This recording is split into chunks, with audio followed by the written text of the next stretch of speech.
This is Audible.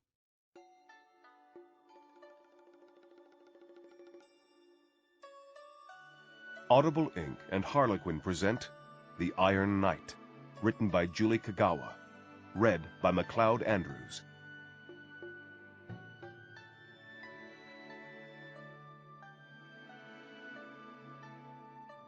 Part 1. Chapter 1. The House of the Bone Witch. Oi, Ice Boy! You sure you know where you're going? I ignored Robin Goodfellow as we wove through the gray murk of the wildwood, pushing farther into the soggy swamp known as the Bone Marsh. Mud sucked at my footsteps, and water dripped from twisted green trees so covered in moss they appeared sheathed in slime. Mist coiled around the exposed roots, or pooled in sunken areas, hiding what lay beneath, and every so often there was a splash in the still waters farther out, reminding us that we were not alone. As its name suggested, bones were scattered throughout the marsh, jutting out of the mud, half hidden in tangles of weeds or shimmering beneath the surface of the water, bleached and white. This was a dangerous part of the wildwood, more so than most, not because of the Catoplopus and the Jabberwocks and other monsters that called the dark swamp their home, but because of the resident who lived somewhere deep within the marsh, the one we were going to see. Something flew past my head from behind, barely missing me, and spattered against a trunk a few feet away. Stopping beneath the tree, I turned and glared at my companion, silently daring him to do that again. Oh, hey, it lives! Robin Goodfellow threw up his muddy hands in mock celebration. I was afraid it had become a zombie or something. He crossed his arms and smirked at me, mud streaking his red hair and speckling his pointed face. Did you hear me, Ice Boy? I've been yelling at you for some time now. Yes, I said, repressing a sigh. I heard you. I think the Jabberwocks on the other side of the swamp heard you. Oh, good. Maybe if we fight a couple, you'll start paying attention to me. Puck matched my glare before gesturing around at the swamp. This is crazy, he exclaimed. How do we even know he's here? The Bone Marsh isn't exactly on my list of favorite vacation getaways, Prince. You sure your contact knew what he was talking about? If this turns out to be another false lead, I might turn that puka into a pair of gloves. I thought you wanted an adventure, I said, just to annoy him. Puck snorted. Oh, sure, don't get me wrong. I'm all for tromping to all 5 corners of the Nevernever, getting chased by angry summer queens, sneaking into an ogre's basement, fighting giant spiders, playing hide-and-seek with a cranky dragon. Good times. He shook his head, and his eyes gleamed, reliving fond memories. But this is like the 6th place we've come to look for that wretched cat, and if he isn't here, I'm almost afraid of where we're going next. You don't have to be here, I told him. Leave if you want. I'm not stopping you. Nice try, Prince. Puck crossed his arms and smiled. But you're not getting rid of me that easily. Then let's keep moving. It was getting dark, and his constant chattering was getting on my nerves. Joking aside, I did not want to attract the attention of a hungry Jabberwock and have to fight it in the middle of the swamp. Oh, fine, Puck sighed, tromping along behind me. But if he's not here, I refuse to go to the Spider Queen's palace with you, Ice Boy. That's where I draw the line. My name, my full, true name, is Ashelin Darkmere Tallin, and I am the last son of the Unseelie Court. There were 3 of us at one time, all princes of winter, myself and my brothers, Sage and Rowan. I never knew my sire, never cared to know him, nor did my siblings ever speak of him. I wasn't even positive we shared the same sire, but it didn't matter. In the Unseelie Court, Mab was the sole ruler, the one and only queen. Handsome fae and even wayward mortals she might take to her bed, but Mab shared her throne with no one. We were never close, my brothers and I. As princes of winter, we grew up in a world of violence and dark politics. Our queen encouraged this, favoring the son who earned her good graces while punishing the others. We used each other, played vicious games against one another. But we were all loyal to our court and our queen. Or so I'd thought. There's a reason the winter court freezes out their emotions, why feelings are considered a weakness and a folly among the unseelie fae. Emotion corrupts the senses, makes them weak, makes them disloyal to kith and court. Jealousy was a dark, dangerous passion that ate at my brother Rowan until he did the unthinkable and turned on his court, betraying us to our enemies. Sage, my eldest sibling, fell to Rowan's treachery, and he was only the first. In a bid for power, Rowan sided with our greatest enemies, the Iron Fae, helping their king nearly destroy the Nevernever. I killed Rowan in the end, avenging Sage and the rest of my kin, but retribution cannot bring either of them back. It's only me now.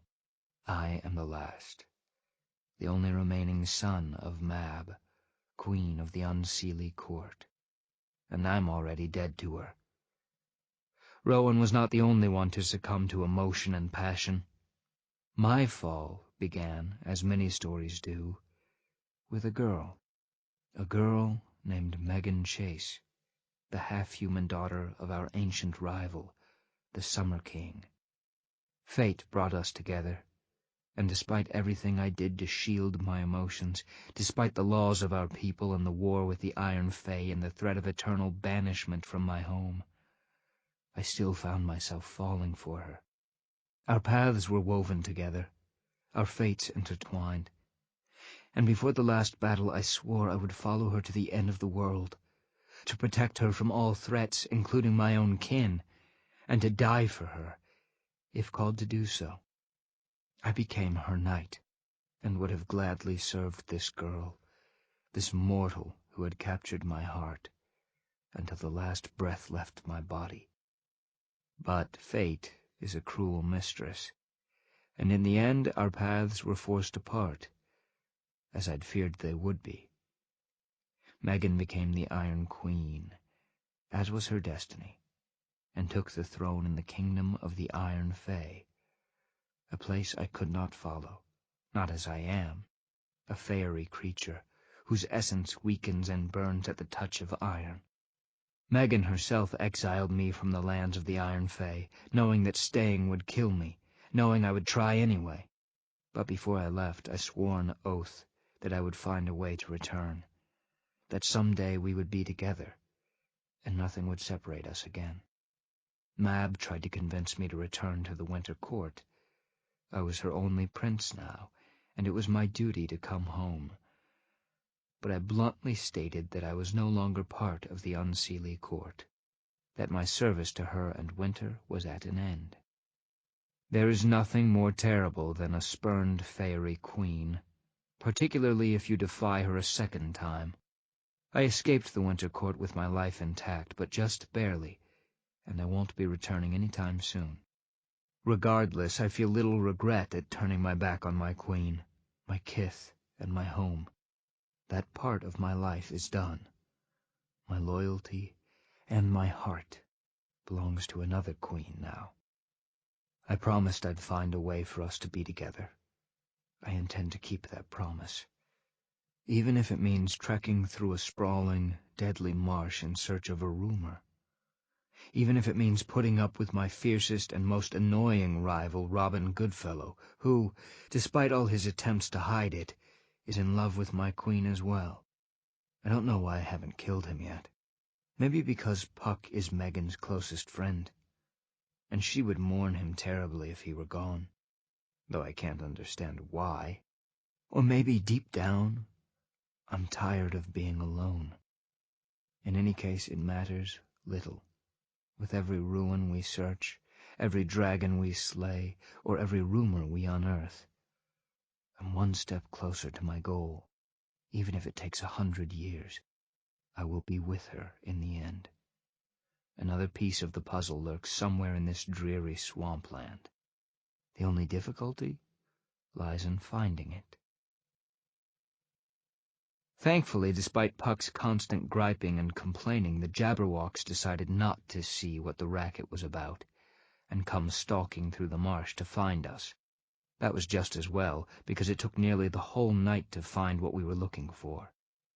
At the edge of a scummy pond stood a house, faded and gray like everything else. A picket fence made of bleached white bones surrounded it, naked skulls topping the posts, and a few scraggly chickens milled about in what passed as a yard. The hut was old and wooden, creaking faintly, though there was no wind. The most unusual thing, however, wasn't the house itself, but what held it up.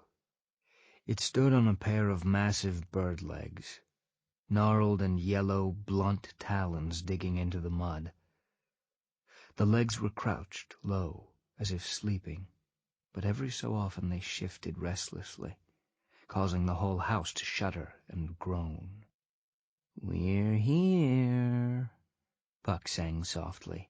"And can I say that the old gal hasn't gotten any less creepy than when I saw her last?" I narrowed my eyes at him. "Just shut up and let me do the talking this time. It was bad enough when you insulted the Centaur chief." "All I suggested was that we could have used a ride out of the meadow. I didn't mean from him." Sighing, I opened the bone gate and crossed the weed-choked yard, scattering chickens in front of me. Before we reached the steps, however, the door creaked open and an old woman emerged from the darkened interior. Tangled white hair framed a lined, wrinkled face, and sharp black eyes peered out at us, bright and gleaming.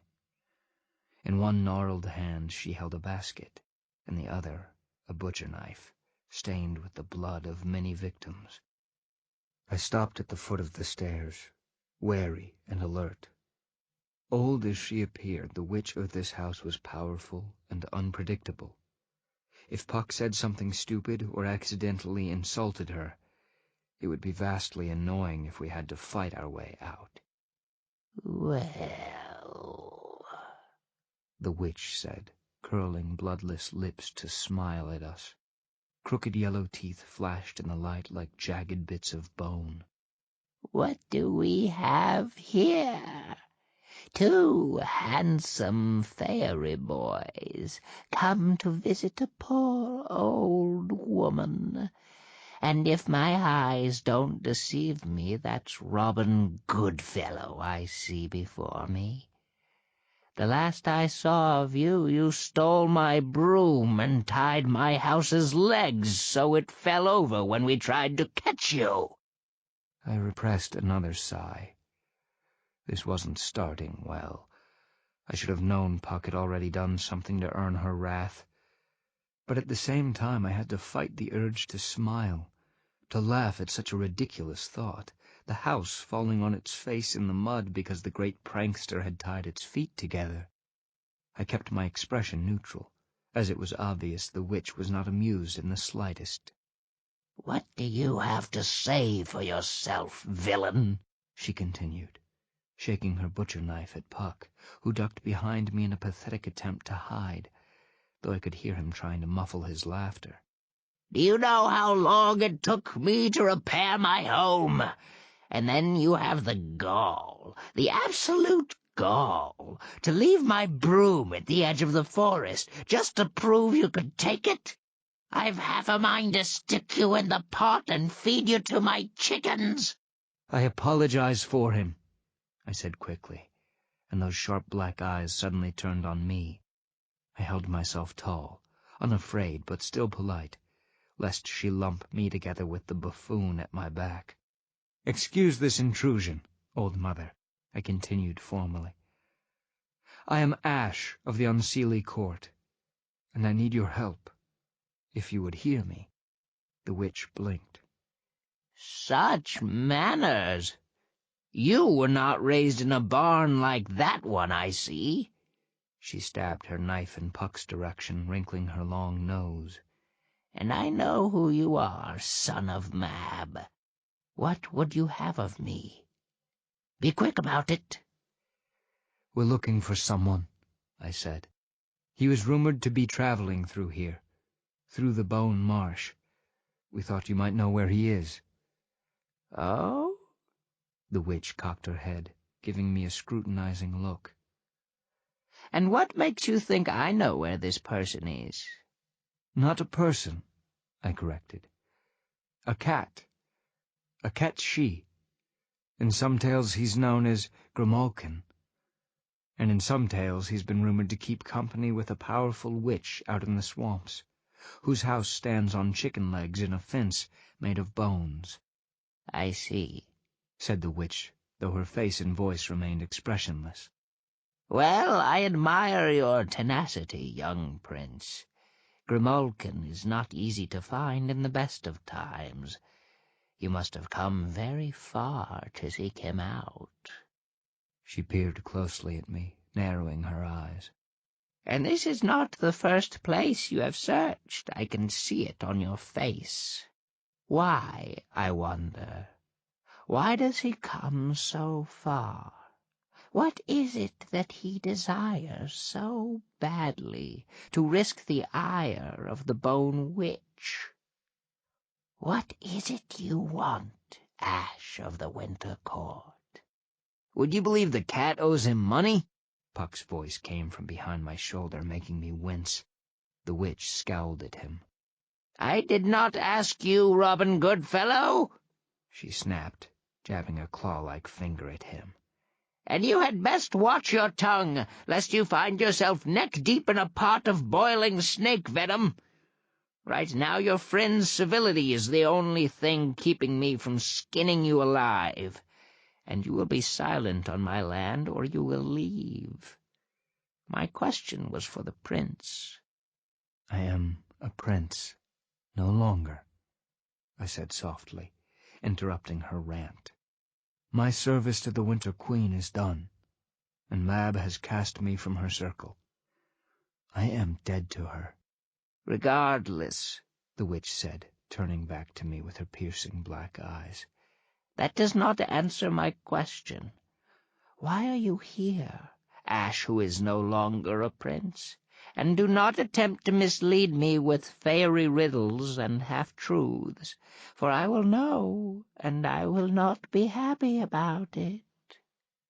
If you wish to see this Grimalkin, you must answer my question first. What is it you seek?" For a moment I hesitated, and not because Puck nudged me sharply in the ribs. He knew the reason we were here, why I wanted to find Grimalkin, but I'd never voiced my intentions out loud. Maybe the witch knew this. Maybe she was just curious, but saying it aloud suddenly made it all the more real. "I want to become mortal," I said in a low voice. My stomach recoiled, hearing those words for the first time. "I promised someone. I swore I would find a way to survive the Iron Realm, and I can't go there as I am." The witch raised an eyebrow, and I drew myself up, fixing her with a cold stare. "I want to become human, and I need Grimalkin to help me find a way." "Well," said a familiar voice behind us, "that is an interesting request." We whirled around. Grimalkin sat on an overturned bucket, a bushy gray cat with his tail curled around himself, watching us lazily. "Of course!" Puck exclaimed. "There you are. Do you know what we've been through to find you, cat? Have you been there the whole time?" "Do not make me state the obvious, good fellow." Grimalkin twitched his whiskers at him, then turned to me. "Greetings, Prince. I have heard that you were looking for me." "If you knew, why didn't you come to us?" The cat-she yawned, curling a pink tongue over sharp white teeth. "I have grown rather bored of court politics," he continued, blinking gold eyes. Nothing ever changes between summer and winter, and I did not want to become embroiled in the endless bickering of the chords, or the games of certain dark muses. Puck winced. You heard about that, huh?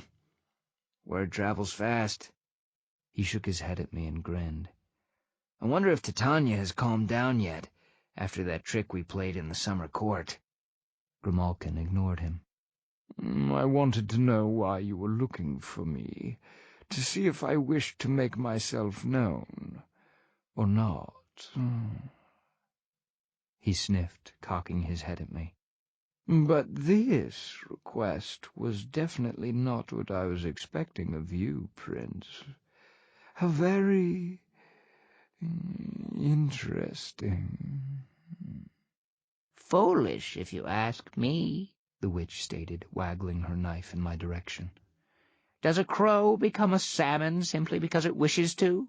You do not know the first thing about mortality, Prince who is not. Why would you want to become like them? Because, Grimalkin answered before I could say anything. He is in love. Ah. The witch looked at me and shook her head. I see. Poor creature.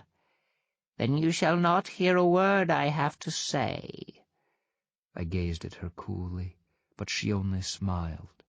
Fare ye well, then, Prince who is not. And, good fellow, if I see you again, it will be to hang your skin over my door. Now excuse me.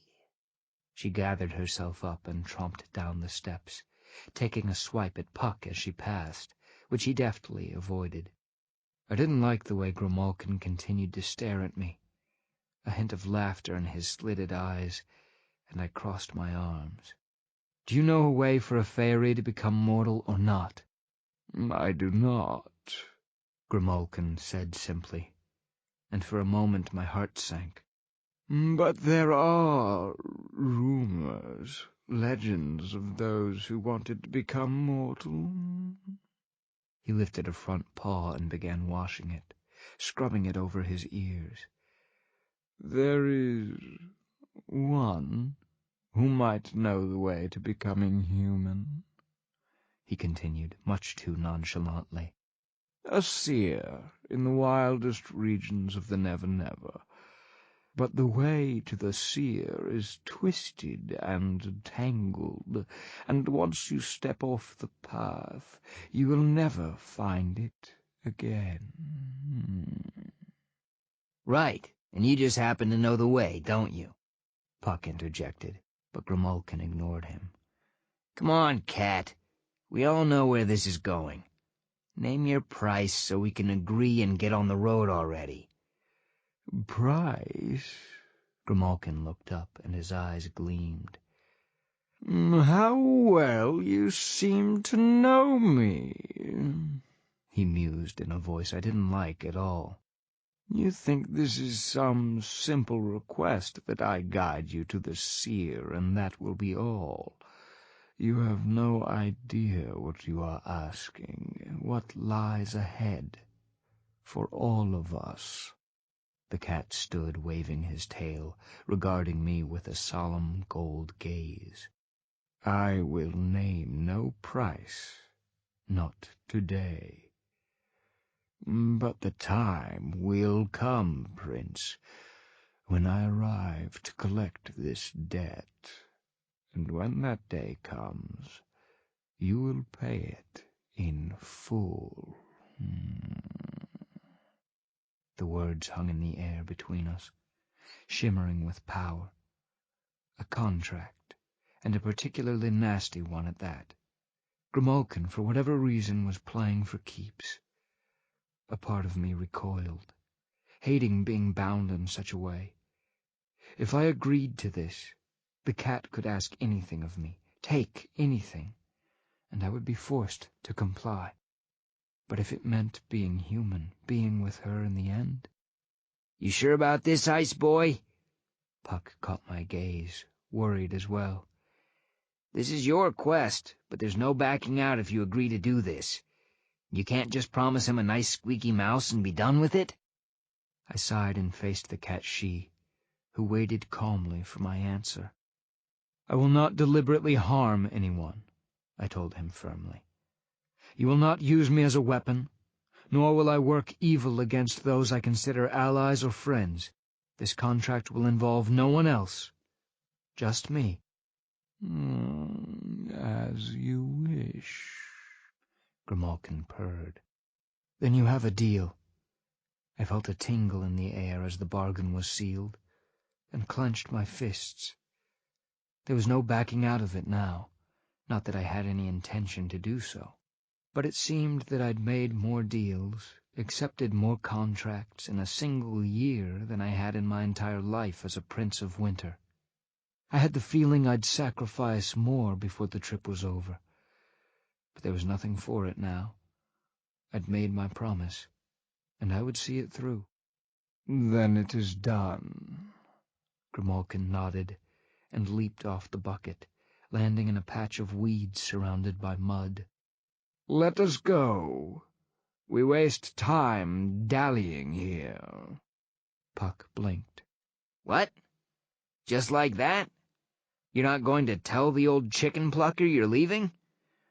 "She already knows," Grimalkin said, picking his way across the yard. "And incidentally, the old chicken plucker can hear every word you say. So I suggest we hurry. After she is done with the fowl, she intends to come after you as well." He reached the fence and leaped up on it, somehow balancing himself on a crooked skull, peering back with glowing yellow eyes. "You did not think she would let you go so easily, did you?" he asked. "We have until nightfall to be clear of the marsh, before she comes riding after us with all of hell close behind her. So let us pick up the pace, Puck shot me a sideways look, grinning feebly. Never a dull moment. Hi, boy." "I'm going to kill you one day," I told him as we hurried after Grimalkin, back into the swampy marshland. It was not an idle threat. Puck just laughed. "Yeah, you and everyone else, Prince. Join the club." Chapter 2. Old Nightmares. Our exit from the Bone Marsh was far more harrowing than our journey to find the witch. True to Grimalkin's prediction, as the sun sank beneath the western horizon, a mad howl arose, seeming to echo from the swamp itself. A shudder passed through the land, and a sudden wind stole the late afternoon warmth. "Perhaps we should move faster," Grimalkin said, and bounded into the undergrowth. But I stopped and turned to face the howling wind, drawing my sword. The breeze, smelling of rot, stagnant water, and blood, whipped at my face, but I held my blade loosely at my side and waited. "Oi! Prince!" Puck circled back, frowning. "What are you doing? If you didn't know already, the old chicken plucker is on her way, and she's gunning for winter and summer stew." "Let her come." I was Ashlin Darkmere Talden, son of Mab, former prince of the Unseelie court, and I was not afraid of a witch on a broom. "I would advise against that," Grimalkin said, somewhere in the bushes. "These are her lands, after all, and she will be a formidable opponent should you insist on fighting her here. The wiser course of action is to flee to the edge of the swamp. She will not follow us there. That is where I will be, should you decide to come to your senses. I will not waste time watching you fight a completely useless battle based on ridiculous pride." "Come on, Ash," Puck said, edging away. We can play with extremely powerful witches some other time. Furball might disappear, and I do not want to tromp all over the Nevernever looking for him again." I glared at Puck, who shot me an arrogant grin and hurried after the cat. Sheathing my weapon, I sprinted after them, and soon the bone marsh was a blur of malachite moss and bleached bone. A cackling scream rang out somewhere behind us, and I leaned forward, adding speed and cursing all summer fae under my breath. We ran for an hour or more, the cackle of our pursuer never seeming to gain, but never falling behind. Then the ground began to firm under my feet, the trees slowly gaining breadth and height. The air changed as well, losing the acrid odor of the bog, and turning to something sweeter, though mixed with the faintest hint of decay. I caught sight of a gray stillness in one of the trees, and skidded to a halt, so suddenly that Puck slammed into me. I turned with the impact and gave a little push. "Oi!" Puck yelped as he careened off and landed in an ungraceful sprawl. I smirked and stepped around him, dodging easily as he tried to trip me. "Now is not the time for playing," Grimalkin said from his perch, watching us disdainfully. "The witch will not follow us here.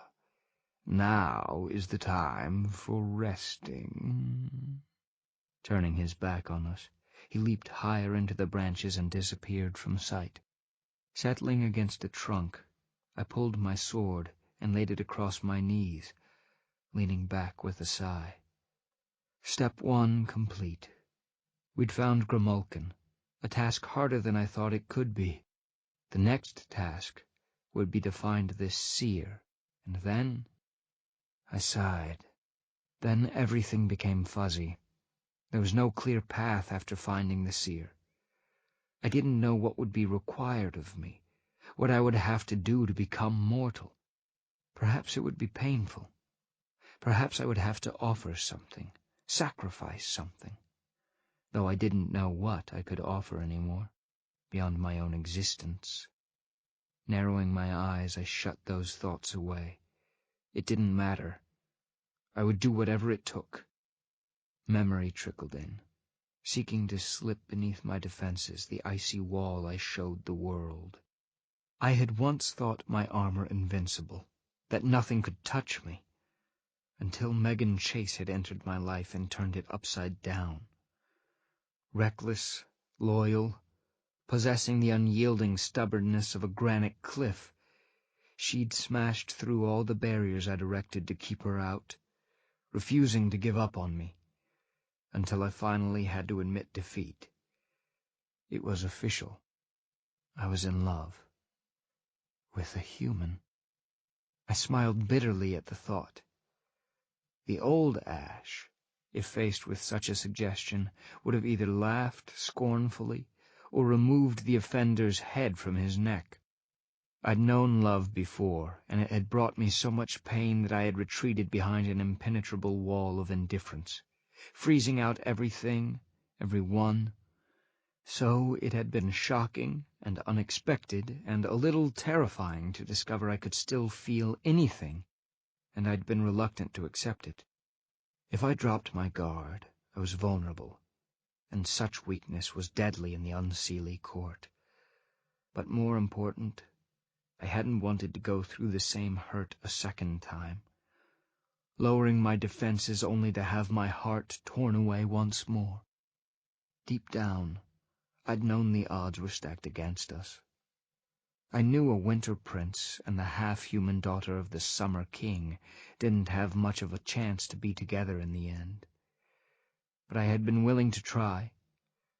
I'd given it my all, and I didn't regret any of it, even when Megan had severed our bond and exiled me from the Iron Realm. I'd expected to die that day. I had been ready. Being ordered by my true name to walk away, leaving Megan to die alone in the Iron Kingdom, had nearly shattered me a second time. If it hadn't been for my oath to be with her again, I might have done something suicidal, like challenge Oberon to battle before the entire summer court. But now that I've made my promise, there is no turning back. Abandoning my vow will unravel me bit by bit, until there is nothing left.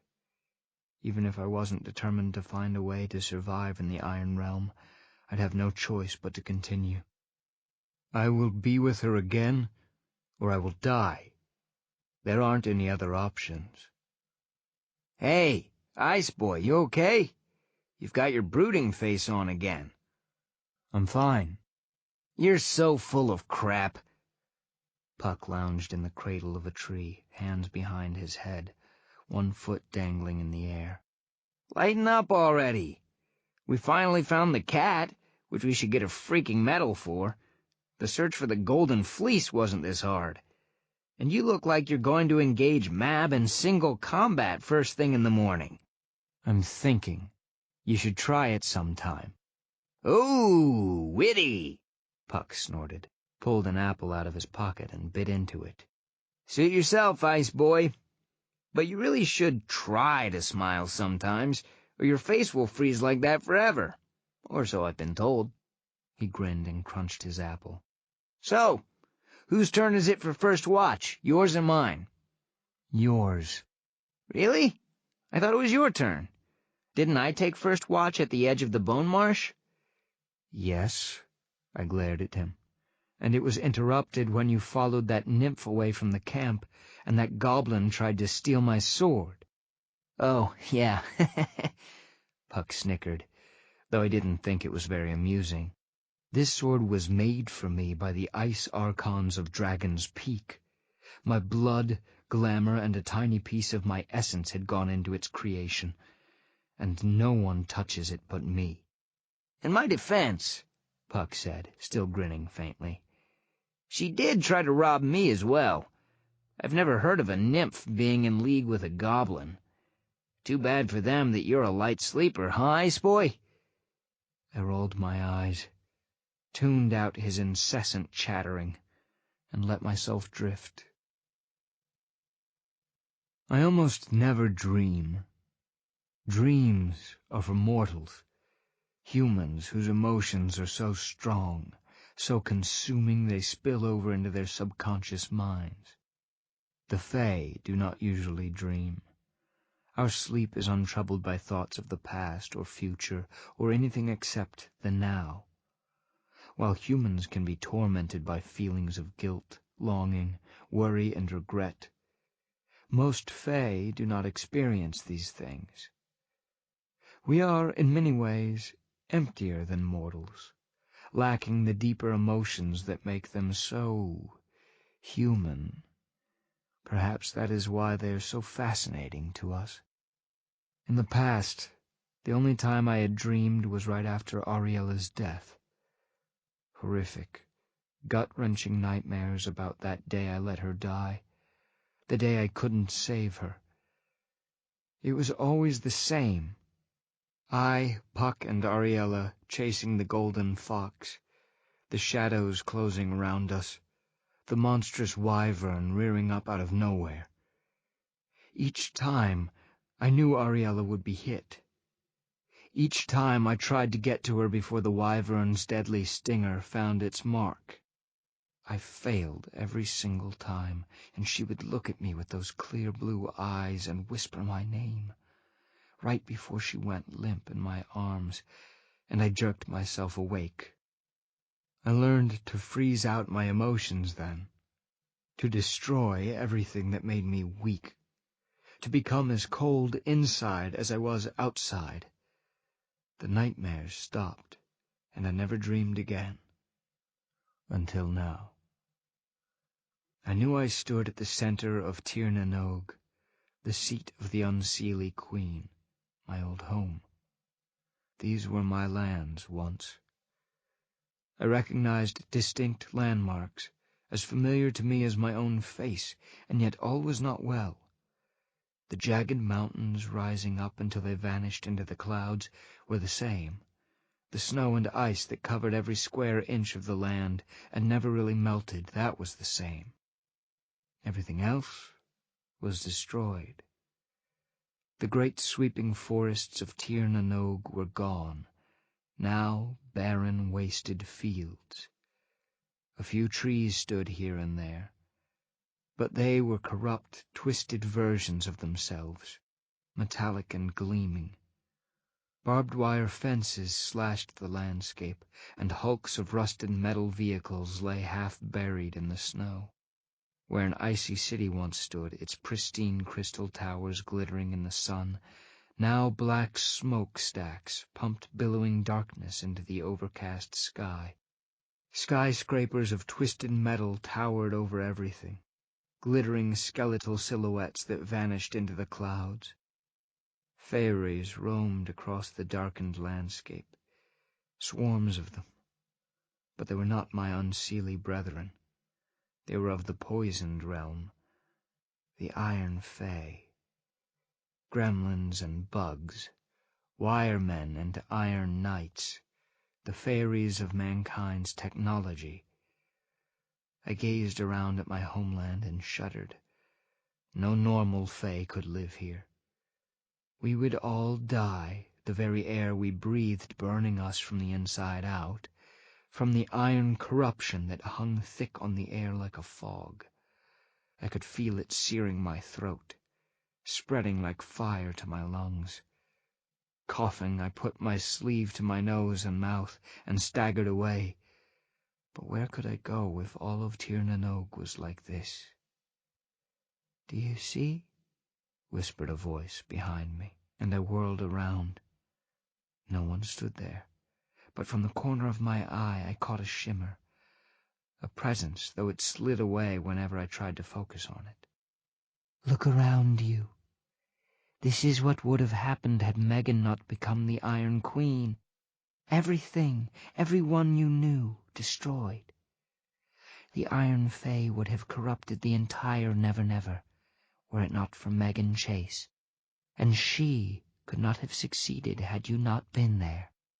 "Who are you?"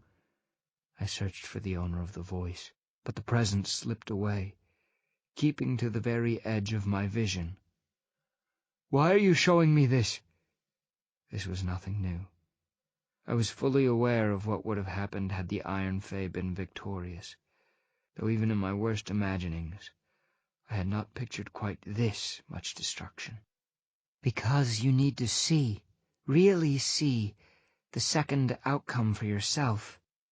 I felt the presence move closer, though it still kept infuriatingly out of sight. "And your judgment was impaired, Ash of the Winter Court. You loved the girl. You would have done anything for her, regardless of the circumstances." It slid away behind me, though I'd given up trying to search for it. "I want you to look around carefully, son of Mab, and understand the significance of your decision. Had Megan Chase not survived to become the Iron Queen, this would be your world today." The burning inside was growing unbearable.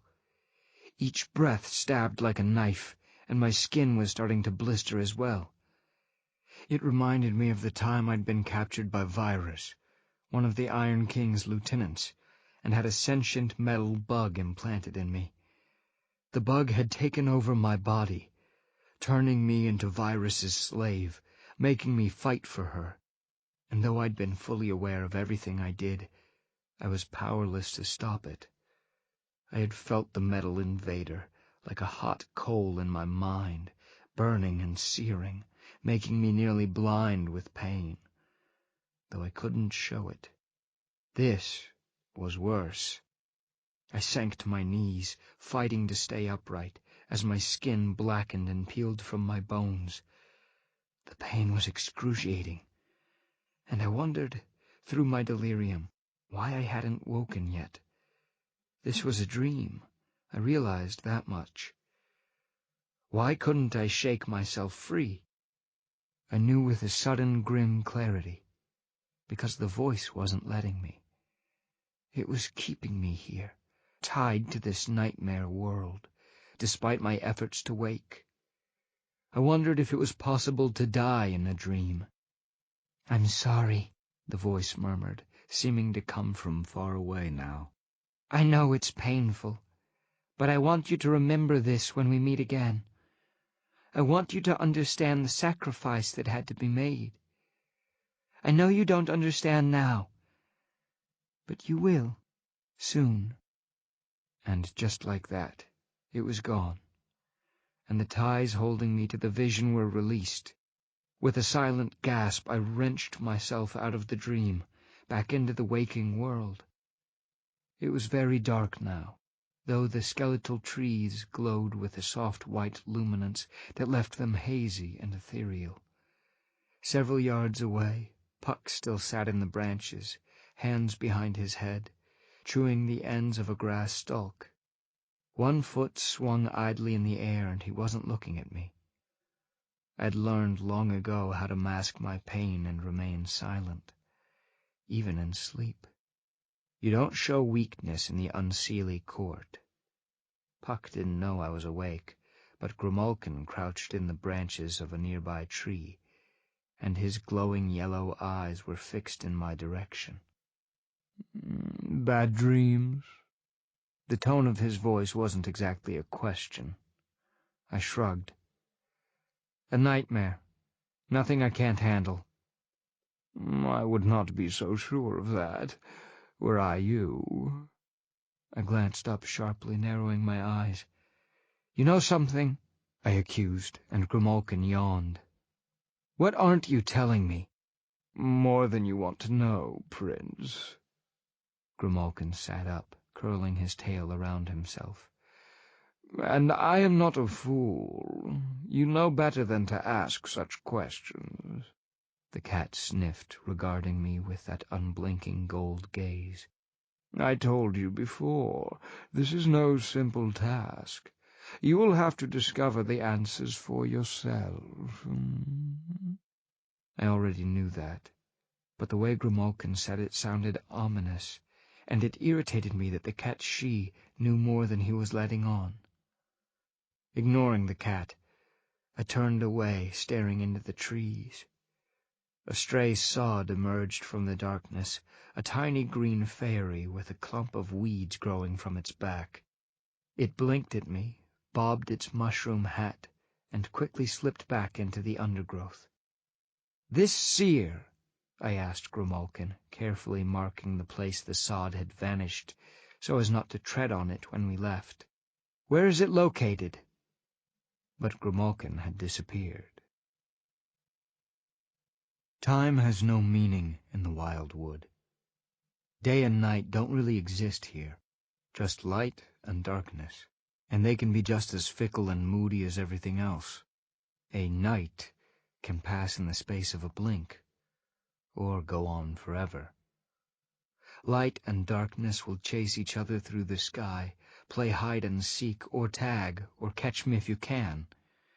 Sometimes one or the other will become offended over an imagined slight, and refuse to come out for an indefinite amount of time.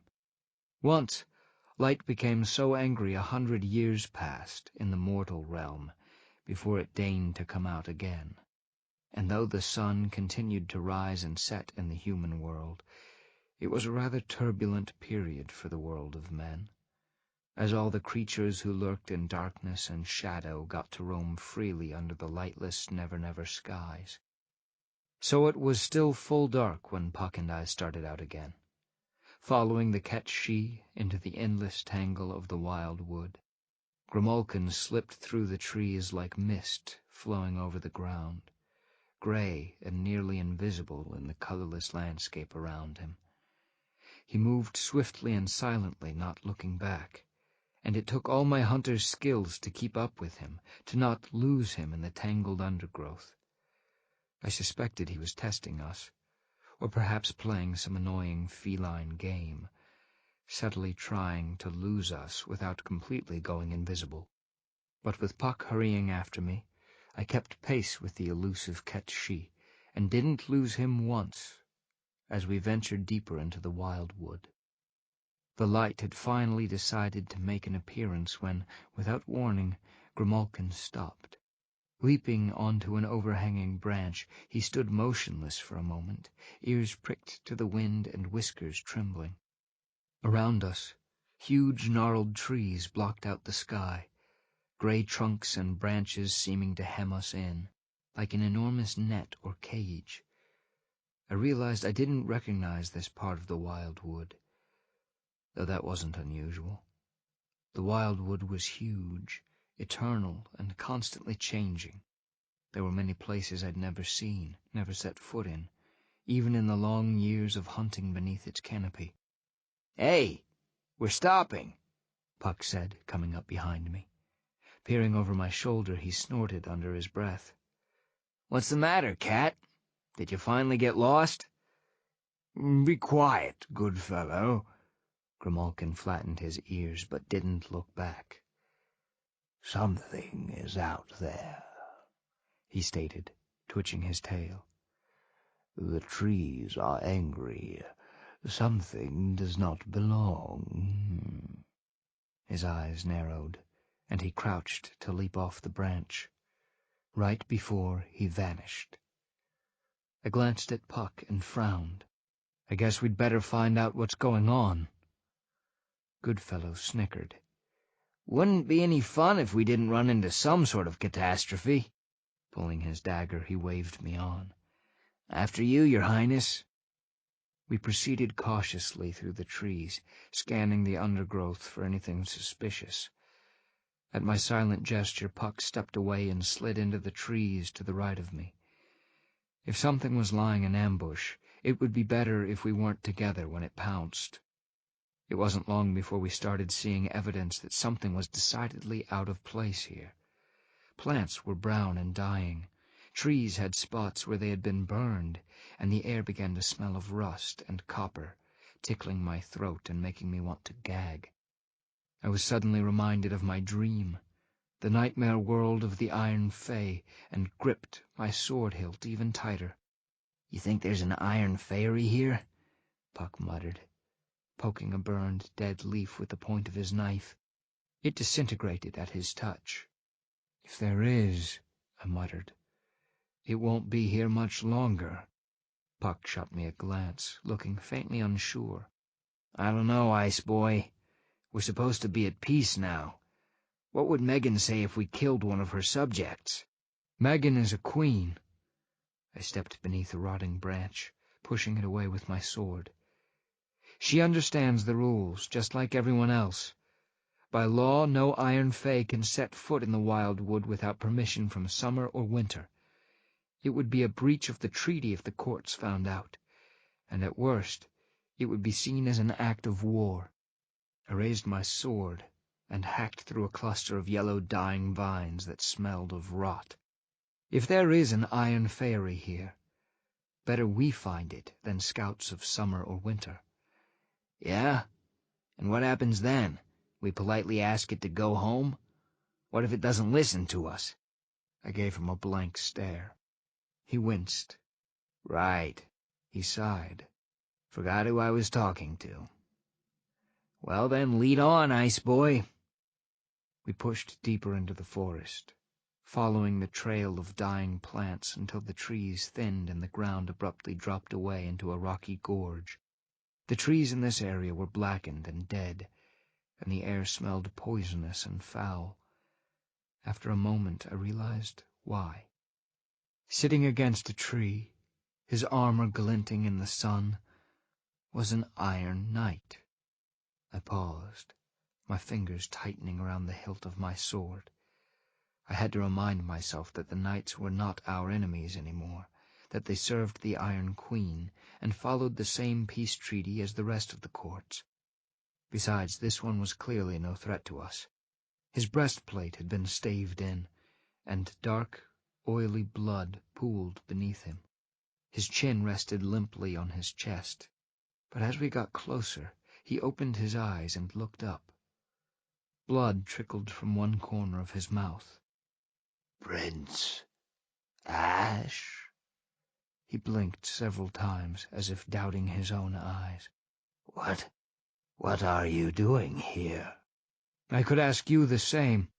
I didn't approach the fallen warrior, standing several feet away with my sword at my side. "It's forbidden for your kind to be here. Why aren't you in the Iron Realm protecting the Queen? The Queen. The knight's eyes widened, and he held a hand out. You have to warn the Queen. I took 2 long steps forward and faced the knight, looming over him. What's happened to Megan? I demanded. Warn her of what? There was an attempt on her life, the knight whispered, and my heart went cold in fear and rage. Assassins snuck into the castle, tried to get to the Queen. We managed to drive them off and followed them here. But there were more than we first thought. Killed the rest of my squad. He paused for breath, gasping. It was clear he wouldn't last much longer, and I knelt to hear him better, ignoring the nausea that came from being this close to an iron fairy. You have to warn her, he pleaded again. Where are they now? I asked in a low voice. The knight made a gesture over the rise, back into the forest. Their camp, on the edge of a lake, he whispered. Near a tower. I know that spot, Puck said, standing several feet back from the Iron Knight. A woman with crazy long hair used to live on the top floor, but it's empty now. Please! The knight raised dying eyes to me, fighting to get his last words out. Go to our queen. Tell her we failed. Then his eyes rolled up in his skull, and he slumped forward. I stood, taking a step back from the dead Iron Knight. Puck sheathed his dagger as he stepped up beside me, giving the Iron Fairy a dubious look. What now, Prince? Should we head to the Iron Court? I can't. Frustration battled cold rage, and I gripped my sword hard enough to feel the edges bite into my palm. I'm forbidden to set foot in the Iron Realm. That's why we're here, remember? Or did you forget? Don't freak out, Ice Boy. Puck crossed his arms with a smirk. All is not lost. I can turn into a raven and fly back to warn— Do not be foolish, good fellow, Grimalkin interrupted, coming out of nowhere, hopping onto a stone. You have no amulet and no protection from the corruption of the realm. You would perish long before you reached the Iron Queen. Puck snorted. Give me some credit, Furball. It's me. Did you forget who you were talking to? If only I could. Enough! I stared coldly at both of them.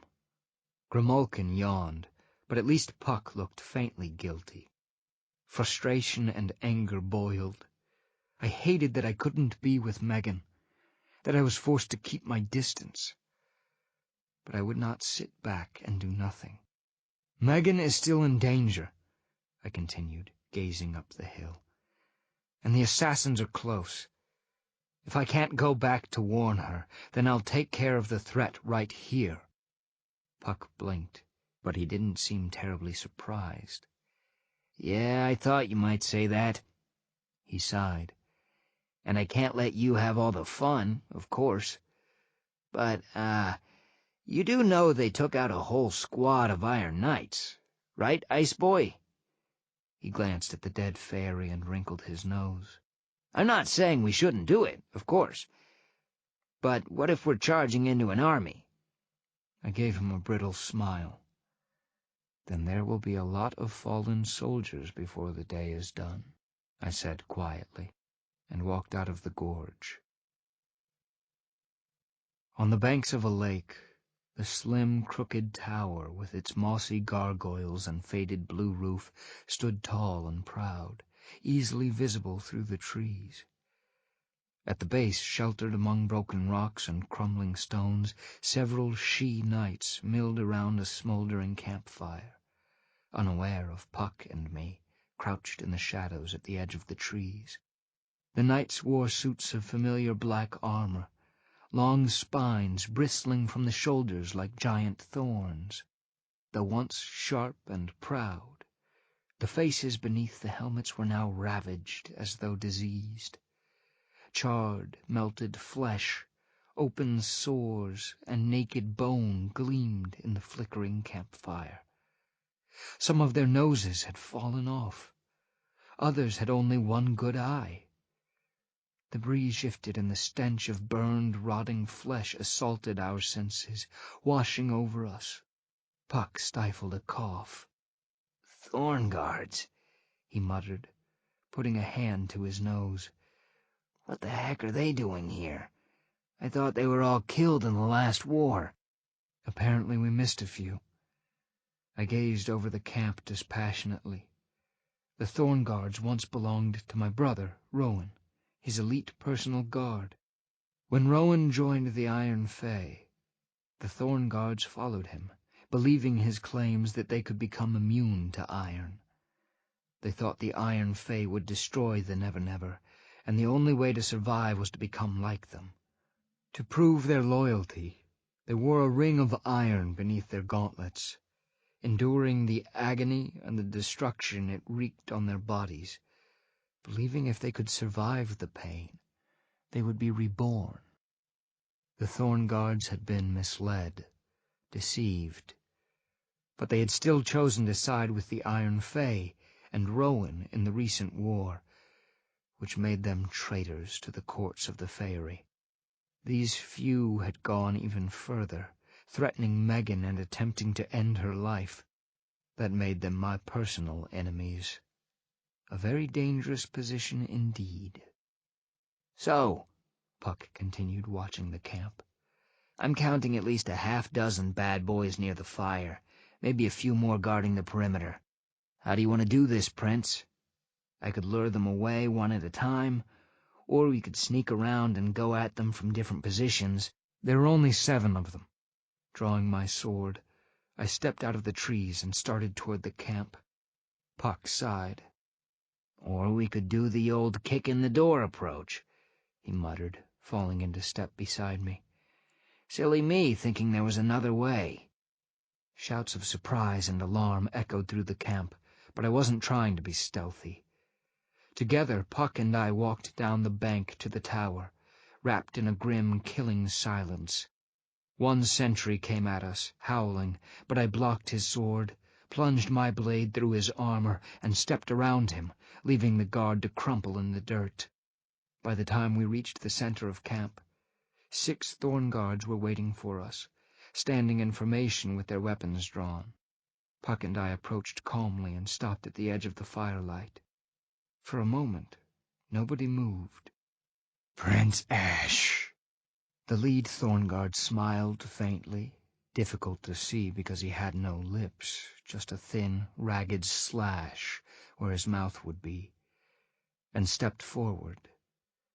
His eyes, a glazed glassy blue, flicked back and forth between us. "And Robin, good fellow, what a surprise to find you here. We're honored, aren't we, boys?" Though his voice turned mocking, it was still hopeful as he gestured toward the forest behind us. "News of our deeds must have spread far and wide for the mighty Winter Prince and the Summer Court Jester to track us down." "Not really," Puck smirked at him. "We were just in the area." His smile faltered, but I stepped forward before he could say anything more. "You attacked the Iron Kingdom," I said as his attention snapped to me. "You led an assault on the Iron Queen, attempting to end her life. Before I kill you, I want to know why. The war is over. The Iron Realm is no longer a threat, and the courts are at peace. Why would you jeopardize that?" For a moment the Thorn Guard stared at me, his eyes and face completely blank. Then the thin mouth twisted into a sneer. "Why not?" He shrugged and motioned to the surrounding camp. Look at us, Prince, he spat bitterly. We have nothing to live for. Rowan is dead. The Iron King is dead. We can't return to winter, and we can't survive in the Iron Realm. Where do we go now? There's nowhere that would take us back. His tale sounded eerily familiar, much like my own, banished from my own court, yet unable to set foot in the Iron Realm. The only thing left was revenge, the Thornguard went on, gesturing angrily to his own face. Kill every iron bastard that did this to us, starting with their half-breed queen. We gave it our best shot, even made it as far as the throne room. But the little bitch was stronger than we realized. We were driven back at the last minute. His chin rose in a defiant gesture. Though we did manage to kill several of her knights, even the ones that came after us. You missed one, I said quietly, and his eyebrows rose. The one you left alive told us where you were and what you had done. You should have made sure all your opponents were dead before moving on. A beginner's mistake, I'm afraid. Oh? Well, I'll be sure to remember that next time. He smirked at me then, twisted and bitter.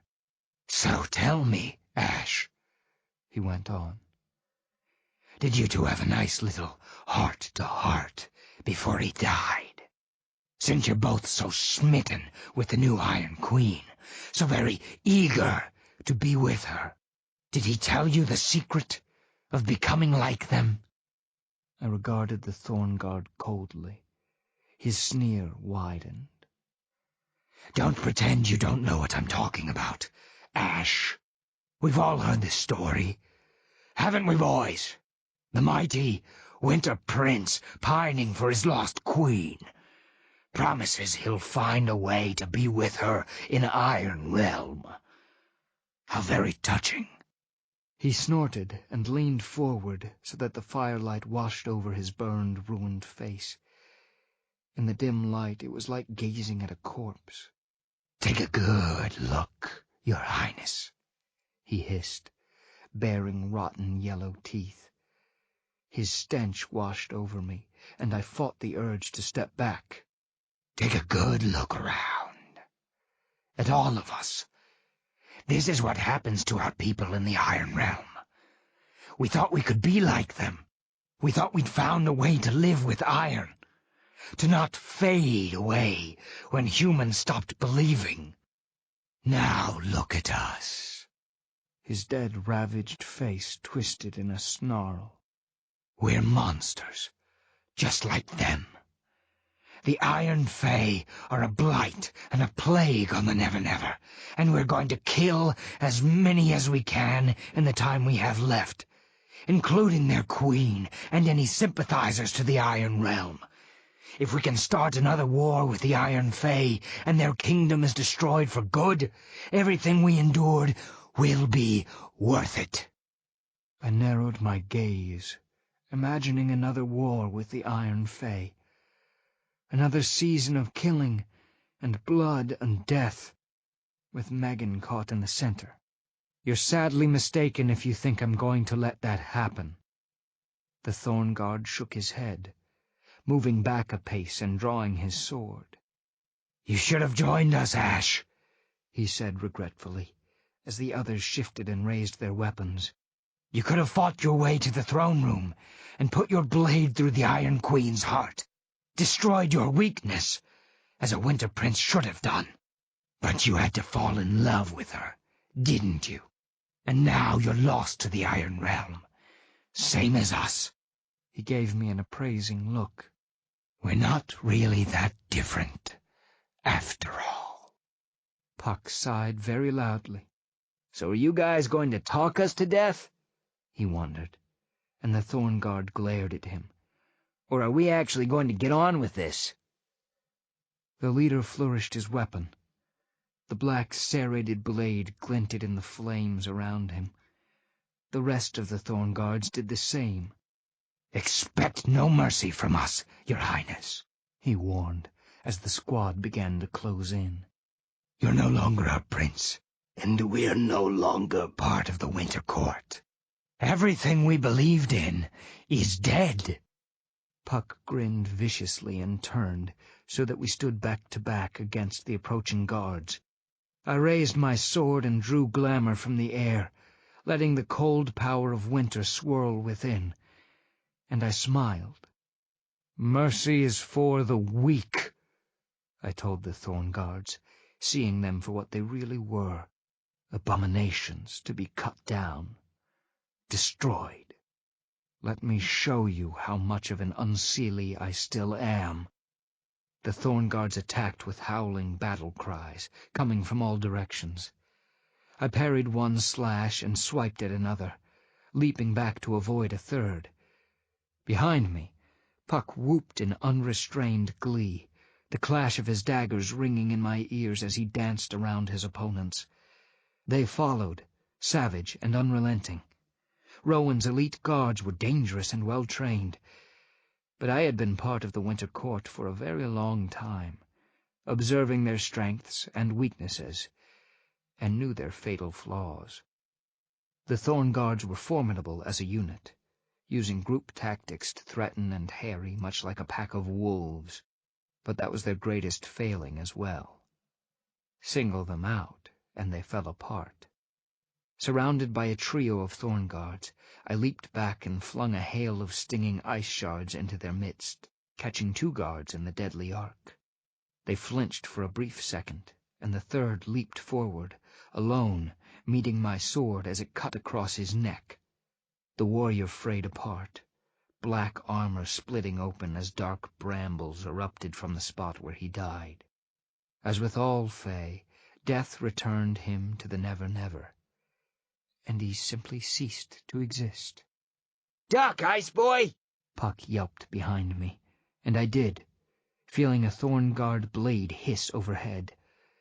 I turned and stabbed the warrior through the chest as Puck hurled a dagger into another, rushing me from behind. More brambles spread across the stones. Now there were only 3 Thorn Guards left. Puck and I still stood back to back, guarding each other's flanks, moving in perfect unison. "You know," Puck said, panting slightly, "this reminds me of the time we were underground and stumbled into that Dwergar city. Remember that, Ice Boy?" I parried a blow to my ribs and returned with a swipe to my opponent's head, forcing him back a step.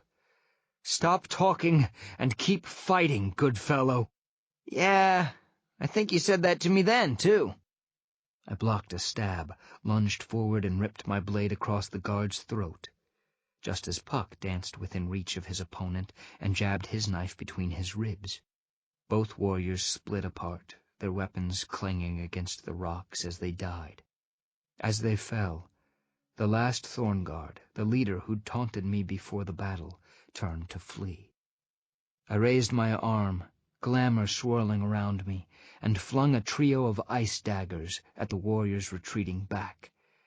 They struck with muffled thunks, and the Thorn Guard gasped, pitching forward. Staggering to his knees, he looked up as I stepped around to face him, his glassy blue eyes filled with pain and hate. "Guess I was wrong," he panted, his ruined mouth twisted in a last defiant sneer. "You are still unseelie. Through and through." He laughed, but it came out as a choked cough. "Well, what are you waiting for, your highness? Get on with it." "You know I won't spare you." I let the emptiness of the Winter Court spread through me, freezing any emotion, stifling any thoughts of kindness or mercy. "You tried to kill Megan, and if I let you go, you will continue to bring harm to her realm. I can't allow that. Unless you swear to me, on this spot, that you will abandon your quest to harm the Iron Queen, her subjects, and her kingdom. Give me that vow, and I'll let you live." The Thorn Guard gazed at me a moment, then choked another laugh. "And where would I go?" he sneered, as Puck walked up behind him, watching solemnly. "Who would take me back, looking like this? Mab? Oberon? Your little half-breed queen?" He coughed and spat on the stones between us, the spittle a dark red. "No, your highness. If you let me go, I will find my way back to the Iron Queen, and I will put a sword in her heart and laugh as they cut me down for it. And if I somehow survive, I will destroy every iron fairy I come across, tear them limb from limb, until the land is stained with their tainted blood. And I won't stop until every one of them lies dead." He got no further, as my blade slashed across his neck and severed his head from his body. Puck sighed as brambles erupted from the dead thorn guard, crooked fingers clawing at the sky. "Yeah, that went about as well as I expected." He wiped his daggers on his pants and looked back at the tower, at the new brambles growing around the base. "You think any more hanging around?" "No." I sheathed my sword and turned from my former unseelie brethren. They knew they were dying. They had no reason to hide. "Can't reason with madmen, I guess." Wrinkling his nose, Puck sheathed his weapons, shaking his head. "Nice to know they were just as delusional as before, just with a different flavor of crazy." Delusional? I blinked as the leader's words came back to me, mocking and ominous. "You're lost to the Iron Realm, same as us. We're not really that different after all." Were the Thorn Guards that delusional? They had only wanted what I did, a way to overcome the effects of iron. They'd bargained their lives away, endured torment no normal faerie could withstand, hoping to conquer our eternal weakness, hoping to live in the Iron Realm. Wasn't I doing the same now, wishing for the impossible? "You've got your brooding face on again, Ice Boy." Puck squinted at me. "And I can see your brain going a mile a minute. What are you thinking of?" I shook my head. "Nothing important." Spinning on a heel, I turned and walked away, back toward the edge of the trees. Puck started to protest, but I hurried on, unwilling to think about it any longer. "We've wasted enough time here, and this isn't getting us any closer to the seer. Let's go." He jogged after me. I hoped he would be quiet, leave me in peace, but of course I had only a few moments of silence before he opened his mouth. "Hey, you never answered my question, Prince," he said, kicking a pebble over the stones, watching it bounce toward the forest. "What were we looking for in that underground city anyway? A necklace? A mirror?" "A dagger," I muttered. "Aha! So you do remember after all." I glared at him. He grinned cheekily. "Just checking, Ice Boy. Wouldn't want you to forget all the good times we had. Hey, whatever happened to that thing anyway? I seem to recall it was a really nice piece of work." A numbness spread through my chest, and my voice went very, very soft. "I gave it to Ariella." "Oh," Puck murmured, and said nothing after that. Grimalkin was waiting for us atop a broken limb at the edge of the tree line, washing his paw with exaggerated nonchalance. That took longer than I expected," he yawned as we came up. "I was wondering if I should take a nap waiting for you."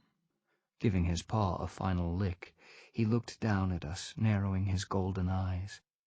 "Anyway, if you two are quite finished, we can move on." "Did you know about the Thorn Guards?" I asked. "And their attack on the Iron Kingdom?" Grimalkin snorted. Flicking his tail, the cat rose and sauntered along the splintered branch with no explanation. Hopping lightly to an overhead limb, he vanished into the leaves without looking back, leaving Puck and me hurrying to catch up. Chapter 3. Ariella Tuluren. The wild woods stretched on, dark, tangled, and endless. I didn't count the times the light rose and fell, because the farther we went into the untamed wilderness, the wilder and more unpredictable it became. Grimalkin took us through a glen where the trees slowly followed us until we looked back, freezing them in place, only to have them creep forward again when our backs were turned. We hiked up an enormous moss-covered hill, only to discover that the hill was actually the body of a sleeping giant, as it raised a massive hand to scratch the itch on its cheek. We crossed a rolling, windy plain where herds of wild horses stared at us with cold intelligence, their furtive conversations blown away in the wind. During this time, Puck and I didn't talk. Or if we did, it was just useless banter, threats, insults, and the like.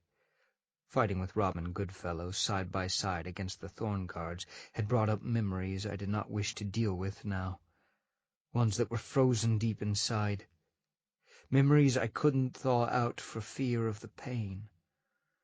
I didn't want to remember the hunts, the challenges, the times we got ourselves neck-deep in trouble and had to fight our way out.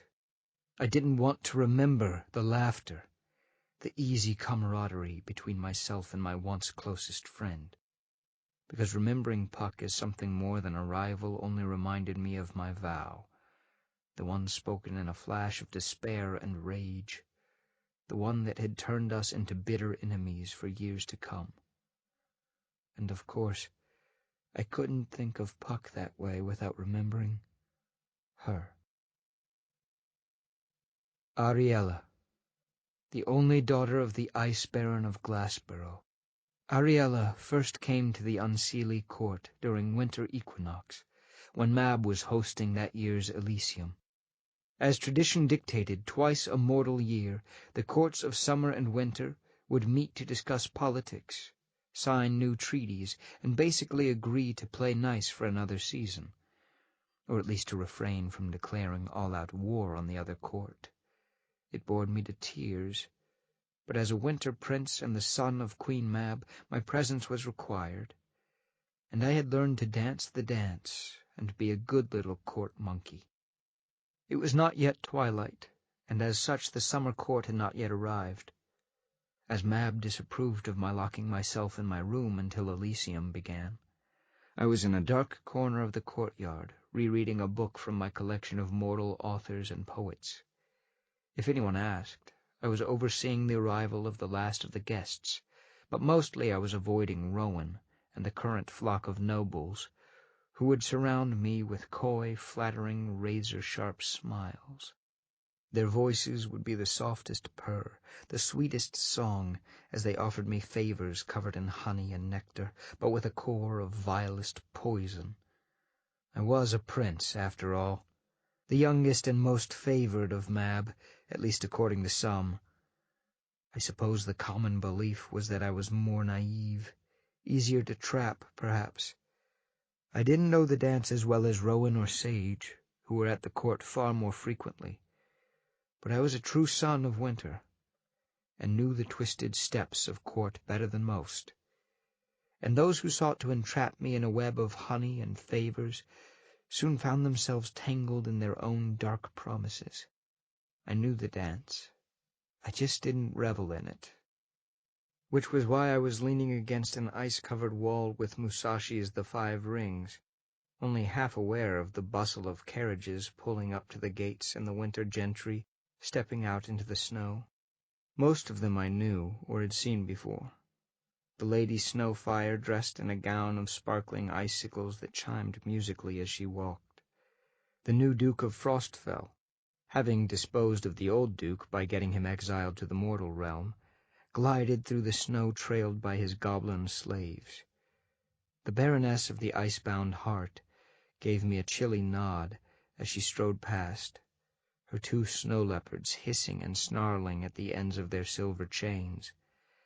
And then she walked in. I didn't know her, and that in itself piqued my curiosity. None could argue her beauty. Long silver hair, pale skin, a willowy body that was delicate and strong at the same time. But all of our kind are, if not very attractive, at least striking in some way. Being surrounded by beauty tends to dull your appreciation of it, especially if the beauty only hides the cruelty beneath. It wasn't her looks that caught my eye that day, but the way she gazed at the Winter Palace, awe written plainly on her lovely features. It was an emotion that didn't belong. Most would see it as a weakness, something to be exploited. The nobles could sense emotion like a shark smelled blood. They would devour her before the day was out. A part of me told me not to care, that it was everyone for themselves in the Winter Court, and that was how it always had been, that this girl, new and untried, would take the attention off me for once. Despite that voice, I found myself intrigued. Snapping shut the book, I started toward her. She was turning in slow circles when I walked up, and jumped when we came face to face. "Oh, pardon me." Her voice was clear and light, like tiny bells. "I didn't see you standing there." "Are you lost?" It wasn't so much a question. Rather, I was testing her, probing her defenses. Admitting you were lost was a grave mistake in the Winter Court. You never wanted to be caught unaware by anyone. It annoyed me a bit that the first thing I fell back on was checking for weakness, poking at chinks in her armor. But in the unseelie court, you could never be too careful. She blinked at the question and took a step back, seeming to see me for the first time. Clear blue-green eyes rose to meet my gaze, and I made the mistake of looking right at her. Her gaze captured mine, drawing me in, and I was suddenly drowning. Flecks of silver dotted her irises like tiny stars, as if I was staring at a whole universe in her eyes. Brilliant emotion gazed out at me, pure and clean and untainted by the darkness of the unseelie court. For a moment we just stared at each other, neither willing to look away, until I realized what I was doing and turned, pretending to watch another carriage pull up to the gates, furious with myself for dropping my guard. For a brief moment I wondered if that had been her ploy all along.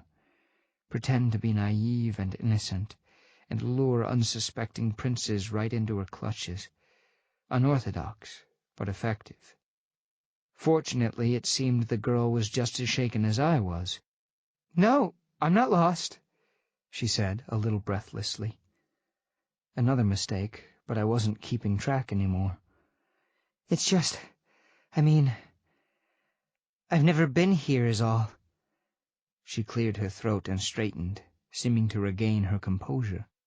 "I am Ariella Tulorin of Glassborough," she announced regally. "And I am here on behalf of my father, the Duke of Glassborough. He is indisposed at the moment, and sends his apologies for not being able to attend." I'd heard about that.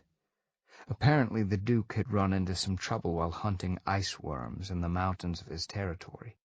The court had been abuzz with who would come to represent him, as he was rumored to have only one daughter who never left the estate.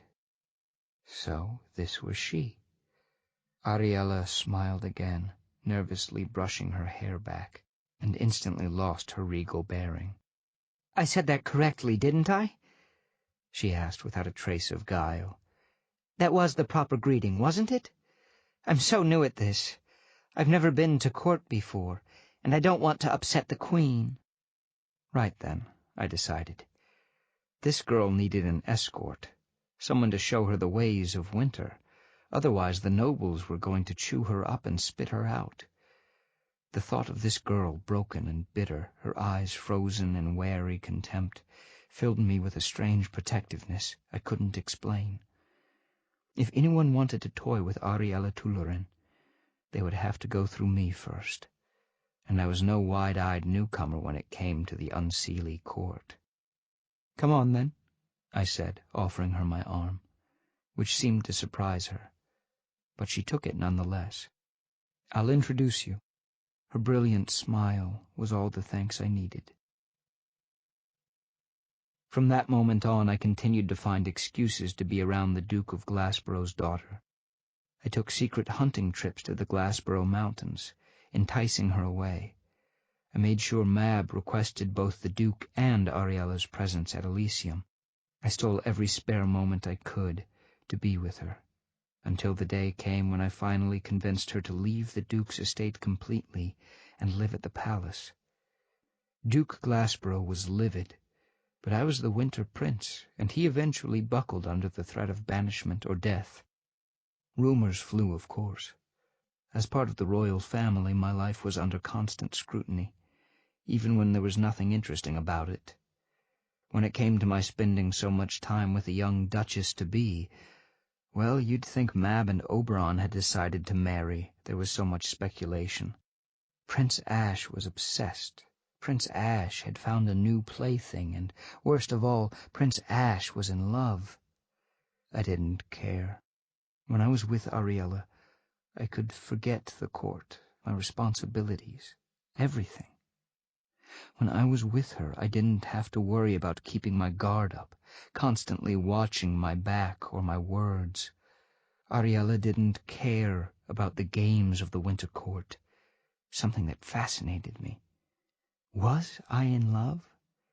I didn't know. Love was such an unknown concept, something that everyone cautioned against. Love was for mortals and weak summer fae. It had no place in the life of an unseelie prince. None of this swayed me.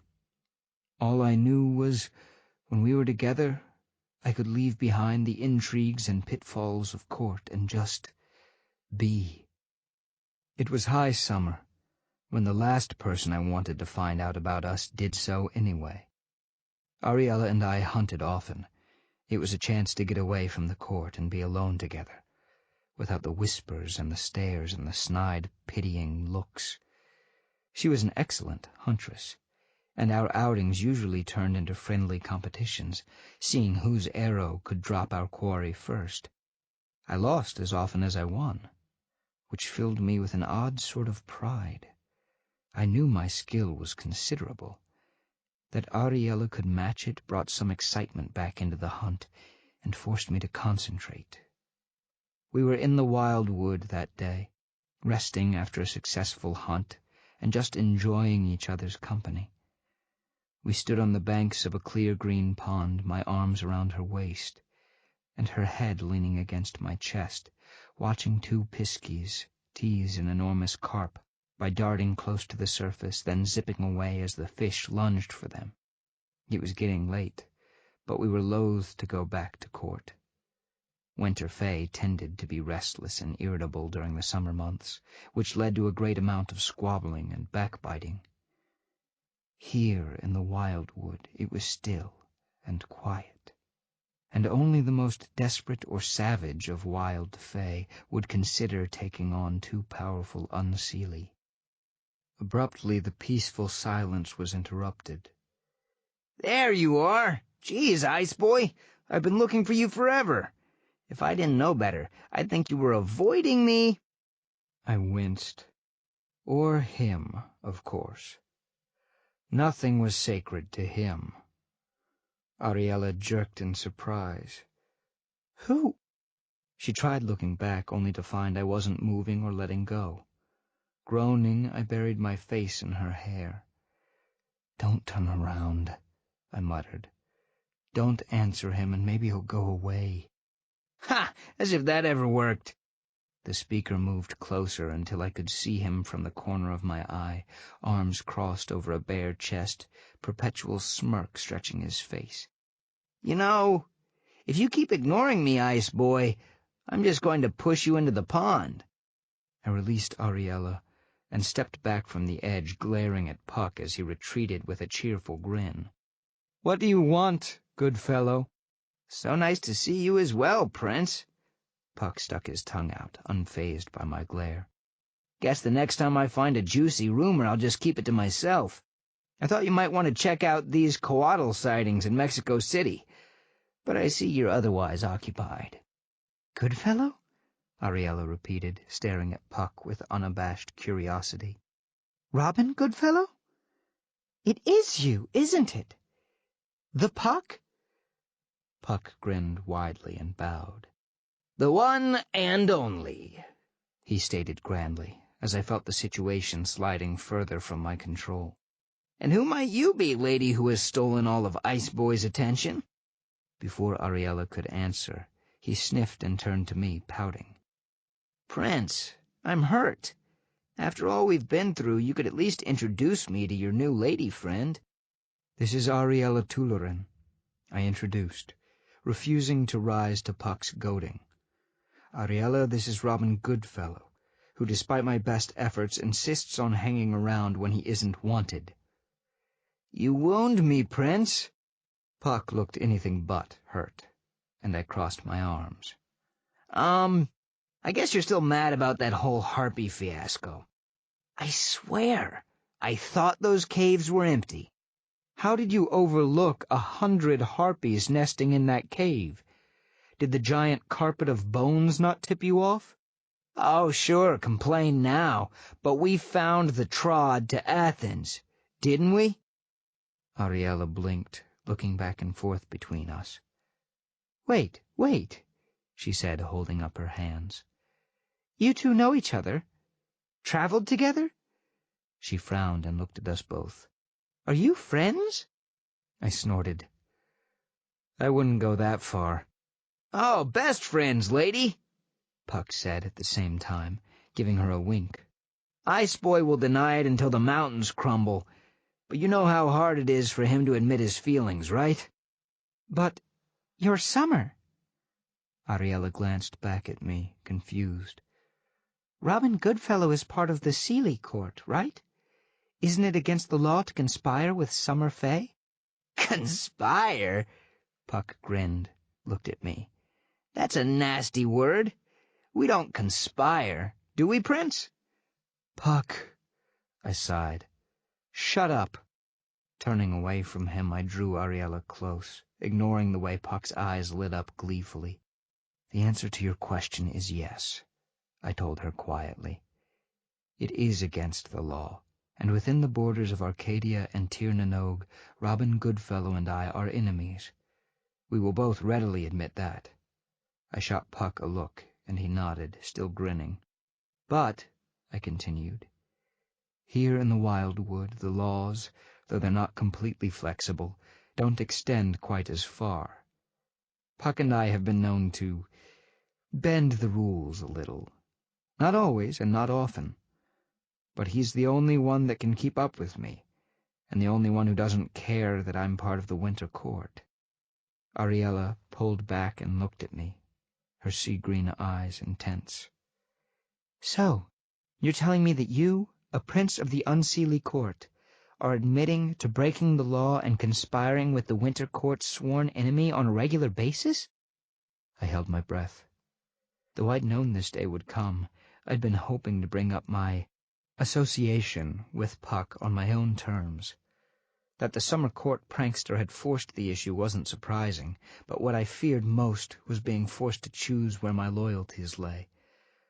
Ariella was still Unseelie, brought up to hate summer and everything in it. If she decided Puck was the enemy, and that we had no business involving him in anything that wasn't a fight to the death, what would I do then? I sighed inwardly. I was a prince of the Unseelie court. I would always side with my court and kith.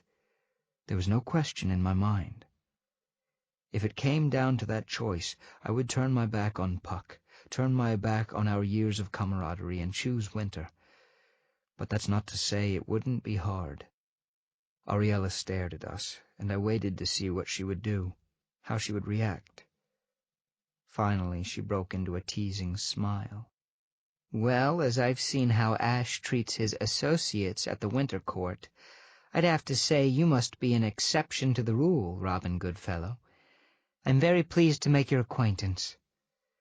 She glanced at me and winked. And here I was afraid that Ash didn't have any friends. Puck roared with laughter. I like her, he announced as I crossed my arms and tried to look bored and annoyed. They both giggled at my expense, but I didn't care. Ariella had accepted my association without reservation or judgment. I didn't have to choose. I could keep the best of both worlds without sacrificing either. I should have known it would never last. "Prince," said Puck's voice, drawing me out of my dark thoughts, back to the present. "Prince! Oi, Ice Boy!" I blinked and glared at him. "What?" He smirked and nodded to the sky, where a massive wall of black clouds loomed overhead. "There's a nasty storm coming. Furball suggests we look for shelter, since this area has a reputation for flash floods. According to him, we should reach the seer sometime tomorrow." "Fine." "Wow, aren't we chatty today?" Puck shook his head as I strode past him, sliding down a washed-out gully to where Grimalkin waited at the bottom. Puck followed easily, continuing to talk. "That's the most you've said to me in 2 days. What's going on, Ice Boy? You've been very broody lately, even for you." "Leave it alone, Puck." "And here I thought we were doing so well." Puck sighed dramatically as he matched my pace down the slope. "Might as well tell me, Prince. You should know by now that I can't leave anything alone. I'll pry it out of you somehow." Deep within, something dark stirred. A sleeping giant sensing change in the air, like a forgotten heartbeat, faint but still alive, beginning to resurface. It was something I hadn't felt, hadn't allowed myself to feel in years. The part of me that was pure unseelie, pure hate and darkness and bloodlust. I lost myself to it once, the day Ariella died. I became something consumed by rage, filled with a black hatred that turned me against my closest friend. I thought I'd buried it when I froze out my emotions, training myself to become numb, to feel nothing. I could feel it in me now, an old madness, an ancient darkness rising to the surface, filling me with anger and hate. Wounds that had never really closed, tearing open again, seeping poison into my heart. It disturbed me, and I shoved it down, back into the blackness it had come from. But I could still feel it, pulsing and bubbling just below the surface. Directed solely at Puck, who was, of course, still talking. "You know, it's not healthy to keep things bottled up, Prince. The whole brooding thing is really overrated. So come on, out with it. What's bothering—" "I said—" Whirling abruptly, I came face to face with Puck, close enough to see my reflection in his startled green eyes. "Leave it alone, Puck." For all his buffoonery, Robin Goodfellow was no fool. We'd known each other a long time, both as friends and rivals, and he knew me better than anyone, sometimes better than I knew myself. The irreverent smirk vanished, and his eyes became hard as stone. We stared at each other, inches apart, while the wind picked up and howled around us, stirring up a cyclone of leaves and dust. "Having second thoughts?" Puck's voice was soft and dangerous, a far cry from his normal flippancy. "I thought we'd put this behind us for now." "Never," I said, matching his stare. "I can't ever take it back, Goodfellow. I'm still going to kill you. I swore to her I would." Lightning flickered and thunder rumbled in the distance as we faced each other with narrowed eyes. "One day," I said softly, "one day you'll look up, and I'll be there. That's the only ending for us. Don't ever forget." Puck slowly cocked his head, regarding me intently. "Is this Ash talking? Or the oath?" "It doesn't matter." I stepped back, holding his gaze, unwilling to turn my back on him. "It can never be the same, Puck. Don't fool yourself into thinking that it is." "I've never forgotten, Prince." Puck watched me with solemn eyes, glowing green in the sudden darkness. Lightning flashed through the trees again, and thunder growled in answer. Puck's next words were nearly lost in the wind. "You're not the only one with regrets." I turned and walked away from him, feeling cold and empty, the darkness coiling around my heart. At the bottom of the slope, Grimalkin sat on a stump, tail curled over his feet, watching us with unblinking golden eyes. We found a cave, or rather, an annoyed, impatient Grimalkin led us to a cave, seconds before the sky opened up and the rain poured down. As the light rapidly disappeared, I left Puck poking the fire and retreated to a dark corner. Sitting with my back against the wall, I pulled one knee to my chest and glowered into the distant flames. And so it begins. Grimalkin appeared beside me, seated on a rock, watching Puck tend the campfire. The flames cast a burning orange halo around the cat. I gave him a sideways glance, but he didn't return it. "What do you mean?" I warned you this was no simple quest. I told you before, you and Goodfellow have no idea what lies ahead. He twitched an ear and shifted on the rock, still watching the fire. You feel it, do you not? The anger, the darkness. I blinked in surprise, but Grimalkin paid no heed. It will only get worse the farther we go. "Where are we going?" I asked softly. A sudden hiss from the campfire showed Puck hanging a skinned rabbit over the flames. Where he'd gotten it, I didn't even want to guess, and I turned back to Grimalkin. "I know we're going to the seer, but you still haven't told us where." The cat-she pretended not to hear. Yawning, he stretched languidly, raking his claws over the stones, and trotted off to oversee dinner preparations. Outside, the storm howled and raged, bending trees and blowing rain at a sharp angle across the mouth of the cave. The fire crackled cheerfully, licking at the rabbit carcass, and the smell of roasted meat began to fill the chamber. And yet, something wasn't right. I rose and wandered to the cave mouth, gazing out at the storm. Wind tugged at me, spattering my face with raindrops. Beyond the lip of the cavern, rain skittered over the ground in waves like silver curtains tossed by the wind. Something was out there, watching us. "Hey, Ice Boy." Puck appeared at my side, peering into the rain with me. He acted perfectly normal, as if the words between us earlier that day had never happened. "What you looking at?" "I don't know." I searched the trees, the shadows, my gaze cutting through the storm, peeling back the darkness, but could see nothing unusual. "It feels like we're being watched." "Huh." Puck scratched the side of his face. "I don't feel anything like that. And Furball is still here, so that's something. You know, if there was anything dangerous coming, he'd be gone faster than you could say poof. Sure you're not being paranoid?" The rain continued to fall, and nothing moved beyond in the darkness and shadow. "I don't know," I said again. "Maybe." "Well, you can stand here and worry. I'm going to eat. If you see something big and hungry coming at us, just yet—" "Goodfellow." My voice made him pause, then turn back, wary and guarded. We stared at each other by the mouth of the cave, the storm whipping at us and making the campfire flicker. "Why are you here?"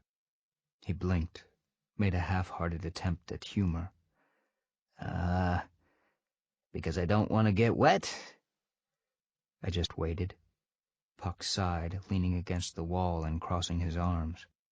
"Do we really have to go through this, Ice Boy?" he said. And though the words were light, his tone was almost pleading.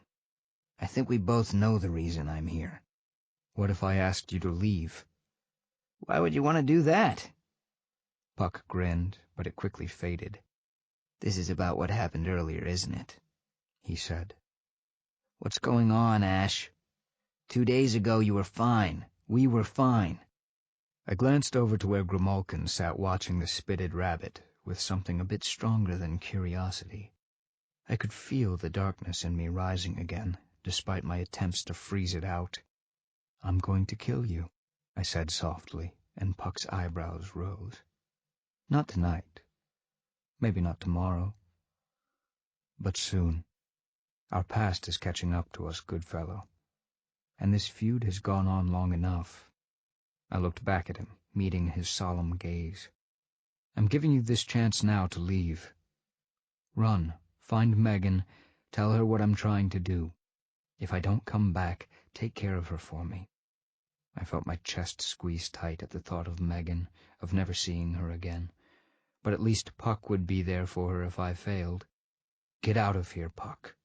It would be better for both of us if you were gone. Huh. Well, you sure know how to make a guy feel wanted, Prince.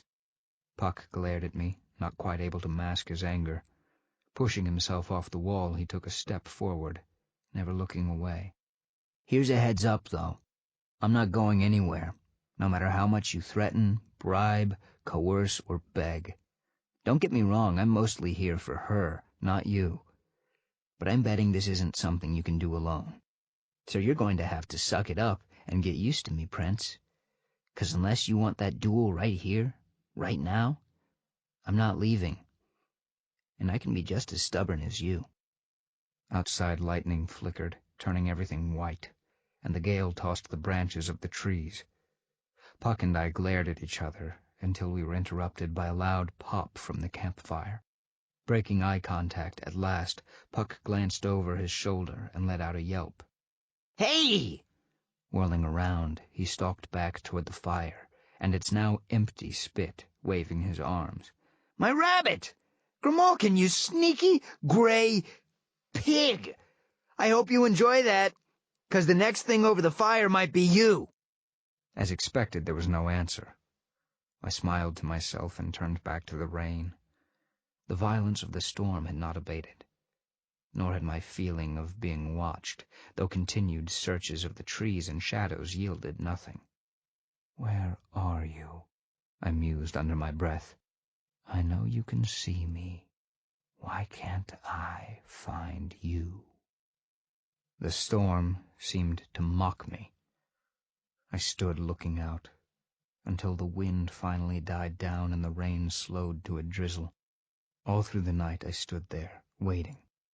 But whatever was watching me from its mysterious location never made itself known. Chapter 4. The Hunted. The next day dawned dim and ominous, with a persistent fog that clung to the ground and wrapped everything in opaque silence. Sounds were absorbed into the surrounding white, and it was impossible to see more than 10 feet ahead. We left the cave, following a smug grimalkin into the wall of mist. The world looked different from the night before. Hidden and lurking, the trees dark, crooked skeletons in the mist. No birds sang, no insects buzzed, no small creatures scurried through the undergrowth. Nothing moved or seemed to breathe.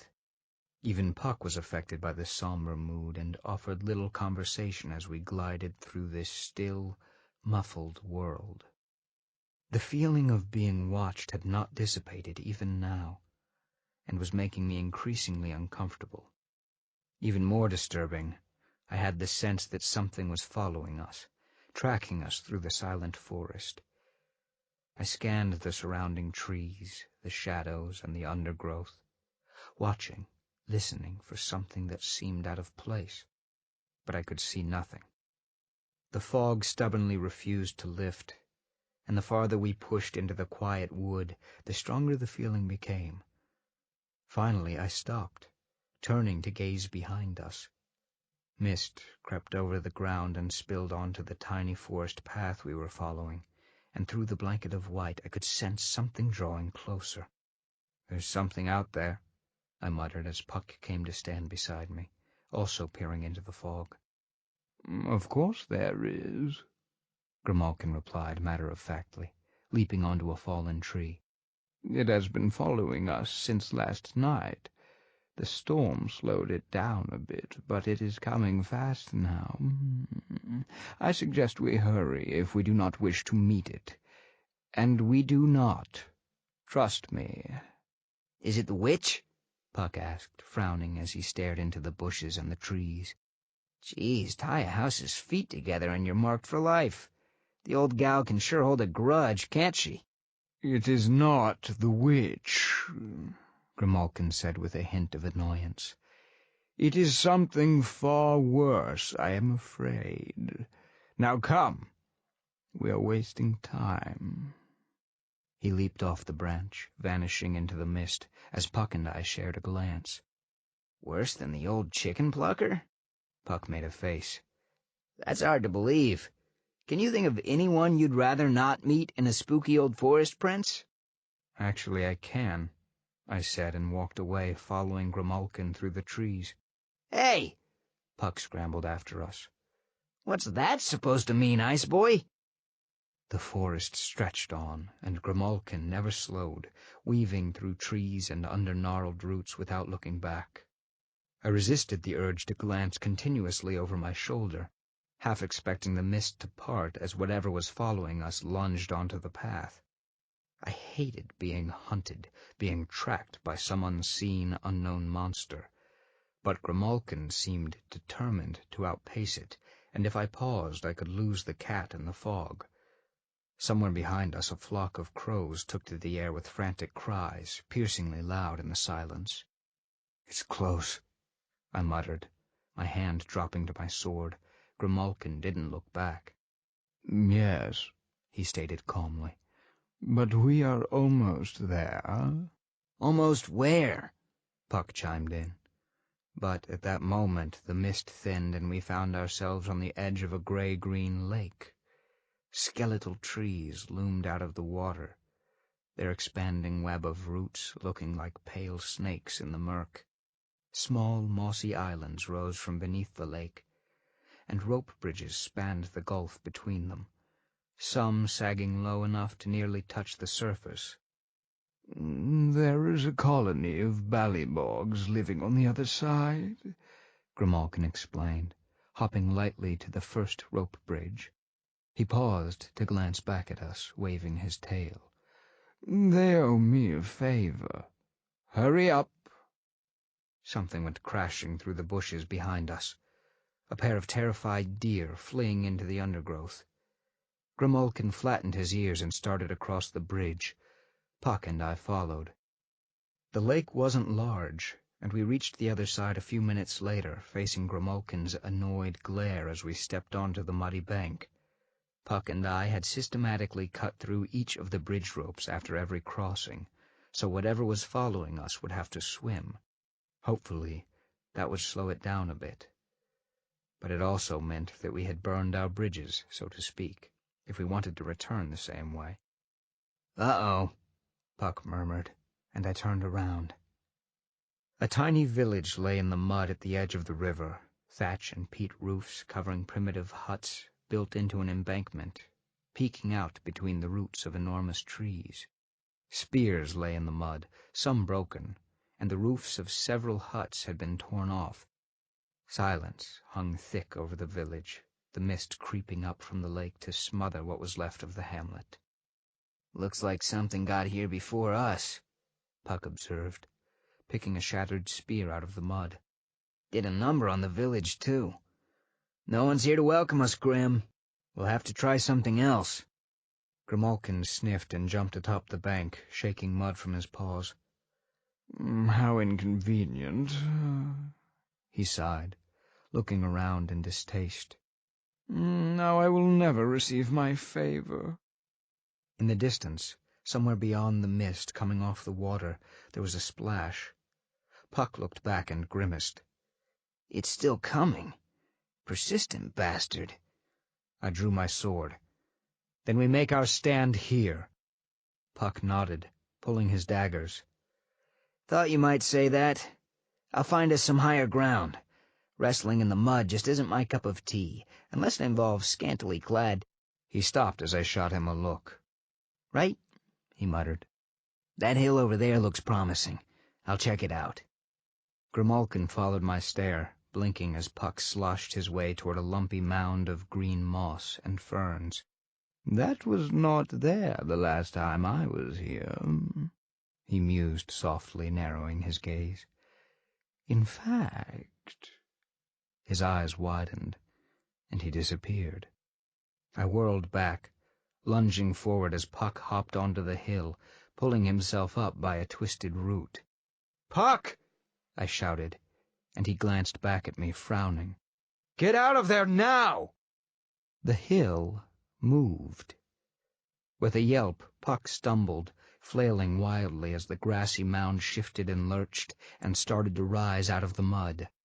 Puck dove forward, landing with a splat in the mud, and the hill stood up, unfolding long, claw-tipped arms and thick, stumpy legs.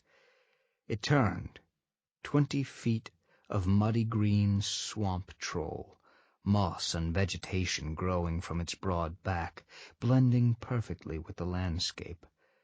Dank green hair hung from its scalp, and its beady red eyes scanned the ground in confusion. Oh, Puck mused, gazing up at the enormous creature from the mud. Well, that explains a few things. The swamp troll roared, spittle flying from its open jaws, and took a step toward Puck, who bounced to his feet. It swiped a talon at him, and he ducked, running under its enormous bulk, darting between the tree stump legs. The troll roared and started to turn, and I flung a hail of ice daggers at it, sticking it in the shoulder and face. It bellowed and lurched toward me, making the ground shake as it charged. I dodged, rolling out of the way as the troll hit the embankment and ripped a huge gash through the huts, tearing them open. As the troll pulled back, I lunged at it, swiping at its thick arms, cutting a deep gash through the bark-like skin. It howled, more in anger than pain, and whirled on me. There was movement on its broad shoulders, and Puck appeared, clinging to its back, a huge grin splitting his face. All right, he announced grandly as the troll jerked and spun around, trying in vain to reach him. I claim this land for Spain! And he planted his dagger in the base of the troll's thick neck. The creature roared, a shrill, painful wail, and clawed desperately at its back. Puck scooted away, avoiding the troll's raking talons, and stuck his dagger on the other side of its neck. It screeched again, slapping and tearing, and Puck scrambled away. With all its attention on Puck, I leaped forward, vaulted off a stumpy leg, and plunged my sword into the troll's chest. It staggered, falling to its knees, and with a deep groan, toppled into the mud as I ducked out of the way. Puck sprang off its shoulders as it collapsed, rolled as he hit the ground and came to his feet, grinning, though he looked like some kind of mud monster himself. Yes! he exclaimed, shaking his head and flinging mud everywhere. Man, that was fun! Better than playing Stay on the Wild Pegasus. Can we do it again? Idiot. I wiped a splash of mud from my cheek with the back of my hand. We're not done yet. Whatever is following us is still out there. Also, may I remind you, Grimalkin said, peering imperiously from the branches of a tall tree, that swamp trolls in particular have 2 hearts and accelerated healing capabilities. You will have to do more than stick a sword in its chest if you wish to kill it for good. Puck blinked. So you're saying that our mossy friend isn't really... There was a wet, sloshing sound behind us, and Grimalkin vanished again. Puck winced. Right then, he muttered as we spun around. The swamp troll lumbered to its feet, its red eyes blazing and angry, fastened on us. Round 2. Puck sighed and swept his hand down in a chopping motion. Fight! The troll roared. Effortlessly it reached out and wrapped one claw around the trunk of a pine tree, pulling it from the mud as easily as picking a dandelion. With blinding speed it smashed the weapon toward us.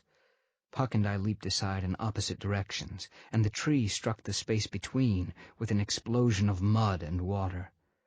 Almost immediately the troll swept the tree across the ground as if it was whisking away dust with a broom, and this time Puck wasn't quite able to dodge quickly enough. The trunk hit him and sent his body tumbling through the air, striking his head on another tree and slumping into the mud several yards away. Red-eyed, the troll turned back to me, stepping forward threateningly. I retreated until my back hit the wall of the embankment, and I tensed as the huge troll loomed over me, raising its club over its head and smashing it down like a battering ram. Something big and dark lunged between us with a booming snarl, and a monstrous shaggy thing slammed into the troll, teeth flashing. The troll screeched and stumbled back, its arm clamped in the jaws of an enormous black wolf the size of a grizzly bear, who growled and shook his head, digging his fangs in farther. Howling, the troll flailed and yanked back, trying desperately to dislodge the monster clinging to its arm. But the wolf wasn't letting go. I caught my breath, recognizing the creature, knowing who it was. But there was no time to wonder why he was here. Dodging the wolf, I ducked beneath the troll's legs and turned, slashing the thick tendon behind its knees. With a shriek, the troll's legs buckled, and I leaped onto its back, much as Puck had done as it went down. But this time, I raised my sword and drove it point first into the troll's head, right between the horns, burying the weapon to the hilt. A shudder racked the troll's body. It began to stiffen, its skin turning gray and hard. I yanked my sword free and vaulted off its back as the troll curled up on itself, much like a giant insect or spider, and turned to stone. In a few seconds, only a troll-shaped boulder sat in the mud at the edge of the village. There was a deep chuckle beside me. Not bad, little prince. Not bad. Slowly I turned, gripping my weapon, ready to unleash my glamour in one violent, chaotic burst. A few yards away, the enormous wolf of legend stared at me, eyes glowing yellow-green in the gloom, fangs bared in a vicious smile. "Hello, Prince," rumbled the big bad wolf. "I told you before, the next time we meet, you won't ever see me coming." I stared at the wolf, keeping him in my sights as he circled me, fangs bared in a savage grin, huge paws sinking into the mud. Around and inside me, glamour flared, cold and lethal, ready to be unleashed. I couldn't hold anything back, not with him. This was possibly the most dangerous, ancient creature to ever walk the wilds of the Nevernever. His stories outnumbered all the myths and legends ever told, and his power grew with every telling, every dire warning and fable that whispered his name. His legends were all born of fear. He was the consummate villain, the creature that old wives warned their children about. A monster that consumed little girls and butchered entire herds for no reason. His brethren in the mortal world had suffered terribly for the fears that birthed him. They had been gunned down, trapped and slaughtered wholesale. But each death reinforced those fears and made him more powerful than before. The immortal big bad wolf. Megan and I had met him once before, and he'd almost succeeded in killing me. That wouldn't happen again. "Put that stick away." The wolf's voice, guttural and deep, held traces of amusement. "If I wanted you dead, I wouldn't have bothered saving your sorry carcass from the swamp troll.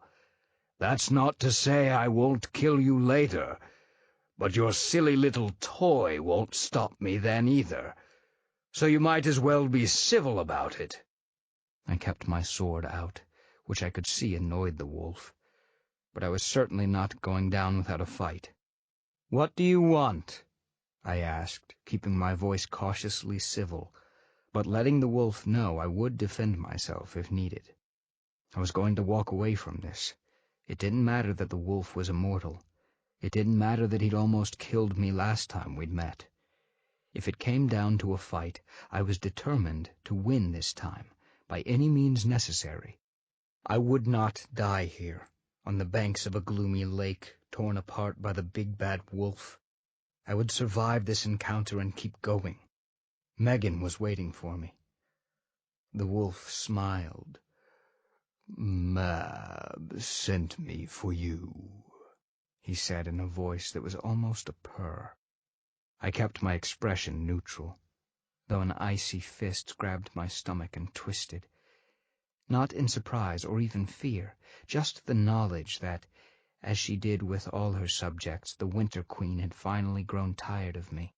Perhaps she was insulted by my refusal to return to court. Perhaps she'd decided that a former Winter Prince running around free was too volatile, a threat to her throne. The whys didn't matter. Mab had sent the most feared hunter and assassin in the entire Nevernever to kill me. I sighed, suddenly feeling very tired. "I suppose I should be honored," I told him, and he cocked his enormous shaggy head, still grinning, taking a furtive breath. I calmed my mind, the glamour settling into a low, throbbing pulse. "We won't get anywhere standing around looking at each other," I told him, raising my sword. "Let's get on with it, then." The wolf chuckled. "As much as I'd enjoy ripping your head off, little prince," he said, and his eyes gleamed, "I am not here to end your life. Quite the opposite, in fact. Mab sent me here to help you."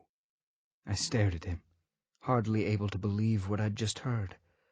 "Why?" The wolf shrugged, his huge shoulders rippling with the movement. "I do not know," he said, and yawned, flashing lethal fangs. "Nor do I care. The Winter Queen knows of your quest. She knows you will probably have to journey far to complete it. I am here to make sure you reach your destination with your guts on the inside. In return, she will owe me a favor." He sniffed the air and sat down, watching me with half-lidded eyes. "Beyond that, I have no interest in you, or the summer prankster, who, if he wants his head to remain on his shoulders, will think long and hard about jumping me from behind. Next time, try standing downwind, good fellow." Damn! Puck appeared from a clump of reeds, a chagrined smile on his face, glaring at the wolf. I knew I was forgetting something. Blood caked one side of his face, but other than that, he seemed fine. Brandishing his daggers, he sauntered up beside me, facing the huge predator. "Working for Mab now, are you, Wolfman?" he smirked. "Like a good little attack dog? Will you also roll over and beg if she asks?" The wolf rose, looming over both of us, the hair on his spine bristling. I resisted the urge to hit Goodfellow, even though I knew what he was doing, taunting an opponent for more information.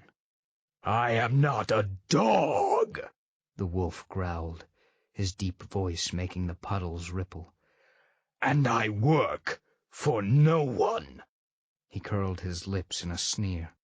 "The favor of the Winter Queen is a substantial reward, but do not think you can order me around like the weak creatures of men. I will see you to the end of your quest alive." He growled again and bared his teeth. "The request said nothing about whole." "You're not here for a favor," I said, and he blinked, eyeing me suspiciously.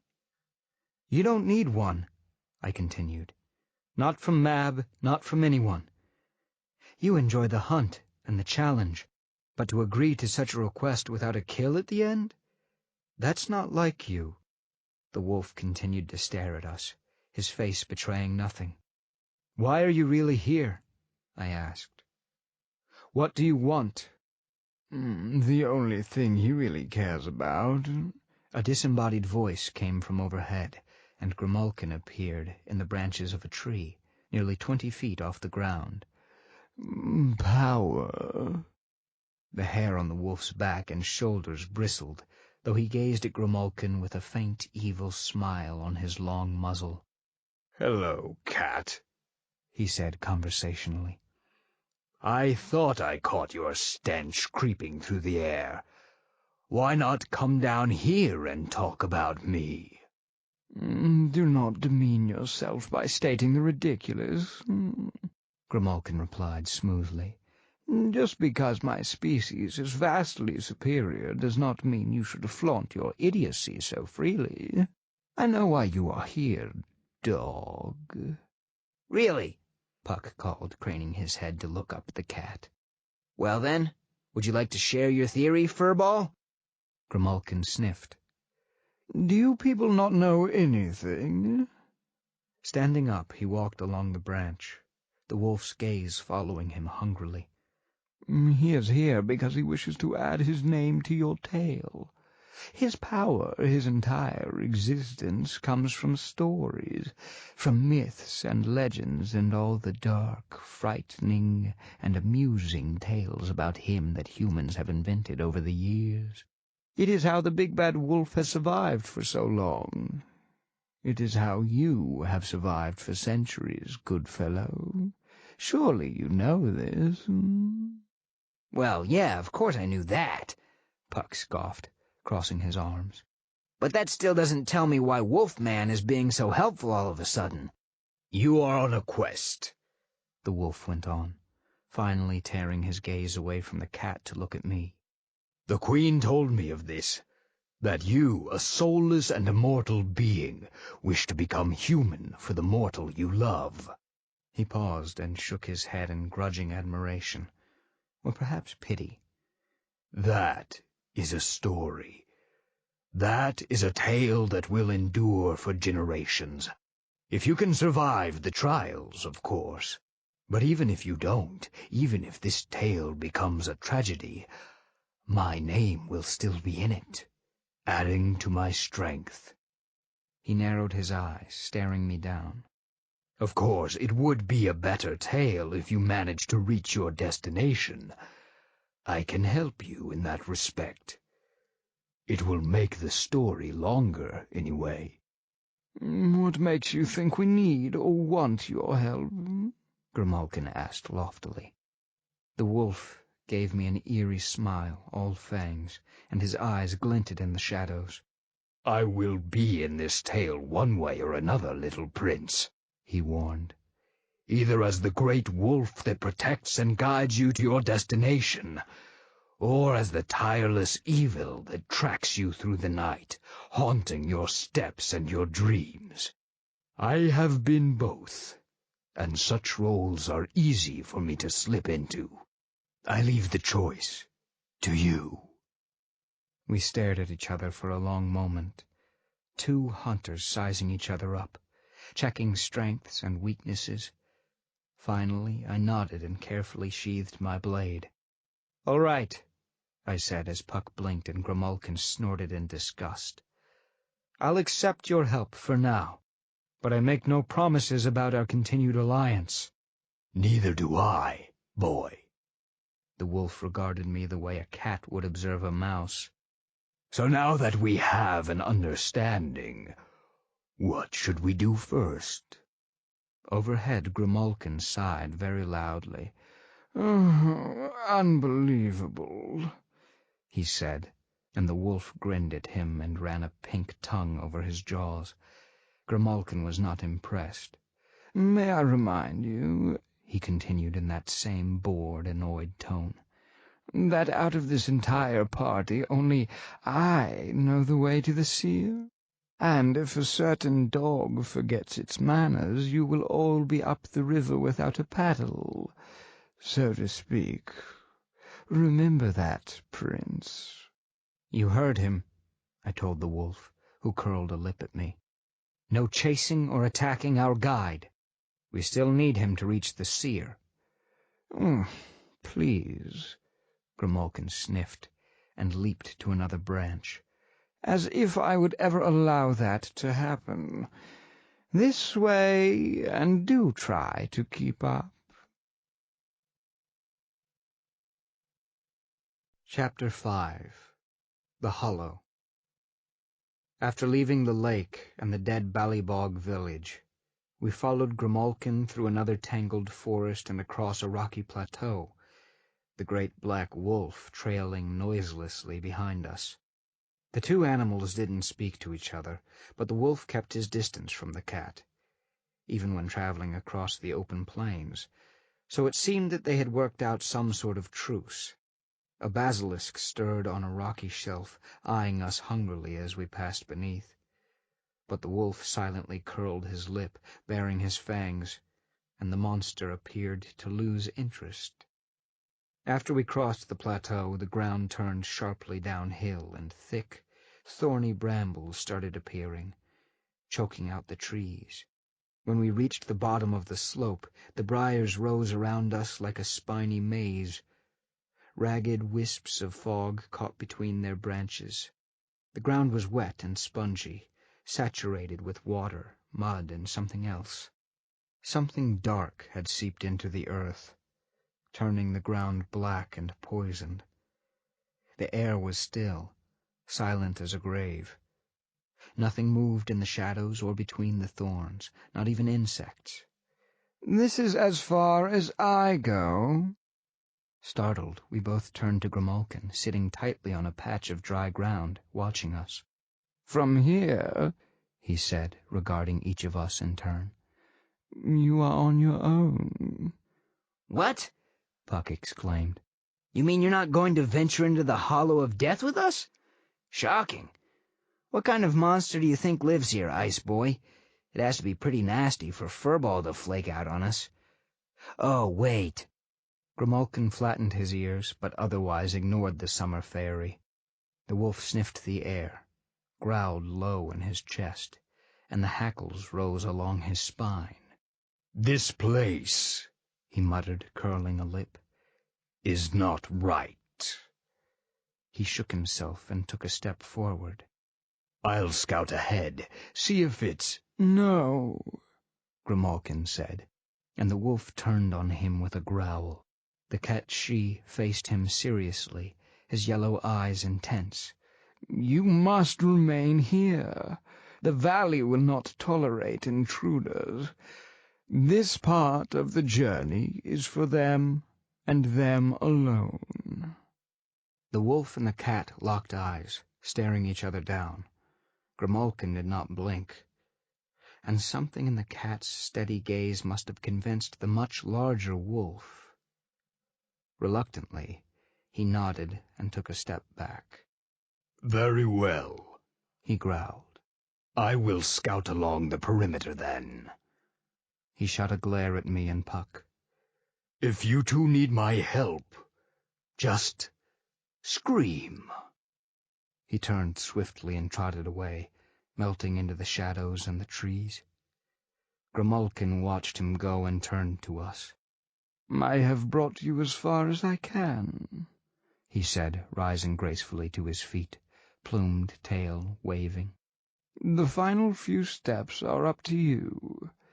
His gaze narrowed, watching us grimly. "Both of you." A coil of mist curled across the place where Grimalkin sat, and he was gone. Puck crossed his arms, gazing past the edge of the valley, into the darkness and thorns. Yep, He sighed. a really, really nasty monster indeed. I gazed into the hollow, watching the mist writhe through the thorns, creating shadows and dragons where there was nothing. Silence hung thick on the air. Not a peaceful, serene silence, but the silence of a tomb, or the aftermath of a battle, where death and darkness thrived and the living had no place. I could hear the whispers of hate and fear that hissed through the brambles, ghosts on the wind. I could hear them call my name. Something in me recoiled, reluctant to set foot in that dark valley. It was waiting for me, somewhere beyond the mist, still watching. Filled with a foreboding I couldn't explain, I drew back, then stopped, angry with myself. Why this sudden fear? Fear meant nothing to me. Fear was the knowledge of pain, the awareness that you could be hurt, that you could die. That was all it came down to. I knew pain. intimately. I'd welcomed it at times, because it meant I could still feel, that I wasn't completely frozen. What more could anything do to my body that I hadn't already lived through? Nodding to Puck, I drew my sword and stepped into the hollow, feeling the mist coil around me as we slipped into the fog. A gray shroud enveloped us instantly, lit by a flat, even glow that somehow managed to darken everything. Nothing moved in the hollow. All life had been swallowed by the thick black briars that sprang up everywhere, choking everything out. The ground beneath us was wet and spongy, though the writhing layer of mist made it impossible to see what we were stepping on. As I moved through the brambles, my sword held up and ready, I began to sense the wrongness of the valley right below my feet. The ground pulsed with hate and blood and despair. I could feel it clawing at me. The darkness of this place. I could feel my unseelie nature rise up in response, cold, ruthless, and angry. "This place is cursed," Puck muttered as I struggled to control myself, to stifle the darkness rising within. "We need to find this seer and get out of here soon." Shh. Something whispered through the brambles, raising the hair on my neck. I whirled, but no one was there. Ice boy? Puck stepped forward, eyes narrowed in concern. Ash, you all right? And for just a moment I wanted to kill him. I wanted to take my sword and plunge it deep into his chest, to watch the light fade from his eyes right before he crumpled at my feet. Turning away, I struggled to compose myself, to stifle the cold rage ebbing through me. The demon inside was stirring, unwilling to hold back any longer, and the core of the rage was directed, like a spearhead, at Puck. "Ash," the voice whispered again, and I looked up. Several yards away, barely visible through the mist, a ghostly glowing figure walked through a space between the briars, catching my eye and then vanishing from sight. My breath caught in my throat. Forgetting Puck, forgetting everything that had brought us here, I followed the figure into the mist. Voices hissed at me through the brambles, faint and incomprehensible, though every so often I heard them whisper my name.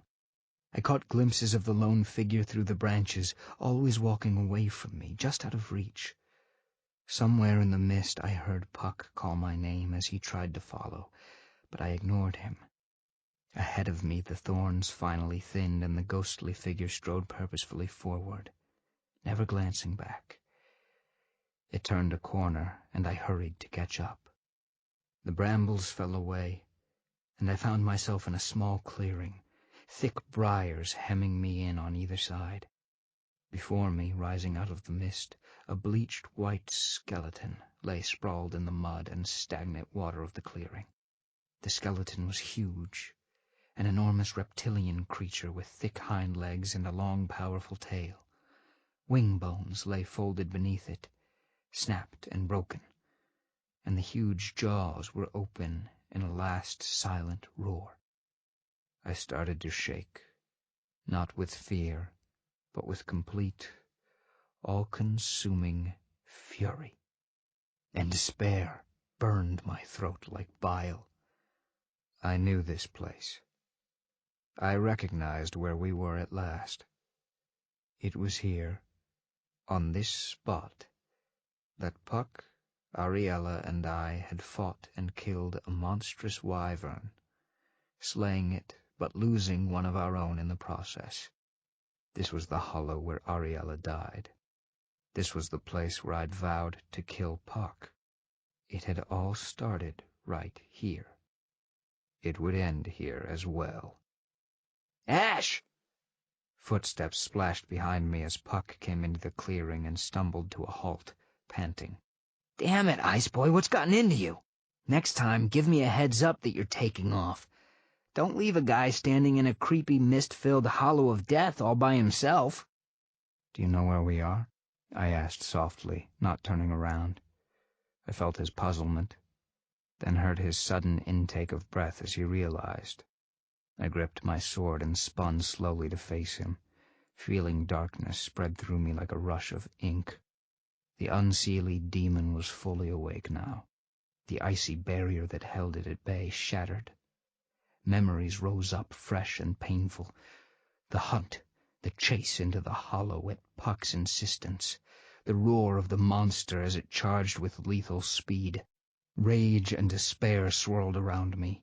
Whether mine or the memories of this dark place, I didn't know, nor did I care. Meeting Puck's eyes, I started forward. "Ash?"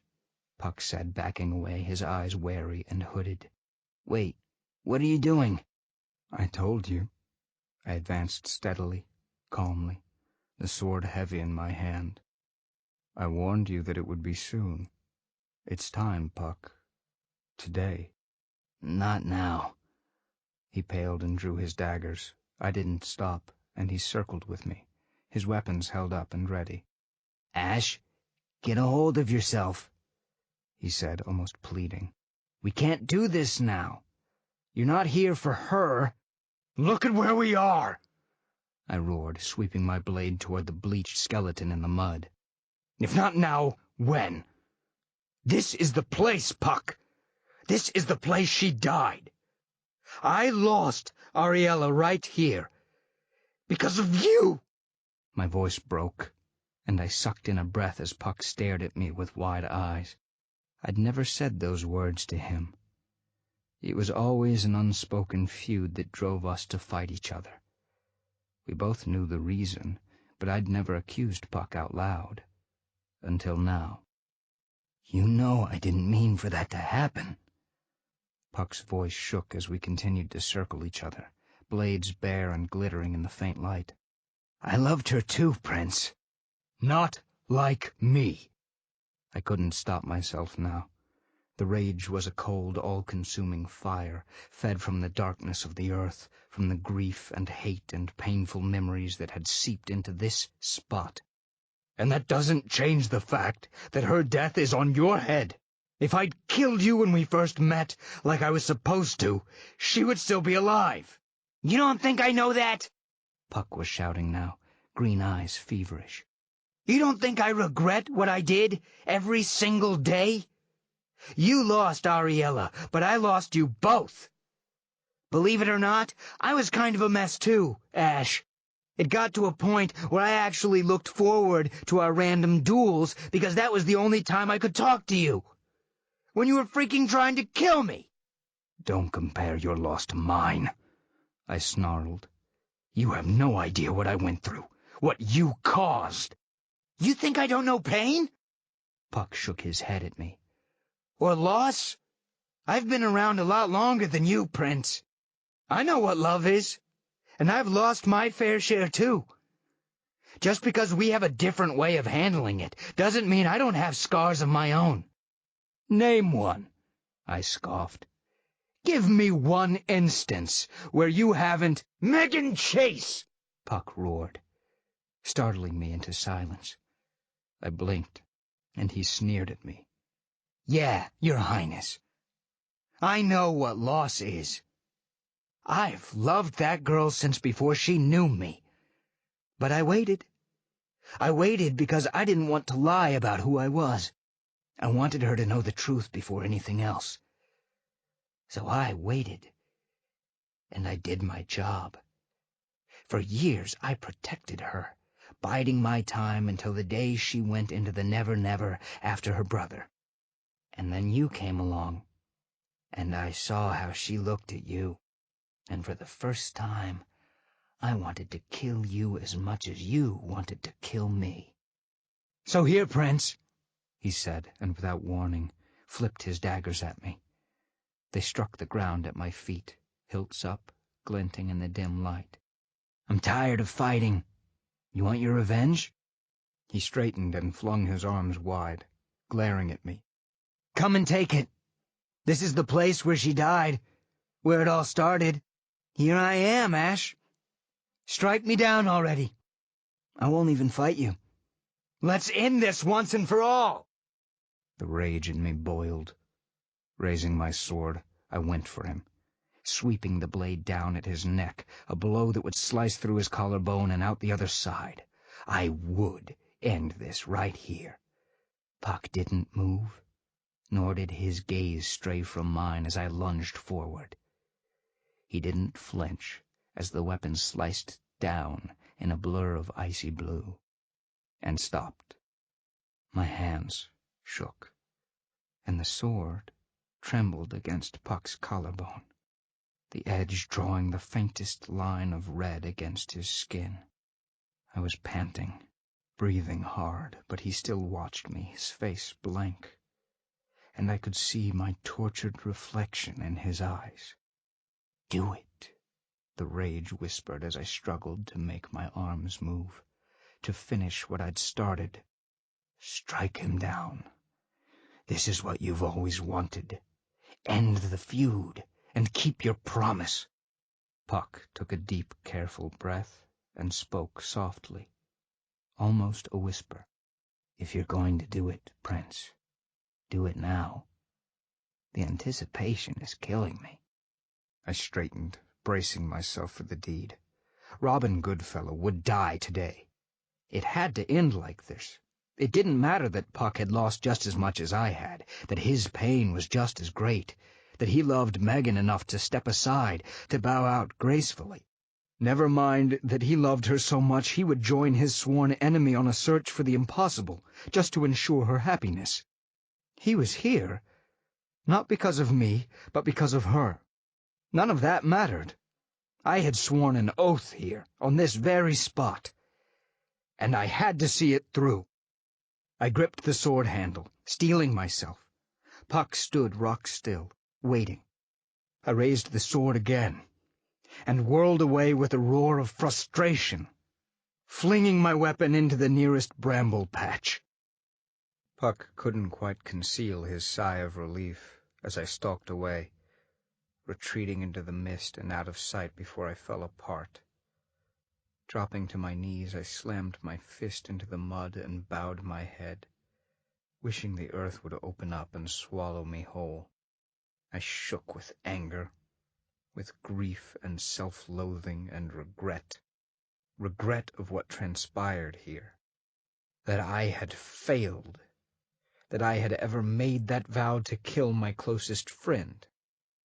"I'm sorry, Ariella. Forgive me. I'm weak. I wasn't able to keep my promise." How long I knelt there I didn't know. Perhaps only minutes, but before I could really compose myself I had the sudden knowledge that I wasn't alone. Wondering if Puck was really foolish enough to bother me now, I raised my head. It wasn't Puck. A robed figure stood at the edge of the mist, pale and indistinct, blending into the surrounding fog. Its cowl was raised, showing nothing but darkness beneath the hood, but I could feel its eyes on me, watching. I rose slowly, muscles tensed to leap away should the stranger make any move to attack. I wished I had my sword, but there was no time to regret that now. Watching the stranger, I felt a glimmer of recognition. We'd met before, recently, in fact. This was the same presence I had felt in my nightmare of the Iron Realm, the one keeping just out of sight, holding me to the dream world. And as my memory returned with the shattered pieces of my composure, I finally recalled why we were here, who we had come to find.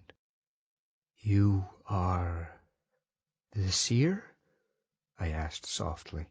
My voice came out shaky and was swallowed by the coiling fog, but the robed figure nodded. "Then you know why I've come." Another nod. "Yes," the seer whispered, its voice softer than the mist around us.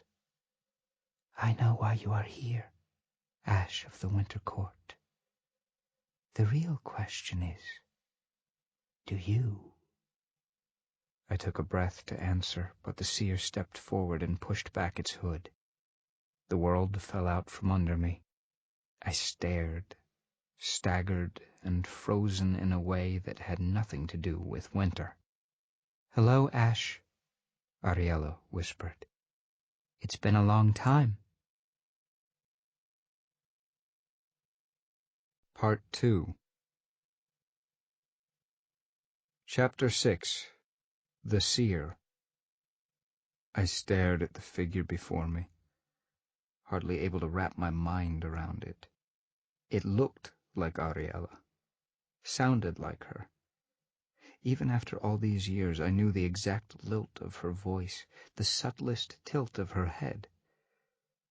But it wasn't her. It couldn't be.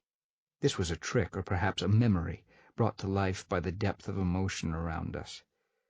Ariella was dead. She had been for a long time. "No," I whispered, shaking my head, trying desperately to regain my scattered wits. This isn't real. You're not real. Ariella is gone."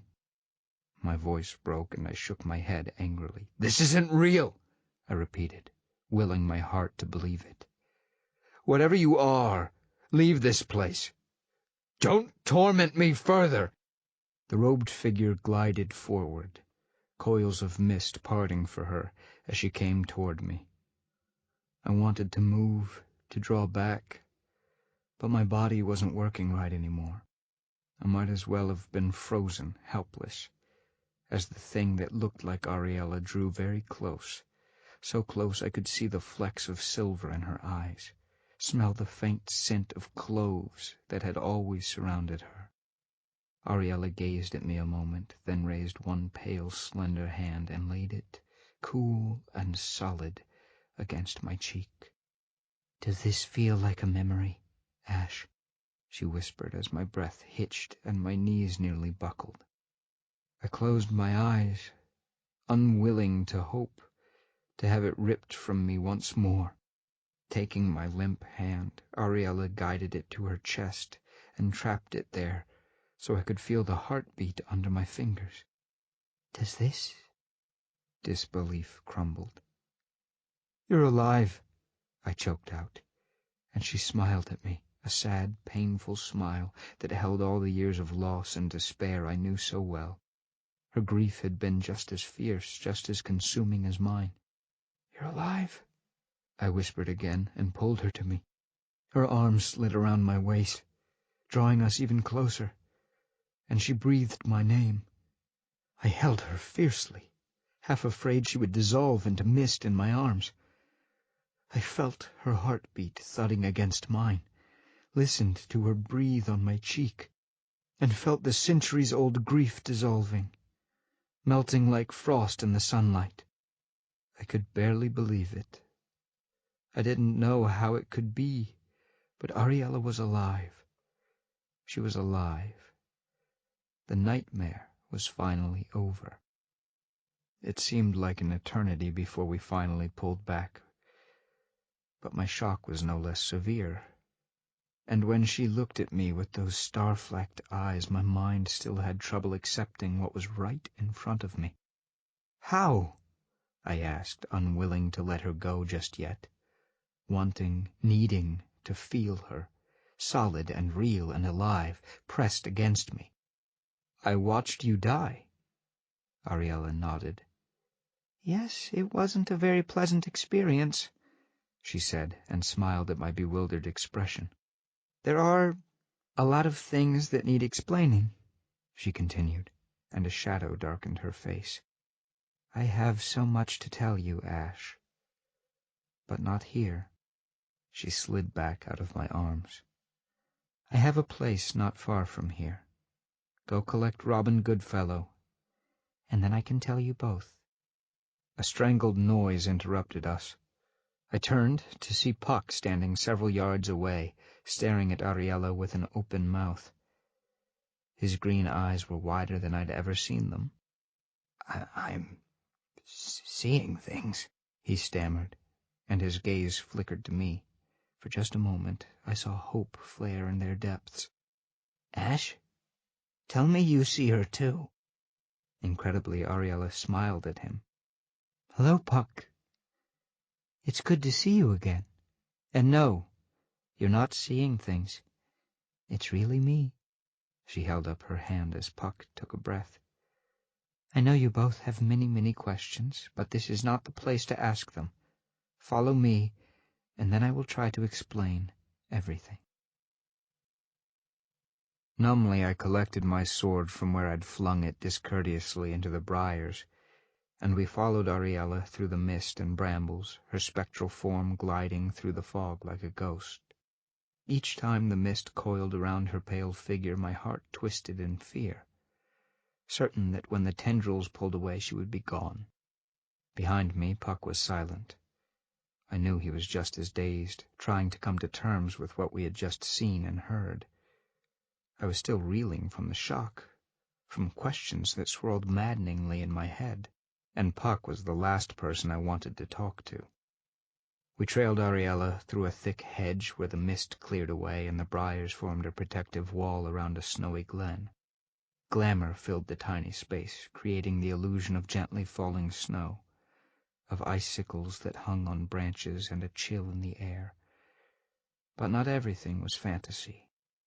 A clear pool glimmered in the center of the clearing, and a lone elder tree stood beside it, its branches heavy with purple berries. Shelves full of jars, dried plants, and simple bone tools had been worked into the bramble, and a narrow bed stood beneath an overhang of woven thatch and ice. Ariella walked over to a shelf and brushed imaginary dust from between two jars, seeming to collect her thoughts. I gazed around the clearing in wonder. Is this where you live? I asked. All this time you've been here? Yes.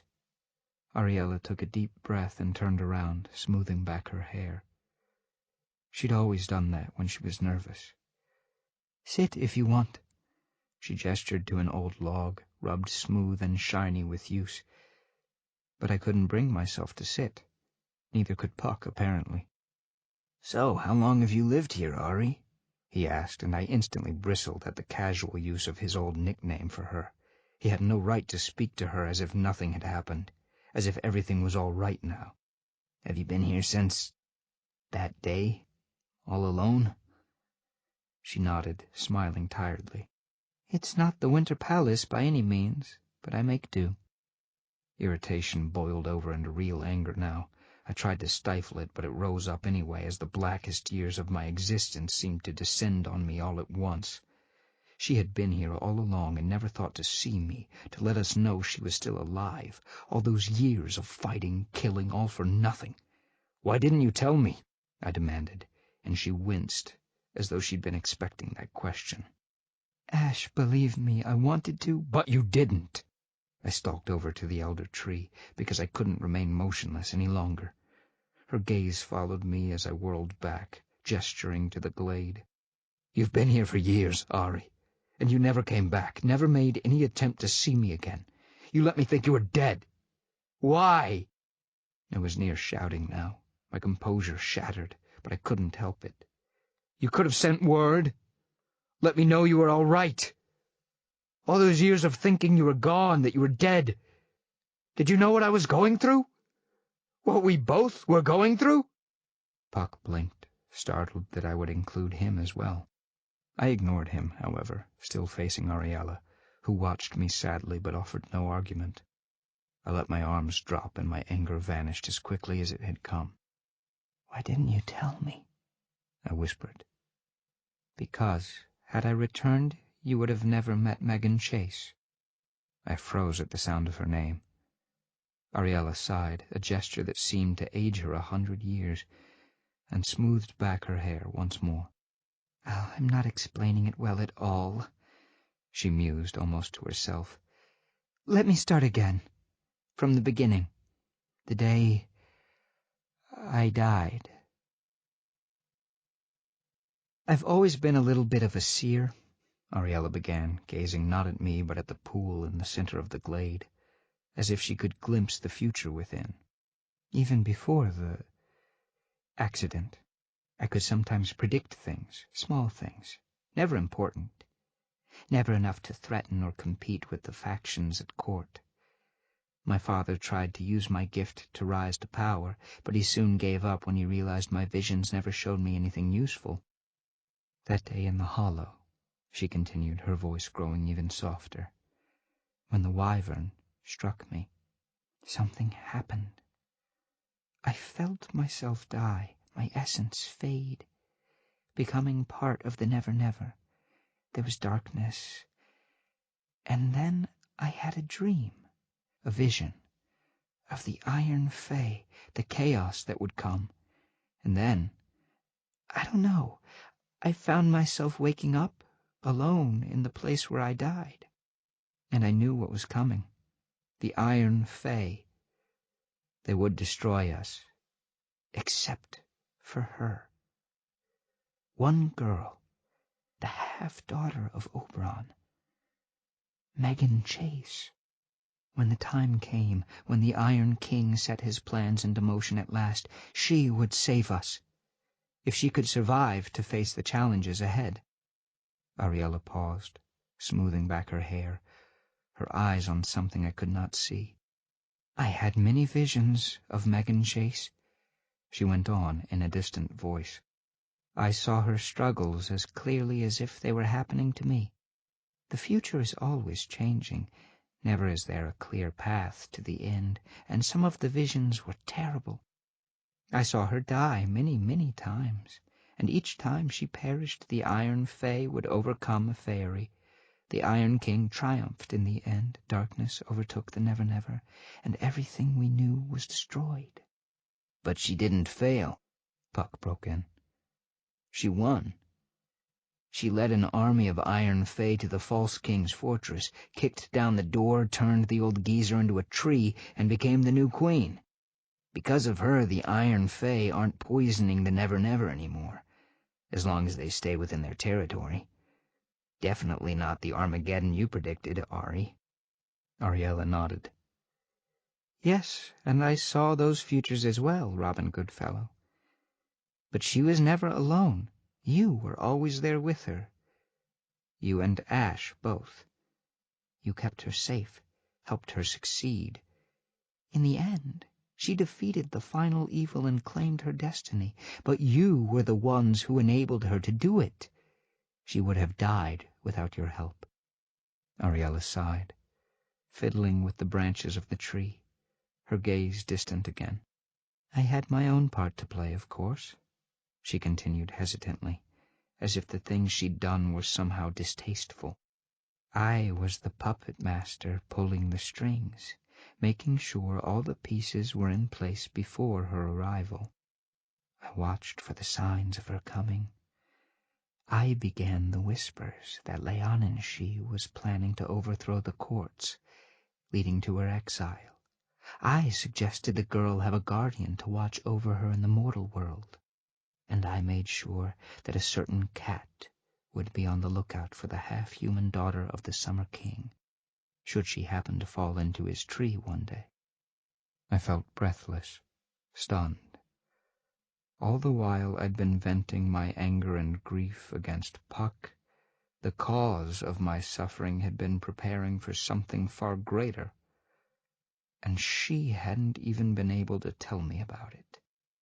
Ariella paused then, closing her eyes, her mouth tightening. I knew you would fall in love with her, Ash, she whispered. The visions showed me, years before you would see her for the first time. I wanted to go to you, to let you know that I was alive. I knew what you were going through. I heard of your oath against Puck. I wanted to tell you so badly. Her voice wavered, making my gut twist. But I couldn't. I had to let you meet her, fall in love with her, become her knight, because she needed you, and because we all needed her to succeed. I believe Faerie itself brought me back to ensure the success of Megan Chase. I couldn't let my feelings for you stand in the way. I had to let you go. She took a deep breath and her voice hardened. I chose to let you go. I knew you would come here. Ariella faced me, the stars glittering in her turquoise eyes. Eventually I knew you would come. I know your quest, Ash, and I know why you're here. You want to become human, to be mortal, so you can go back to her. But things aren't so black and white now, are they? And so I will ask a question of you. I know what you must do to become mortal, but the road will be hard, and some of us might not survive it. So this is my question. Do you still want to become human? Do you still want to be with Megan Chase? I took a slow breath to calm my churning mind. I couldn't answer, not when the love decades dead was standing not 5 yards away staring at me. Without a word, I turned and left the glade back into the mist-shrouded hollow and the silence of my own thoughts. I felt Ariella's eyes on me as I left, but she did not follow. Alone, I stood in the place where Ariella died. The great wyvern skeleton curled around the edge, and tried to process all that had happened. She was alive. All this time she had been alive, knowing I was out there, watching yet unable to contact me. She had been alone for so long. It must have been horrible for her. If the situation had been reversed, and I was the one watching, knowing she would fall for another, it would have driven me insane. I wondered if she had waited for this day, the day I finally returned to this spot, hoping that we could be together again. But there was someone else now, someone who waited for me, who knew my true name and commanded my loyalty. Someone I'd made a promise to. I felt Puck's presence at my back, but didn't turn around. "This is crazy, isn't it?" he muttered, coming to stand beside me. "Who would have thought she was here all this time? If I had known—" He sighed, crossing his arms to his chest, letting his voice trail off. "Things sure would have turned out differently, wouldn't they?" "How did you know?" I asked without turning around, and felt his confused frown at my back. "How did you know I wouldn't kill you?" "I didn't," Puck said with forced cheerfulness. "I was really, really hoping you wouldn't. That would have sucked a lot, I think." He stepped closer, joining me in staring at the dead wyvern. His next words, when they came, were very soft. "So is this thing between us finally over?" I didn't look at him. "Ariel is alive," I murmured. "I think that dissolves the oath. I no longer have to avenge her death. So if that's true, then—" "Yes." I paused, waiting to see if the words felt right. If I could say what I'd wanted to say for decades, if the words were a lie, I would not be able to speak them. "It's over." "It's over." Puck let out a sigh and let his head fall back, running his hands through his hair, a relieved grin crossing his face. I shot him a sideways glance. "That doesn't mean we're all right," I warned, mostly out of habit. "Just because I'm not sworn to kill you anymore doesn't mean I won't." But it was an empty threat, and we both knew it. The relief of not having to kill Puck, being free from an oath I never wanted, was too great. I wasn't failing anyone by letting him live. For now, the unseelie demon inside me had been sated. Though I'd spoken the truth when I'd said we weren't all right. There was still too much fighting, too much anger and hate and bad blood between us. We both had years of words and actions we regretted, old wounds that went too deep. "Puck," I said without moving, "this changes nothing between us. Don't get too comfortable thinking I won't put a sword through your heart. We're still enemies. It can't ever be the way it was." "If you say so, Prince." Puck smirked, then surprised me by turning completely serious. "But right now, I think you have larger issues to deal with." He glanced back at the glade, frowning. "Megan and Ariella. That's a choice I'd never want to make. What are you going to do?" Megan and Ariella. Both alive. Both waiting for me. The whole situation was completely surreal. Megan was the Iron Queen, far beyond my reach. Ariella, alive, unchanged and whole, waited just a few yards away. Possibilities and what-ifs swam through my head. For just a moment I wondered what would happen if I just stayed here with Ariella forever. The pain was swift and immediate. It wasn't stabbing or fiery or unbearable, more like a fraying of my inner self, a few threads tearing away, vanishing into the ether. I winced and stifled a gasp, instantly abandoning that train of thought. My vow, my promise to Megan was woven into my very essence, and breaking it would unravel me as well. "My promise still stands," I said quietly, and the glimmering threads of pain vanished as swiftly as they'd come. "It doesn't matter what I want. I can't give up now. I have to keep going." Promises aside, then. Puck's voice was harder now, disapproving.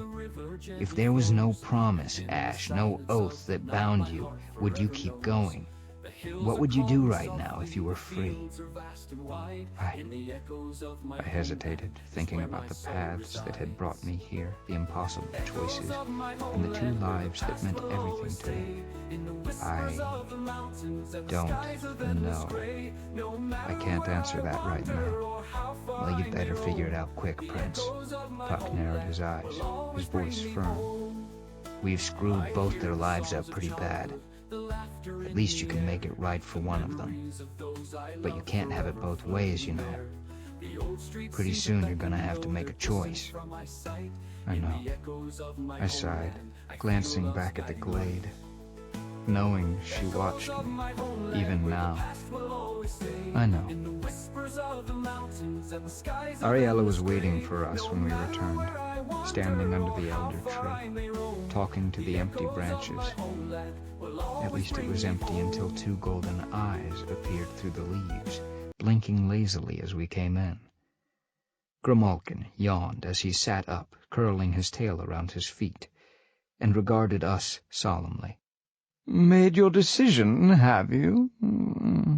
he purred, digging his claws into the branch holding him up. "Good. All this agonizing was getting rather trite. Why does it take so long for humans and gentry to choose one path or the other?" Puck blinked at him. "Oh, let me guess. You knew Ariella was here all along." Your kind does have a flair for stating the obvious." Ariella was watching me, her expression unreadable. "What is your decision, Ash of the Winter Court?" I drew close enough to see her face, realizing it hadn't changed in all the years she'd been gone. She was still beautiful, her face lovely and perfect, though there were shadows in her gaze that hadn't been before. "You told me you knew the way to becoming mortal," I said softly, watching for her reaction. Her eyes tightened a bit, but her expression remained neutral otherwise. "I made a promise," I said softly. "I swore to Megan that I'd find a way to return. I can't walk away from that, even if I want to. I need to know how to become mortal." "Then it is decided." Ariella closed her eyes for a long moment. When she spoke, her voice was low and distant, and it raised the hair on the back of my neck. "There is a place," she murmured, "that resides at the end of the Nevernever, beyond the briars that surround Fairy, beyond the very edge of our world. The ancient testing grounds have stood since the beginning of time. Here the Guardian awaits those who would escape Fairy forever, who wish to leave the world of dreams and enter the human realm. But to do so, they must endure the gauntlet. None who accepted this challenge returned sane, if they returned at all. But legend states that if you can survive the trials, the Guardian will offer the key to becoming mortal. The gauntlet will be your test, and the prize will be your soul." "My soul?" Ariella regarded me solemnly. "Yes. A soul is the essence of humanity. It is what we lack to become mortal, and as such, we cannot truly understand humans. We were born from their dreams, their fears and imaginations. We are the product of their hearts and minds. Without a soul, we are immortal, yet empty. Remembered, we exist. Forgotten, we die. And when we die, we simply fade away, as if we never existed at all. To become human is to have a soul. It is that simple. I glanced at Puck and saw him nodding, as if this all made sense. "All right," I said, turning back to Ariella. "Then I need to get to the testing grounds. Where are they?" She smiled sadly. "It is not a place you can just walk to, Ash. No one who has gone to the testing grounds has ever survived. However," her eyes glazed over, becoming as distant as the stars, "I have seen it in my visions. I can show you the way." "Can you?" I gave her a long, searching look. "And what would you ask in return? What would you have me swear?" I stepped closer, dropping my voice so only she could hear. "I can't give you back the past, Ariella. I can't promise it will be the same. There's someone else now." A face rippled across my memory, different from Ariella's. Pale-haired and blue-eyed, smiling at me. "This quest, my earning a soul, is all for her." "I know," Ariella replied. "I saw you together, Ash. I know what you feel for her. You always loved so completely." Her voice trembled and she took a deep breath, meeting my gaze. "All I ask is that you let me help you. That's all I want." When I still hesitated, she bit her lip and her eyes filled with tears. "I haven't seen you in years, Ash. I waited for this day for so long. Please don't walk out and leave me behind. Not again." Guilt stabbed at me, and I closed my eyes. "All right," I sighed. "I guess I do owe you that. But it won't change anything, Ari. I have to keep my promise to Megan. I won't stop until I've earned a soul." She nodded, almost distracted. "It's a long way to the end of the world." Turning from me, she walked over to the shelves, her next words almost inaudible. "Anything can happen." Chapter 7. The River of Dreams. Leaving the hollow with Ariella, Puck, and Grimalkin, I was eerily reminded of another journey, one that was disturbingly similar to this. I believe the human saying was déjà vu, and it did seem strange, traveling with very nearly the same companions as before. Myself, Grimalkin, Robin Goodfellow, and a girl. It was strange. Not very long ago I'd thought Megan reminded me of Ariella, but now, watching my old love glide through the mist as she led us out of the hollow, my only reflection was how similar and how different Ariella was to Megan. I pushed those thoughts away, focusing only on the task at hand. I could not let myself be distracted from my goal. I could not start comparing the two, the love from the past and the girl I would do anything for, because if I did, I would go mad. The wolf joined us almost as soon as we left the hollow, materializing from the darkness without a sound. He sniffed Ariella curiously and wrinkled his muzzle at her, but she gazed at him calmly, as if she had expected him. No introductions were made, and the pair seemed to accept each other without reservation. Leaving the hollow behind, we made our way through a forest of thorn trees, bristling and unfriendly with bits of bone, fur, and feathers impaled between them. Not only were the trees covered in thorns, the flowers, the ferns, even the rocks were all pointed and barbed, making it important to watch where we put our feet. Some of the trees had taken offense to our presence, or were simply bloodthirsty, for every so often they would take a swipe at us with a gleaming, bristling branch.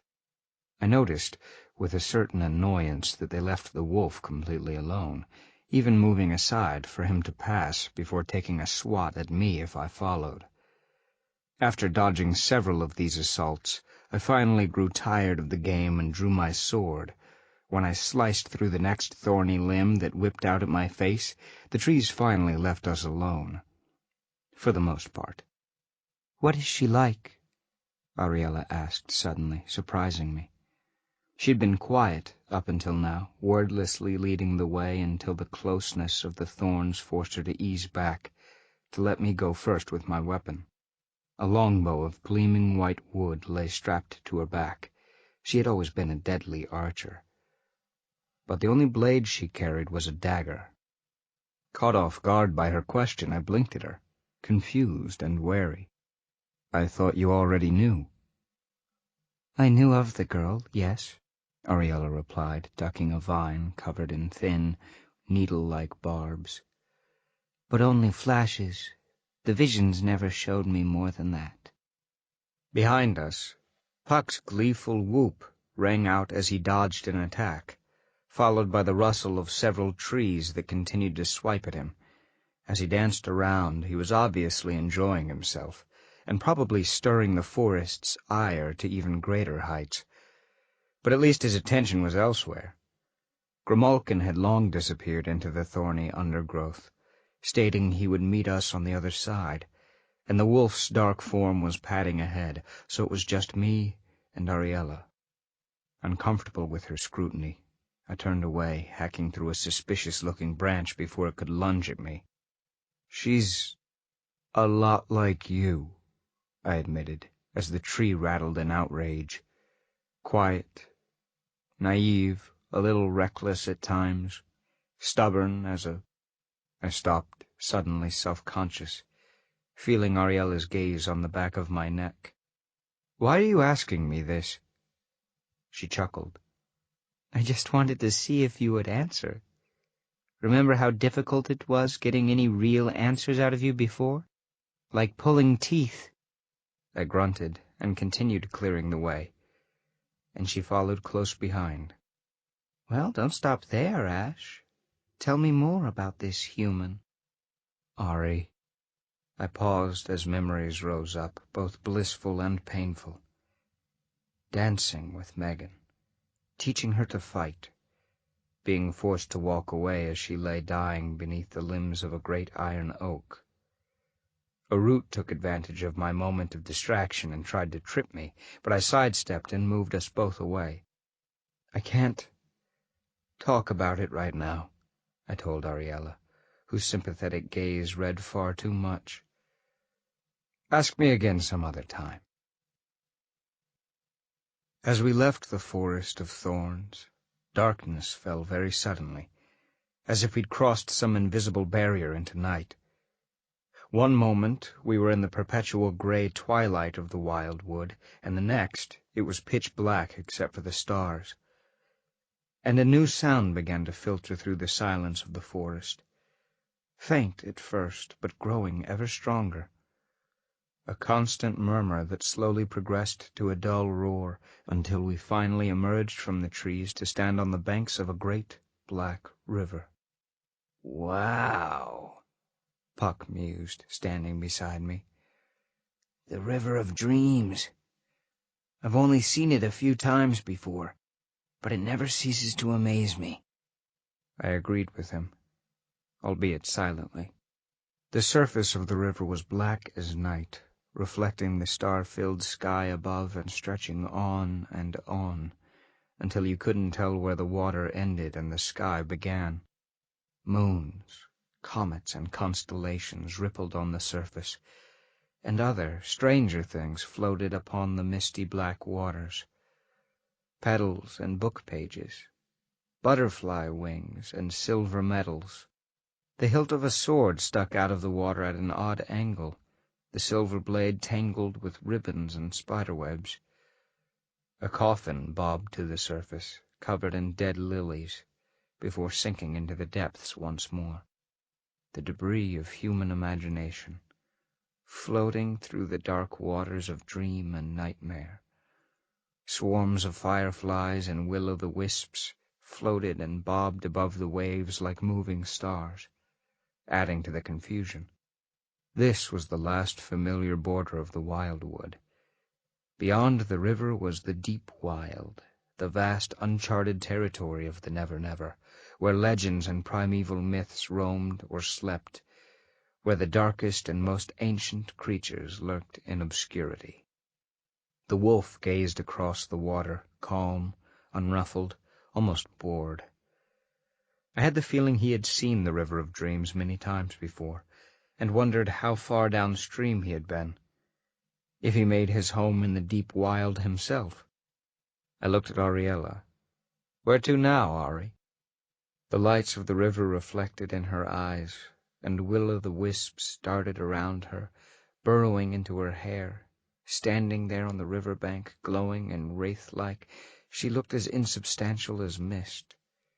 Raising a pale, delicate hand, she pointed downstream. "We follow the river. It will take us where we need to go." "Into the deep wild." "Yes." "How far?" The River of Dreams supposedly ran forever. No one had ever been to the end of it, at least no one who had survived to tell the tale. Her eyes were as distant as the stars overhead. "Until we reach the edge of the world." I nodded. Whatever it took, I was ready, even if it was impossible. "Let's get going, then." A familiar gray cat sat on a barrel half submerged in the mud at the river's edge, lazily swatting at fireflies that bobbed overhead. As we approached, a large wooden raft, covered in algae and trailing ribbons of weed, broke from a cluster of branches and floated toward us, unmanned. The planks were wide and sturdy, the logs holding it up thick and enormous, and it was large enough for even an enormous wolf to sit comfortably. A long wooden pole rested at the back, half underwater. "Oh, hey, look at that," Puck said cheerfully, rubbing his hands together. "Seems like the river knew we were coming. I'll drive." I put my arm out as he started forward. "Not a chance." "Pfft, you never let me do anything." The wolf curled his lip in distaste, eyeing the raft as if it might lunge at him. "You expect to reach the end of the world on that? Do you know the things that live in the River of Dreams? And we're not even at the nightmare stretch yet." "Aw, is the big bad wolfie afraid of a few nasty fish?" The wolf gave him a baleful stare. "You wouldn't say that if you'd seen some of the fish in the deep wild, good fellow. But more important, how will you ever reach the end of the world if I bite your head off?" "It's all right," Ariella said quietly, before we could respond. "I've seen us, following the river to the end. This is the way we need to go."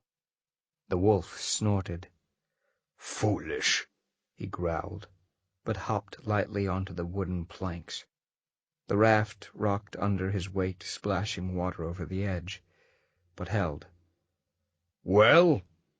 He turned, glared back at us. "Are we going to get this absurdity underway or not?"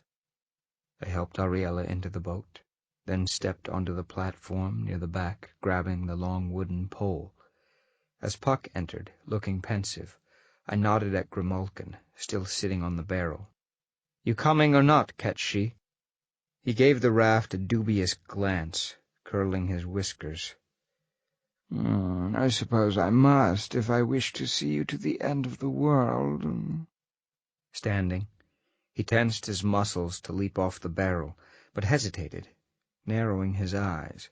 "Although I will issue this one warning.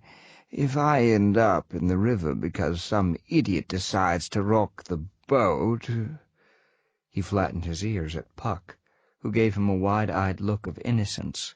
"I know several witches who would be happy to bring down a particular potent curse on said idiot's head." Wow, if I had a favor for every time someone said that to me. Grimalkin did not look amused. Shooting Puck one last feline glare, he leaped to the edge of the raft, walked gracefully along the edge, and sat at the bow. facing out like a haughty figurehead. I gave the pole a push, and the raft moved smoothly into the river of dreams, gliding toward the end of the world. For a while, the river was smooth. Except for the occasional bump of dream debris colliding with the raft, we slid through the water with hardly a ripple. More strange objects floated by us, love letters and wristwatches, stuffed animals and limp balloons. Once Puck reached down and snatched up a faded copy of A Midsummer Night's Dream, grinned like an idiot, and tossed it back into the river. How long we floated down the river I didn't know. The night sky, both above and around us, never lightened. The wolf lay down, put his head on his enormous paws, and dozed. Puck and Ariella spoke quietly in the center of the raft, catching up on many years of separation. They sounded at ease with each other, comfortable and content, and Ariella's laughter floated up occasionally, something I hadn't heard in a long, long time. It made me smile. But I didn't join them in reminiscing. Things were still shaky between Puck and me. I knew the dark, lingering memories of the Hollow had pushed both of us to the edge that night, and we had temporarily put it behind us again, but I didn't trust myself just yet. Besides, I was lost in my own thoughts. Ariella's previous question had reminded me of the girl I was doing this for. I wondered where she was, what she was doing at that very moment. I wondered if she thought of me, too. "Prince," Grimalkin's voice suddenly drifted up from near my feet. I looked down at the cat-she, standing beside me. "I suggest we stop for a bit," he said, waving his tail to keep his balance as the raft bobbed up and down in the current. "I am weary of sitting in one place, and I am not the only one." He nodded to where Ariella and Puck sat together on the planks. Ariella was slumped against Puck's shoulder, dozing quietly. I felt a tiny twinge of anger, seeing them like that. But Puck glanced back at me, offered a tiny, rueful shrug, and I squashed it down. It was ridiculous to be jealous, to feel anything. That part of my life was gone. I might regret it, I might wish it were different, but I could not bring it back. I'd known that for a long time. I steered the raft to the bank toward a sandy bar beneath ancient moss-covered trees. As Puck and I pulled it to shore, Ariella woke, gazing around blearily. Relax, Ari. We're just stopping for a bit." Puck released the boat and stretched, raising long limbs over his head. "You know, it's always rafts and skinny little pole boats that you have to suffer through on these types of trips. Why can't we travel to the end of the world in a yacht?" The wolf leaped off the raft and stretched, baring his fangs in an enormous yawn, shaking water from his fur. He looked around at the enormous trees and panted a grin. "I'm off to hunt," he stated simply. "It shouldn't take long." He glanced back at me, wrinkling his long muzzle. "I'd advise you not to venture into the forest, little prince. You're in the deep wild now, and I'd hate to come back to find you all eaten. Well, except for the cat. He can get himself eaten any time he wants." With that, he turned and bounded off, his black form merging with the shadows. A few seconds later, we realized Grimalkin had also vanished. He'd probably slipped away into the forest as soon as the boat had touched ground, with no explanation and no hint to when he'd return. That left the three of us, alone. "You know, we could just leave them," Puck suggested, grinning to show he wasn't completely serious. "What? Don't give me that look, Ari. Wolfman is probably right at home, and we couldn't get rid of Furball even if we wanted to. We'd be halfway to the end of the world and find him sleeping at the bottom of the boat." Ariella continued to frown disapprovingly, and Puck threw up his hands. "Fine. Guess we're stuck here until their furry highnesses deign to show up again." He eyed each of us in turn, then sighed. "Right then. Camp, food, fire.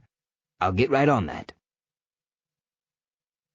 Not long after, a cheerful fire crackled in a shallow pit, trying valiantly to throw back the darkness, failing to do so.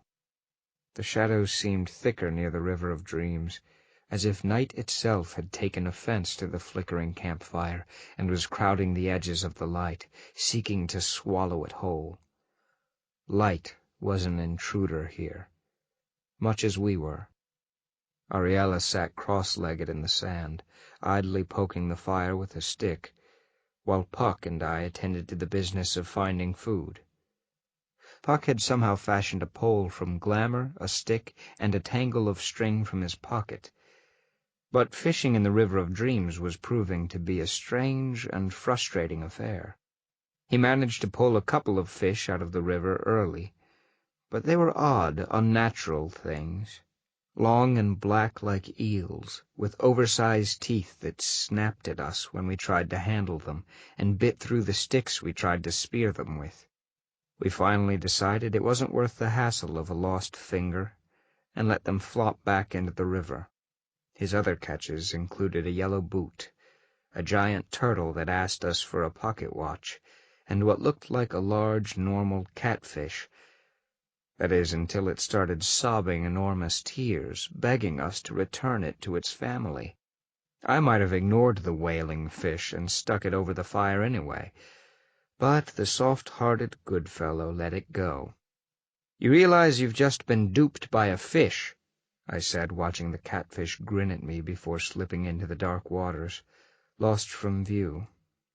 Puck shrugged. Hey, he was going to name one of its grandfish after me, he said, tossing the line into the water again. That's one of my rules, you know. I refuse to eat anything that names its kid after me. Fish don't have children, I deadpanned. Fish have fry. Even so. Fine. I rolled my eyes and stepped back from the edge. I'm done with this. Let me know if you manage to catch anything useful. I wandered back to the fire, where Ariella looked up and smiled faintly, as if she knew exactly how the fishing had gone. Here, she said, and tossed me a round pinkish globe. I caught it automatically, blinking as I realized what it was.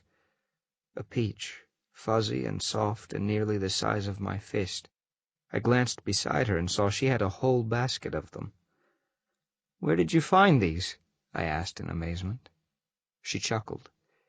"The river," she replied, nodding to the dark, glittering water. "You can find almost anything a human would dream of, provided you know what to look for.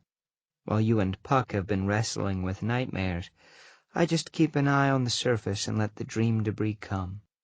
"Sounds like you've done this before," I said, taking a seat beside her. "Not really," she admitted. "I've never been to the river in person, but as a seer I can sometimes see into dreams, whether they be fairy or mortal. Dream-walking, I believe it's called. And sometimes I can even shape those dreams, make a person see what I want them to." "Like you did with mine." She was silent for a moment, gazing back into the fire. "Yes," she murmured finally. "I'm sorry, Ash, but I wanted you to see what would have happened if Megan had lost. I wanted you to understand why I chose what I did, even though I knew it would hurt." "Did you—" I paused, gathering my thoughts. "Did you see my dreams? Before?" "Before I found Megan, before I learned to freeze out my emotions. The nightmares that kept me awake at night, because I knew closing my eyes would force me to live that day over and over again." Ariella shivered, drawing her knees to her chest, and nodded. "I wished I could have helped you," she sighed, resting her chin on a knee. "Between you and Puck, it was all I could do not to let you know I was still alive." I frowned. Puck had had nightmares too? I pushed that thought away, unwilling to dwell on it. If he had been suffering like me, good, he deserved it. "So," I asked, changing the subject, What comes next? Ariella sighed. I don't know, she murmured, almost to herself. Everything is so hazy now. I've never been this far into the wild wood. I haven't either. But that doesn't worry you, does it? She hugged herself and gazed out over the river. You'll do whatever it takes, won't you? You've always been that way. Completely fearless. She shivered again and closed her eyes, seeming to sink into herself. I wish I could be like that. I'm not fearless, I told her. There are a lot of things that scare me. Failure. My own savage, unseelie nature. Being unable to save those I had sworn to protect. Having my heart ripped from me once more. I'm not fearless, I said again. Not by a long shot. Ariella gave me a sideways glance, as if she knew what I was thinking. Yes, but you aren't afraid of the things the rest of us are afraid of, she said wryly. The things that should terrify you don't. Like what? I challenged, mostly to get her talking, to argue with me as she had before. This new Ariella, quiet and sad, bowed under the weight of terrible knowledge and countless secrets, was more than I could take. I wanted her to laugh again, to smile like she used to. Grinning, I bit into the peach, adopting a careless, defiant posture. Name something you think I should be afraid of. Dragons, Ariella said immediately, making me snort. Giants, hydras, manticores, take your pick.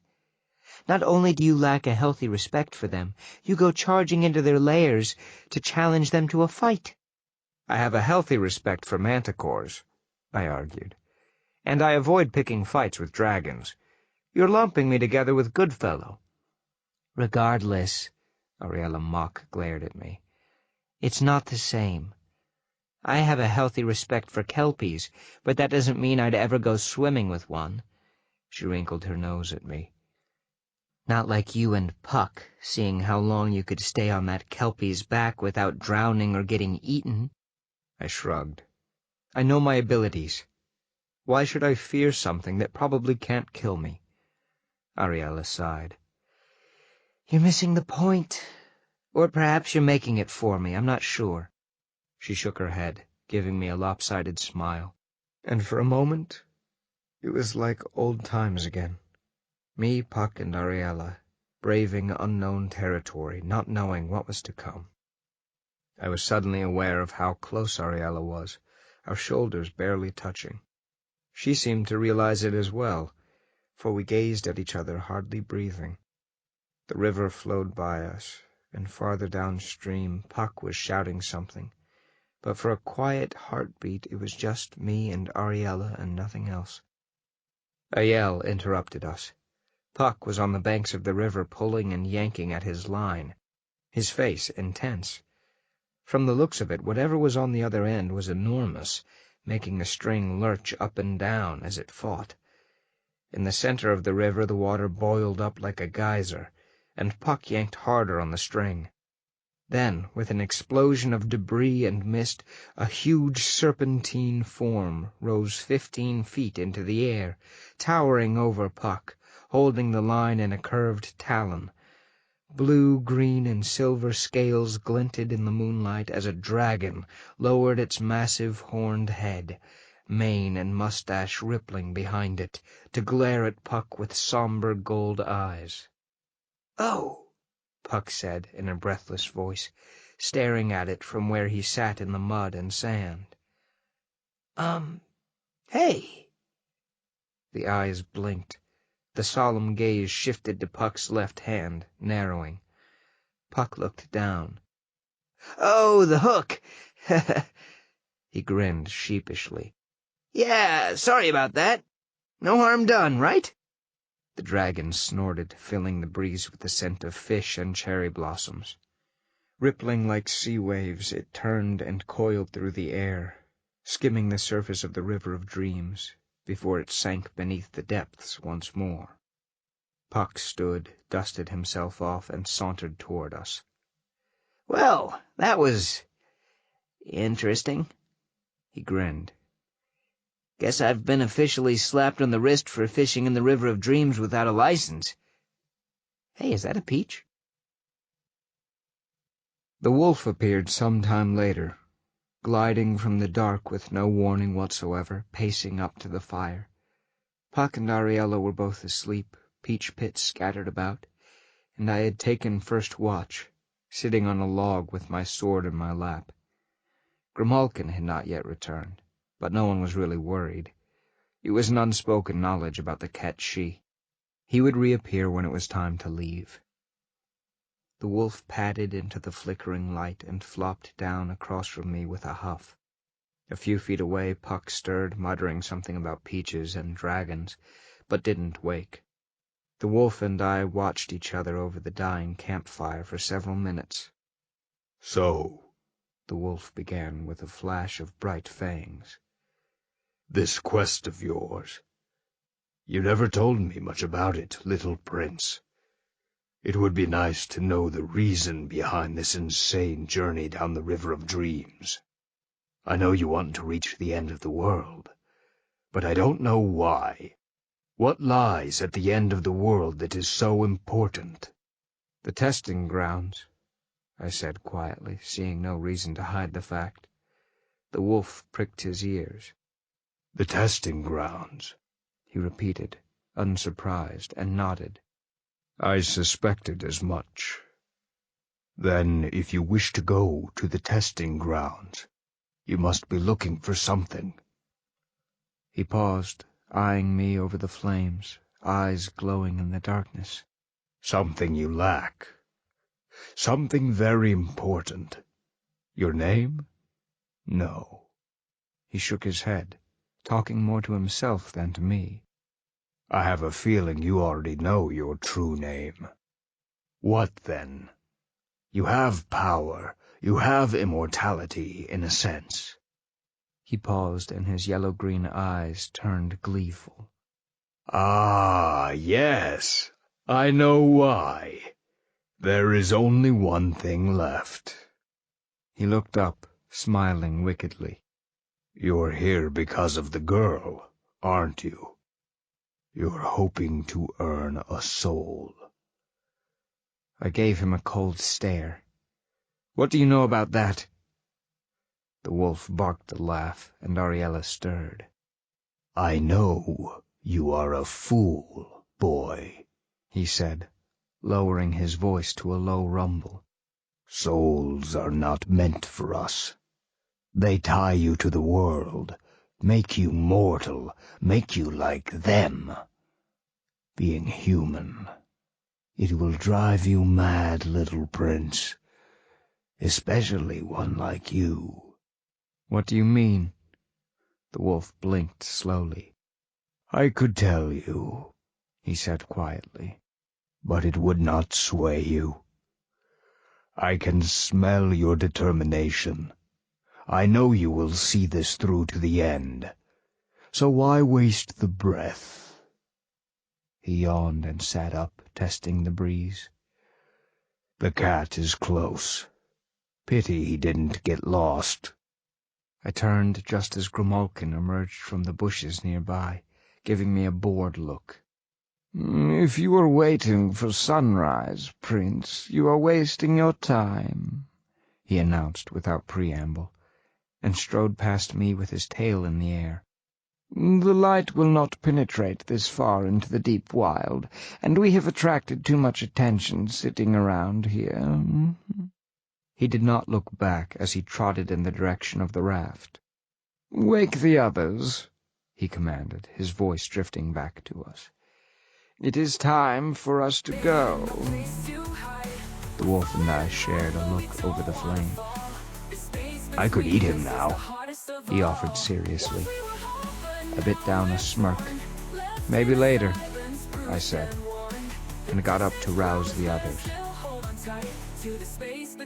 Puck woke easily when I kicked him in the ribs, rolling upright with a wounded yelp, making the wolf grin with appreciation.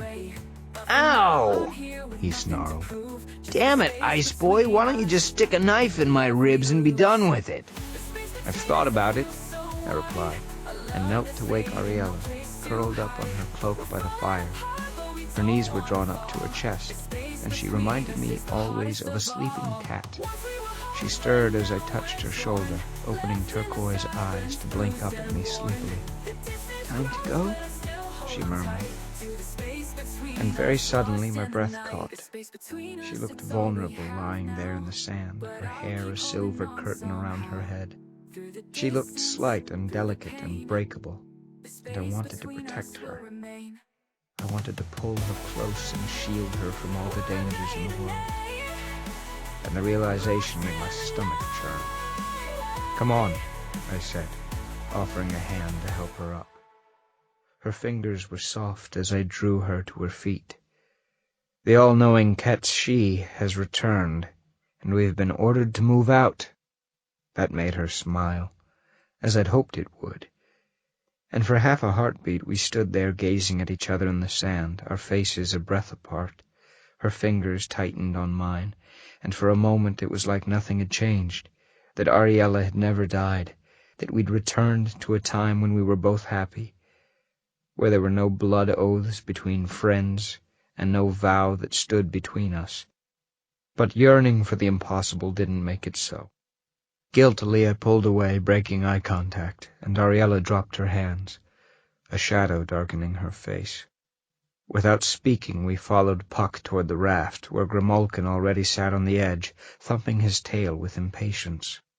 Behind us the wolf trailed silently, but I could feel his ancient, knowing gaze on my back.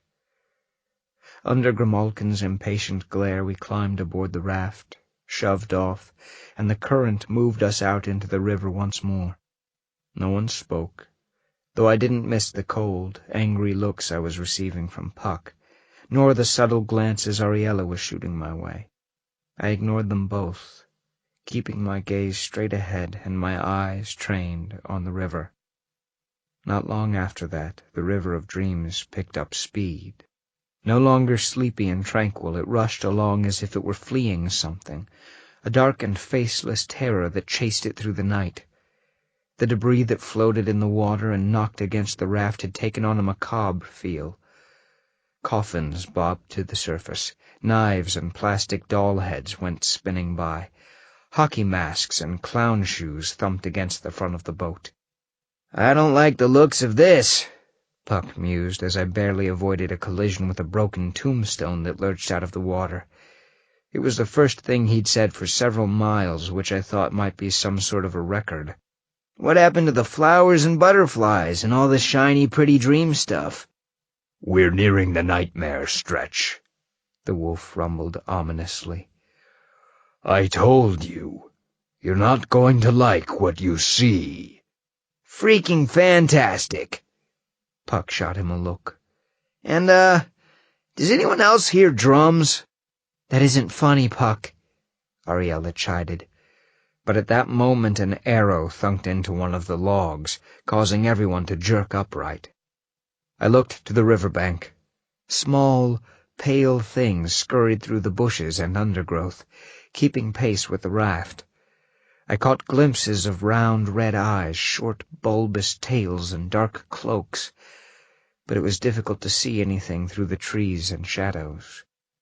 "Okay, natives definitely not friendly," Puck mused, ducking as another arrow shot overhead. "Hey, Cat! Any idea what kind of nasties we've pissed off so royally?" Grimalkin, of course, had vanished. More darts filled the air, lodging into the planks or flying past us into the water, some barely missing us. "Damn it!" Puck snarled. "We're sitting ducks out here!" With a snarl, the wolf rose and launched himself, making the raft spin wildly as he landed like a boulder in the river. Fighting the current, he struck powerfully for the shore, ignoring the debris that slammed into him, the water rushing over his body, failing to drag him down. I smacked another arrow down with my sword and pulled glamour from the air, feeling it swirl around me. With a sharp gesture, I sent a flurry of ice darts into the bushes lining the riverbank. The shards ripped through the leaves, shredding them as they passed, and painful shrieks rose into the air. Ariella stood, her bow in hand, pulling back the string. She didn't have a quiver, but glamour shimmered around her, and a gleaming ice arrow formed between her fingers just as she released the string. It flew into the bushes with a thump, and a small, pale body tumbled out of the ferns into the river. "Nice shot, Ari!" Puck crowed as the wolf drew close to shore. The hail of arrows thinned, and the marauders shrieked as the wolf dragged his dripping black form out of the water and shook vigorously. Yelping, they fled, scattering into the bushes, and the wolf lunged after them with a roar. "Go get 'em, Wolfman!" Puck cheered as the attackers vanished into the trees. "Looks like he scared them off, whatever they were." I saw movement on the banks ahead and narrowed my eyes. Don't be too sure about that.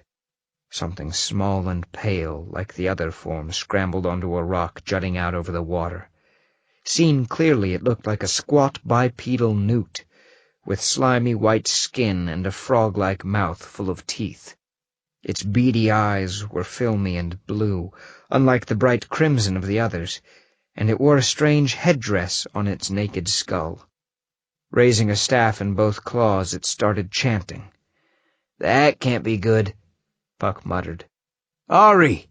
I called, ducking as another hail of darts flew at us from the bush. The natives were definitely protecting their shaman. "Take him down, now!"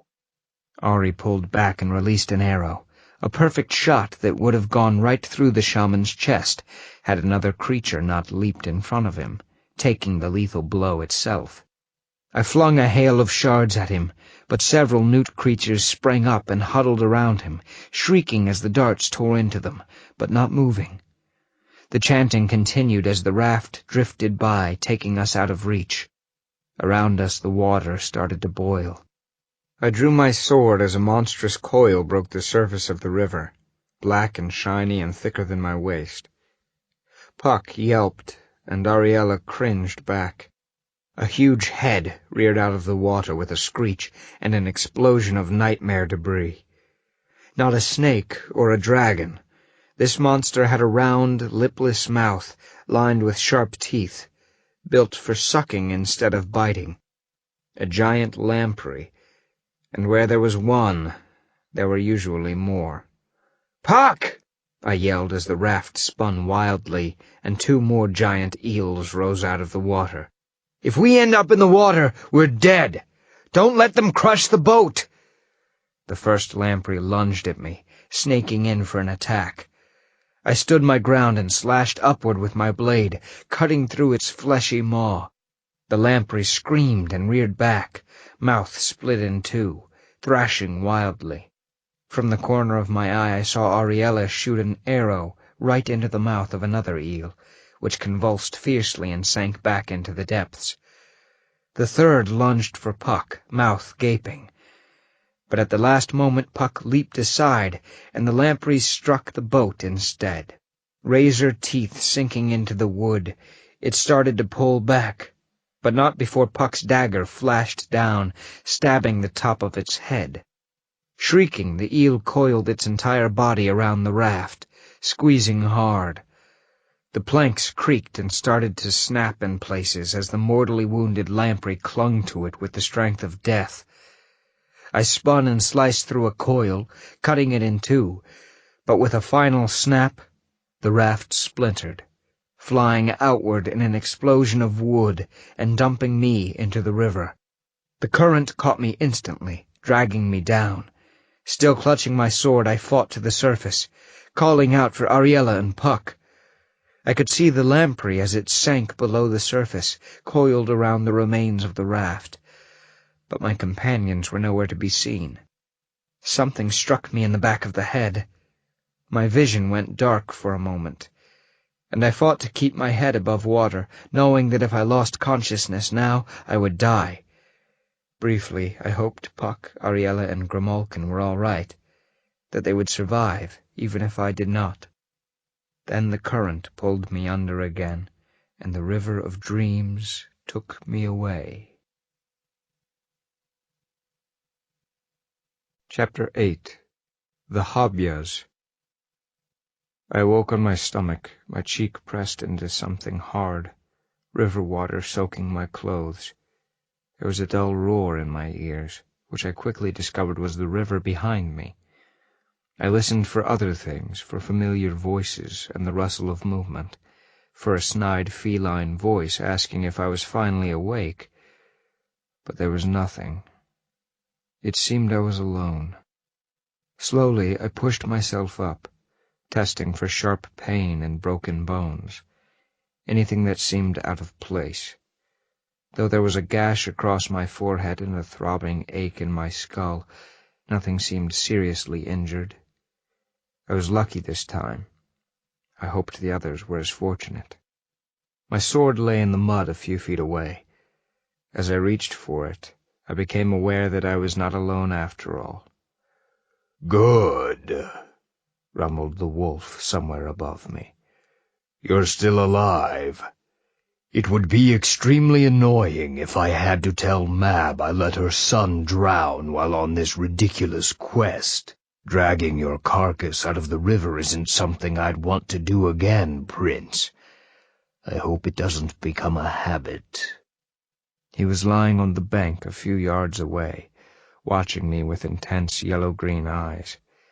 As I pulled myself up, he nodded approval and rose, his pelt still spiky and damp from his plunge in the water. "Where are the others?" I asked, gazing around for their bodies. The wolf snorted. "Gone," he said simply. "The river took them." I stared at him, letting the words sink in. Loss was nothing new to me.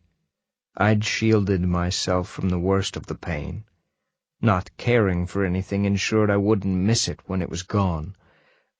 Attachments, as I'd learned, had no place in the Unseelie court. But I could not believe that Puck and Ariella were gone. "You didn't try to help them?" Shaking himself, the wolf sneezed and looked back at me, unconcerned. "I had no interest in saving the others," he said easily. "Even if I could have gotten to them in time, my only interest is keeping you alive. I warned them floating downstream was a bad idea. I suppose we'll have to find another way to the end of the world." "No," I said quietly, looking across the foaming river. "They're not dead." The wolf curled a lip. "You don't know that, Prince. You can't be sure." "I'd know," I insisted. "Because if they were gone, I'd have no way to reach the testing grounds myself, no way to honor my vow to Megan. If Puck was dead, my world would become as cold and lifeless as the darkest night in the winter court. And if I had let Ariella die a second time, it would have been better if the wolf had left me to drown, because the pain would do more than crush me this time. It would kill me. I let out a breath, raking a hand through my wet hair. "We're going to find them," I said, looking back down the river. The water roared and foamed, clawing angrily at the rocks, rushing by at a breakneck speed. The wolf was right. It was difficult to imagine anyone surviving that, once the raft had smashed apart, but Robin Goodfellow was an expert at survival, and I had to believe Ariella was safe with him. Grimalkin I wasn't even worried about.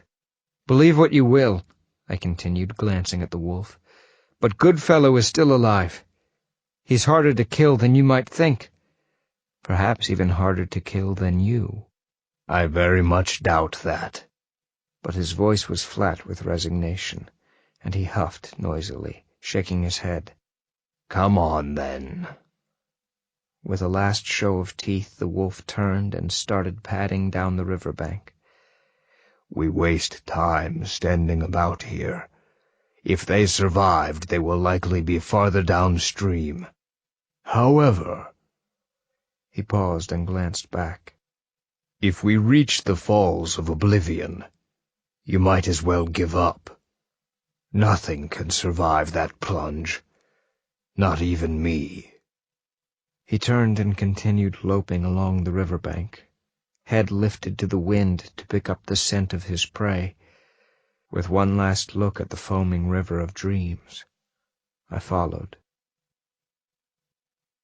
For an indefinite amount of time we walked along the riverbank, searching for any sign, any hint of Puck or Ariella. The wolf loped tirelessly along with his muzzle pointed sometimes at the ground and sometimes at the sky, tasting the wind, while I searched the bank for footprints, broken twigs, overturned rocks, any sign of life. Something near the edge of the water caught my eye, and I hurried over. A splintered length of wood lay trapped between two rocks at the water's edge. It was part of the raft, bobbing limply in the waves, smashed almost beyond recognition. I stared at it for a moment, refusing to acknowledge what that could mean, and turned away to continue the search. Farther downstream, the wolf suddenly came to a stop. Lowering his head, he sniffed around the rocks and mud, then straightened with a growl, baring his teeth. I hurried over. "Did you find them?" "No. But a great many creatures were here recently. Small things. Very unpleasant smell. Slimy. Faintly reptilian." I remembered the pale, newt-like creatures shooting at us down the riverbank, and their shaman calling up river nightmares to crush the boat. What are they? The wolf shook his bushy head. "Hobyas." "Hobyas," I repeated, recalling the tale of the small, unpleasant fae. "Hobyas are extinct. At least that's what the stories claim. Much like goblins or redcaps, the Hobyas were fierce, frightening creatures that lived in dark forests and menaced humans, though apparently there had been only one tribe of Hobyas, and they had met a grisly end. According to legend, the Hobyas had tried to kidnap a farmer and his wife, and were eaten by the family dog in the end, so there were no more Hobyas in the world anymore. But the wolf snorted. "You're in the deep wild now, boy," he growled. "This is the place of old legends and forgotten myths.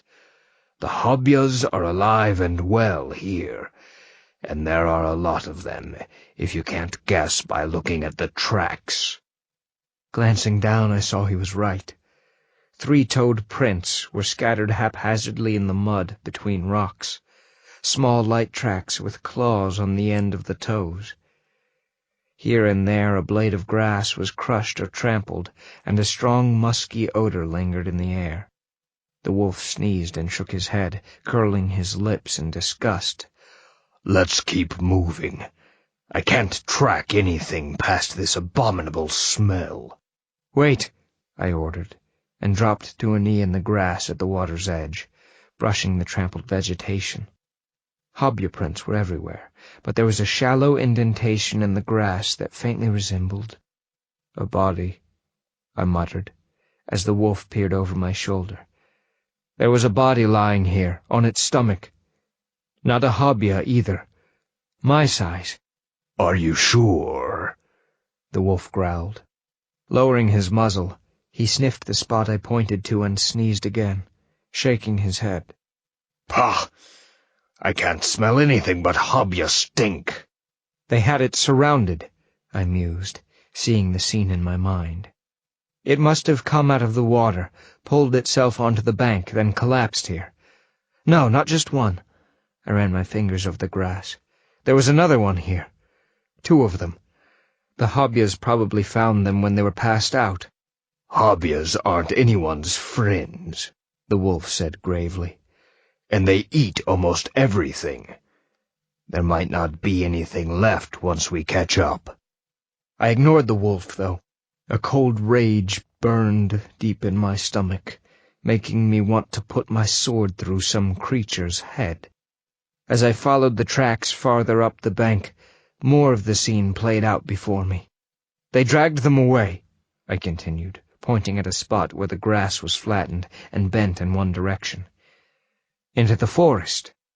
"Impressive," the wolf growled, coming to stand beside me. "And unfortunate, considering those 2 are now at the mercy of bloodthirsty cannibals." He sniffed and gazed into the dark tangle of trees. I suppose this means we are going after them. Relief, swift and sudden, bloomed through me. They were still alive, captured perhaps, in danger of being tortured or killed, but for now they were alive. I shot the wolf a cold stare. "What do you think?" He bared his fangs at me. Be careful, boy. In some tales, the hero gets eaten by the monster after all. Tracking the Hobyas through the dark, eerie forest proved easier than following the river. They didn't bother to cover their tracks, and their greasy odor clung to every leaf and twig and blade of grass they stepped on or brushed by. The trail led us deep into the woods, until at last the ground sloped away and we were staring down into a shallow basin filled with swampy water. Thatch huts stood on wooden stilts over the murk, and long spears standing point up in the mud held an assortment of rib cages, rotting carcasses, and severed heads. Small, pale creatures like those from the riverbank swarmed the village like ants whose nest had been invaded. They barely came up to my knee. Along with their dark cloaks and hoods, many of them wore thin spears that looked to be made of bone. The wolf growled and shifted beside me.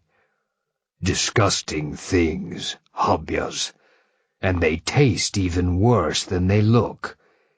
He turned to me. What are you going to do now, little prince? I have to find Puck and Ariella if they're down there. Perhaps they are in that pot. An enormous kettle hung on stilts in the middle of the camp, with a crackling fire underneath. Noxious black fumes came from whatever was in the pot, and I shook my head. No, I mused, dismissing that notion immediately. Both of them are too smart to end up like that. If you say so, the wolf mused as we circled the camp. I hope your faith in those two does not get you killed. There you are, hissed an impatient voice above my head. Where have you been? I was beginning to think the dog had eaten you after all. The wolf snarled and spun around, craning his neck at the tree, where Grimalkin peered at us from a branch safely out of reach. I've grown tired of your insults, cat-she, he challenged, eyes blazing with pure hatred. Come down here and say that. I'll rip that arrogant tongue right out of your head. I'll crush your skull in my teeth, tear the hide off your useless feline skeleton, and eat your heart. His voice was getting louder with each threat. I put a hand on his huge shoulder and shoved hard. Quiet, I warned as he turned with a snarl. You'll alert the camp. There's no time for that now. A wise statement, Grimalkin replied, giving the wolf a lazy, half-lidded stare. And the prince is correct, much as I would enjoy watching you chase your tail and bark at the moon. The wolf growled again, but the cat ignored him, looking at me. Goodfellow and the seer are being held in one of the inner huts, still unconscious, I believe. The Hobya shaman is keeping them in a drugged sleep, so much easier to put them in the kettle when the time comes. They have been waiting for it to get hot enough, but I believe it is very nearly ready. Then we need to move fast. Crouching, I looked over the camp again, but spoke to the wolf. I'm going to sneak around the back. Do you think you can create a big enough diversion for me to find the others and get out of there? The wolf bared his teeth in a savage grin. I think I can come up with something. Wait for my signal, then. Grimalkin, I looked to the cat-she, who blinked calmly. Show me where they are. We crept around the outskirts of the camp, moving soundlessly through the trees and marshy undergrowth, until Grimalkin stopped at the edge of the basin and sat down. There, he said, nodding to the left side of the camp. The shaman's hut is the second one from the rotting tree, the one with the torches and the chicken feet strung across the entrance. All right, I murmured, staring at the hut. I'll take it from here. You should hide. But Grimalkin was already gone. I closed my eyes and drew my glamour to me, creating a cloak of shadows that the light would shy away from. As long as I didn't make any noise or draw attention to myself, glances would slide past me and torchlight would not penetrate my fabricated darkness. With the glamour cloak in place, I walked down the slope into the swampy basin. The smells here were foul and potent. Rancid water, putrid carcasses, rotting fish, and the oily reptilian stench of the hobyas themselves. They hissed and snarled at each other in their garbled, burbled language, punctuated by one recognizable word. Hobya. Probably how they got their name. Moving from shadow to shadow, being careful not to slosh the warm swamp water that soaked my legs, I made my way to the shaman's hut. Chanting sounds and a thick, pungent smoke drifted past the veil of chicken feet at the doorway. Silently drawing my sword, I eased inside. The interior of the tiny shack reeked of a foul incense, stinging my eyes and scratching the back of my throat. A squat, pot-bellied hobya sat beside one wall on a pile of animal skins, chanting and waving a burning stick over a pair of limp figures. Puck and Ariella, sprawled out on the dirty hut floor, their faces pale and slack, hands and feet bound with yellow vines. The shaman jerked his head up as I came in, and hissed in alarm. Quick as lightning he lunged for his staff standing in the corner, but I was faster. Just as his claw closed on the gnarled wood, an icicle shard hit him from behind. It should have killed him, but he turned and shrieked something at me, rattling the bones atop his staff. I felt a ripple of some dark glamour go through the air, and lunged forward, slashing with my blade. The shaman's mouth opened, and he spit something at me, an acidic yellow substance that burned my skin where it hit, right before the blade struck home. He screamed a death cry and dissolved into a pile of squirming snakes and frogs. One down, but the other hobyas would not be far behind. My skin tingled and was starting to go numb where the shaman's spittle had landed, but I couldn't focus on that now. Kneeling beside Ariella, I cut her bonds and drew her into my arms. "Ari," I whispered urgently, tapping her cheek. Her skin was cold to the touch, and even though that was normal for winter fae, my stomach twisted. "Ari, wake up! Come on, look at me!" I pressed 2 fingers to the pulse at her throat, but at that moment she stirred and her eyelids fluttered. Relief shot through me like an arrow, and I resisted the urge to hug her close. Opening her eyes, she jerked when she saw me, and I pressed my finger to her lips. "Just me," I whispered as her eyes widened. "We have to get out of here. Quietly." A shriek came from the entrance of the hut. A hobya stood there, red eyes wide as he stared at us. I hurled an ice dagger at him, but he darted away, hissing, and fled into the camp. Cries of alarm and rage echoed beyond the door, and then came the sound of many bodies rushing toward us through the water. I cursed and lunged upright, grabbing my sword. "Get Puck on his feet!" I called to Ariella, crossing the floor to the entrance. "We're leaving now!" The first hobya rushed into the shack, saw me and lunged with a howl, stabbing his spear at my knee.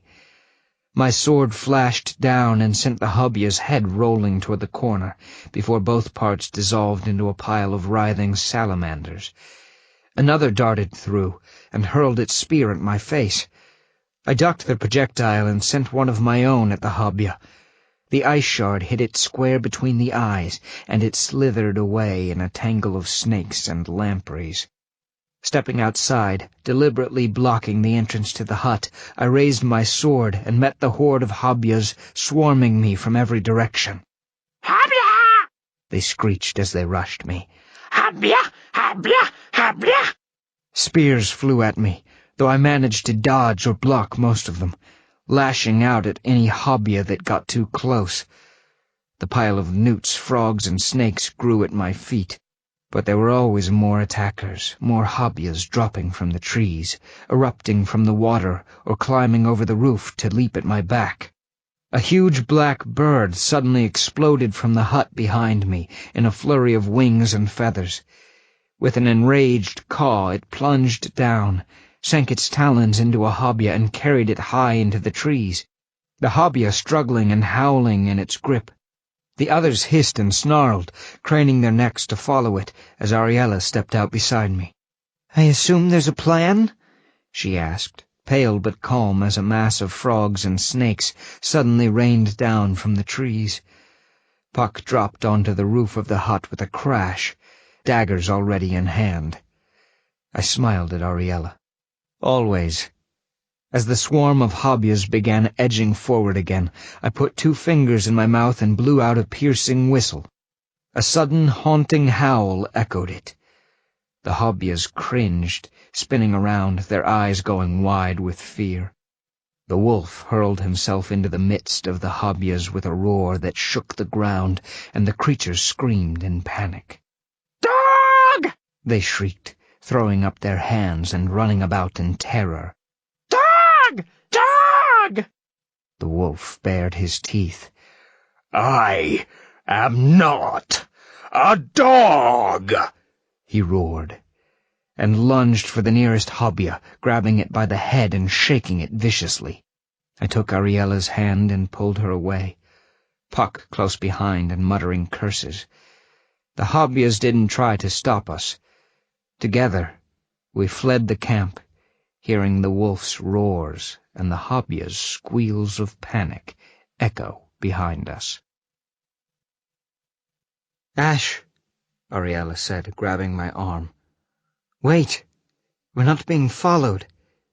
Stop for a moment, please." I staggered to a halt, ignoring the urge to put my hand against the nearest tree to stop the ground from spinning. The chaos in the hobya village had long faded behind us, but I'd wanted to get as far from the creatures as possible, in case they decided to come after us once more, if the wolf left any alive. My chest and shoulder still burned where the hobya shaman had spat on me. Ignoring the pain crawling down my back, I leaned against a cool, mossy trunk and gazed around, trying to get my bearings. The trees here were giant, ancient things, and you could almost feel their eyes on you, cold and unamused by the intruders in their midst. "Well, that was all kinds of fun." Puck blew out a breath and raked a hand through his hair. "Just like old times, except for the whole getting drugged and having to be rescued thing. That's gonna sting later. I just know it." Groaning, he sat on a nearby rock, rubbing a bruise on his shoulder. "Nice of you to come after us, Ice Boy," he drawled. "If I didn't know better by now, I'd almost think you cared." I forced a smirk in his direction. "It wouldn't be nearly as satisfying if I didn't get to kill you myself," I replied, and Puck grinned. A cool hand touched my cheek.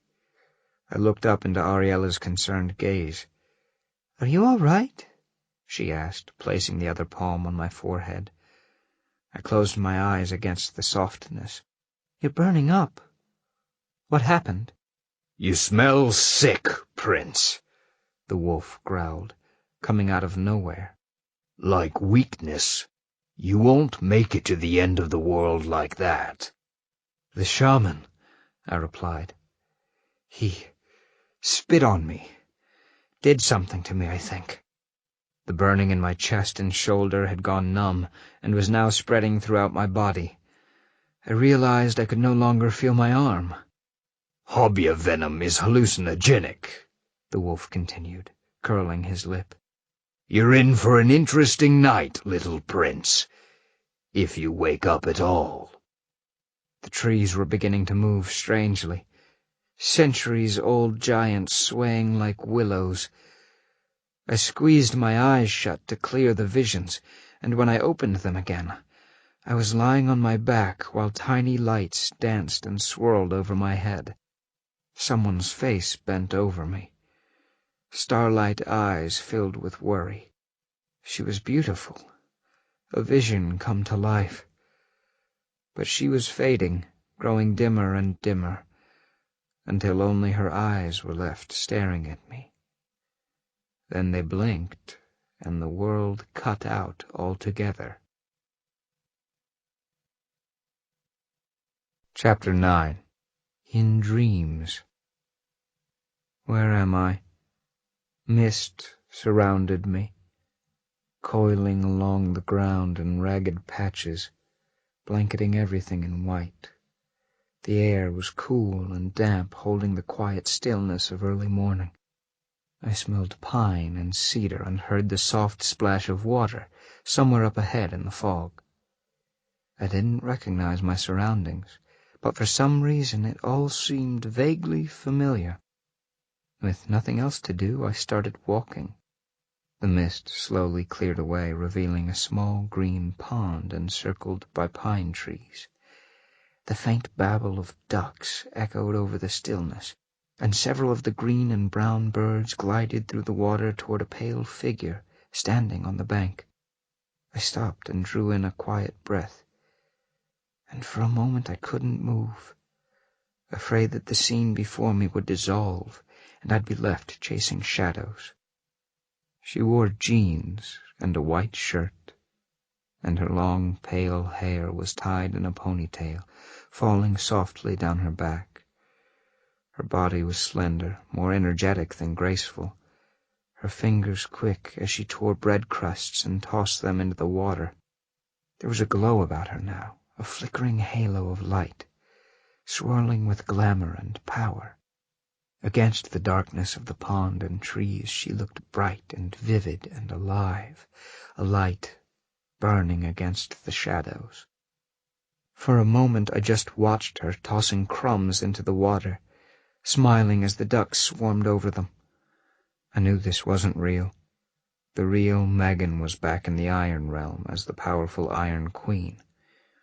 I knew this was a dream, or perhaps I had died and faded away and didn't know it yet, but seeing her still made my heart beat crazily, made me long to pull her close and let that light consume me. If it burned until there was nothing left, would that be such a terrible fate? She must have heard me or sensed my presence, for she turned and her blue eyes widened. "Ash," she whispered, and the smile that crept over her face warmed me like the sun. "What are you doing here?" I couldn't help but smile back. "I don't know," I told her, taking the hand she offered and letting her pull me close. "I think this is a dream." Her arms slipped around my waist, and I held her to me, closing my eyes. No burning fire, no searing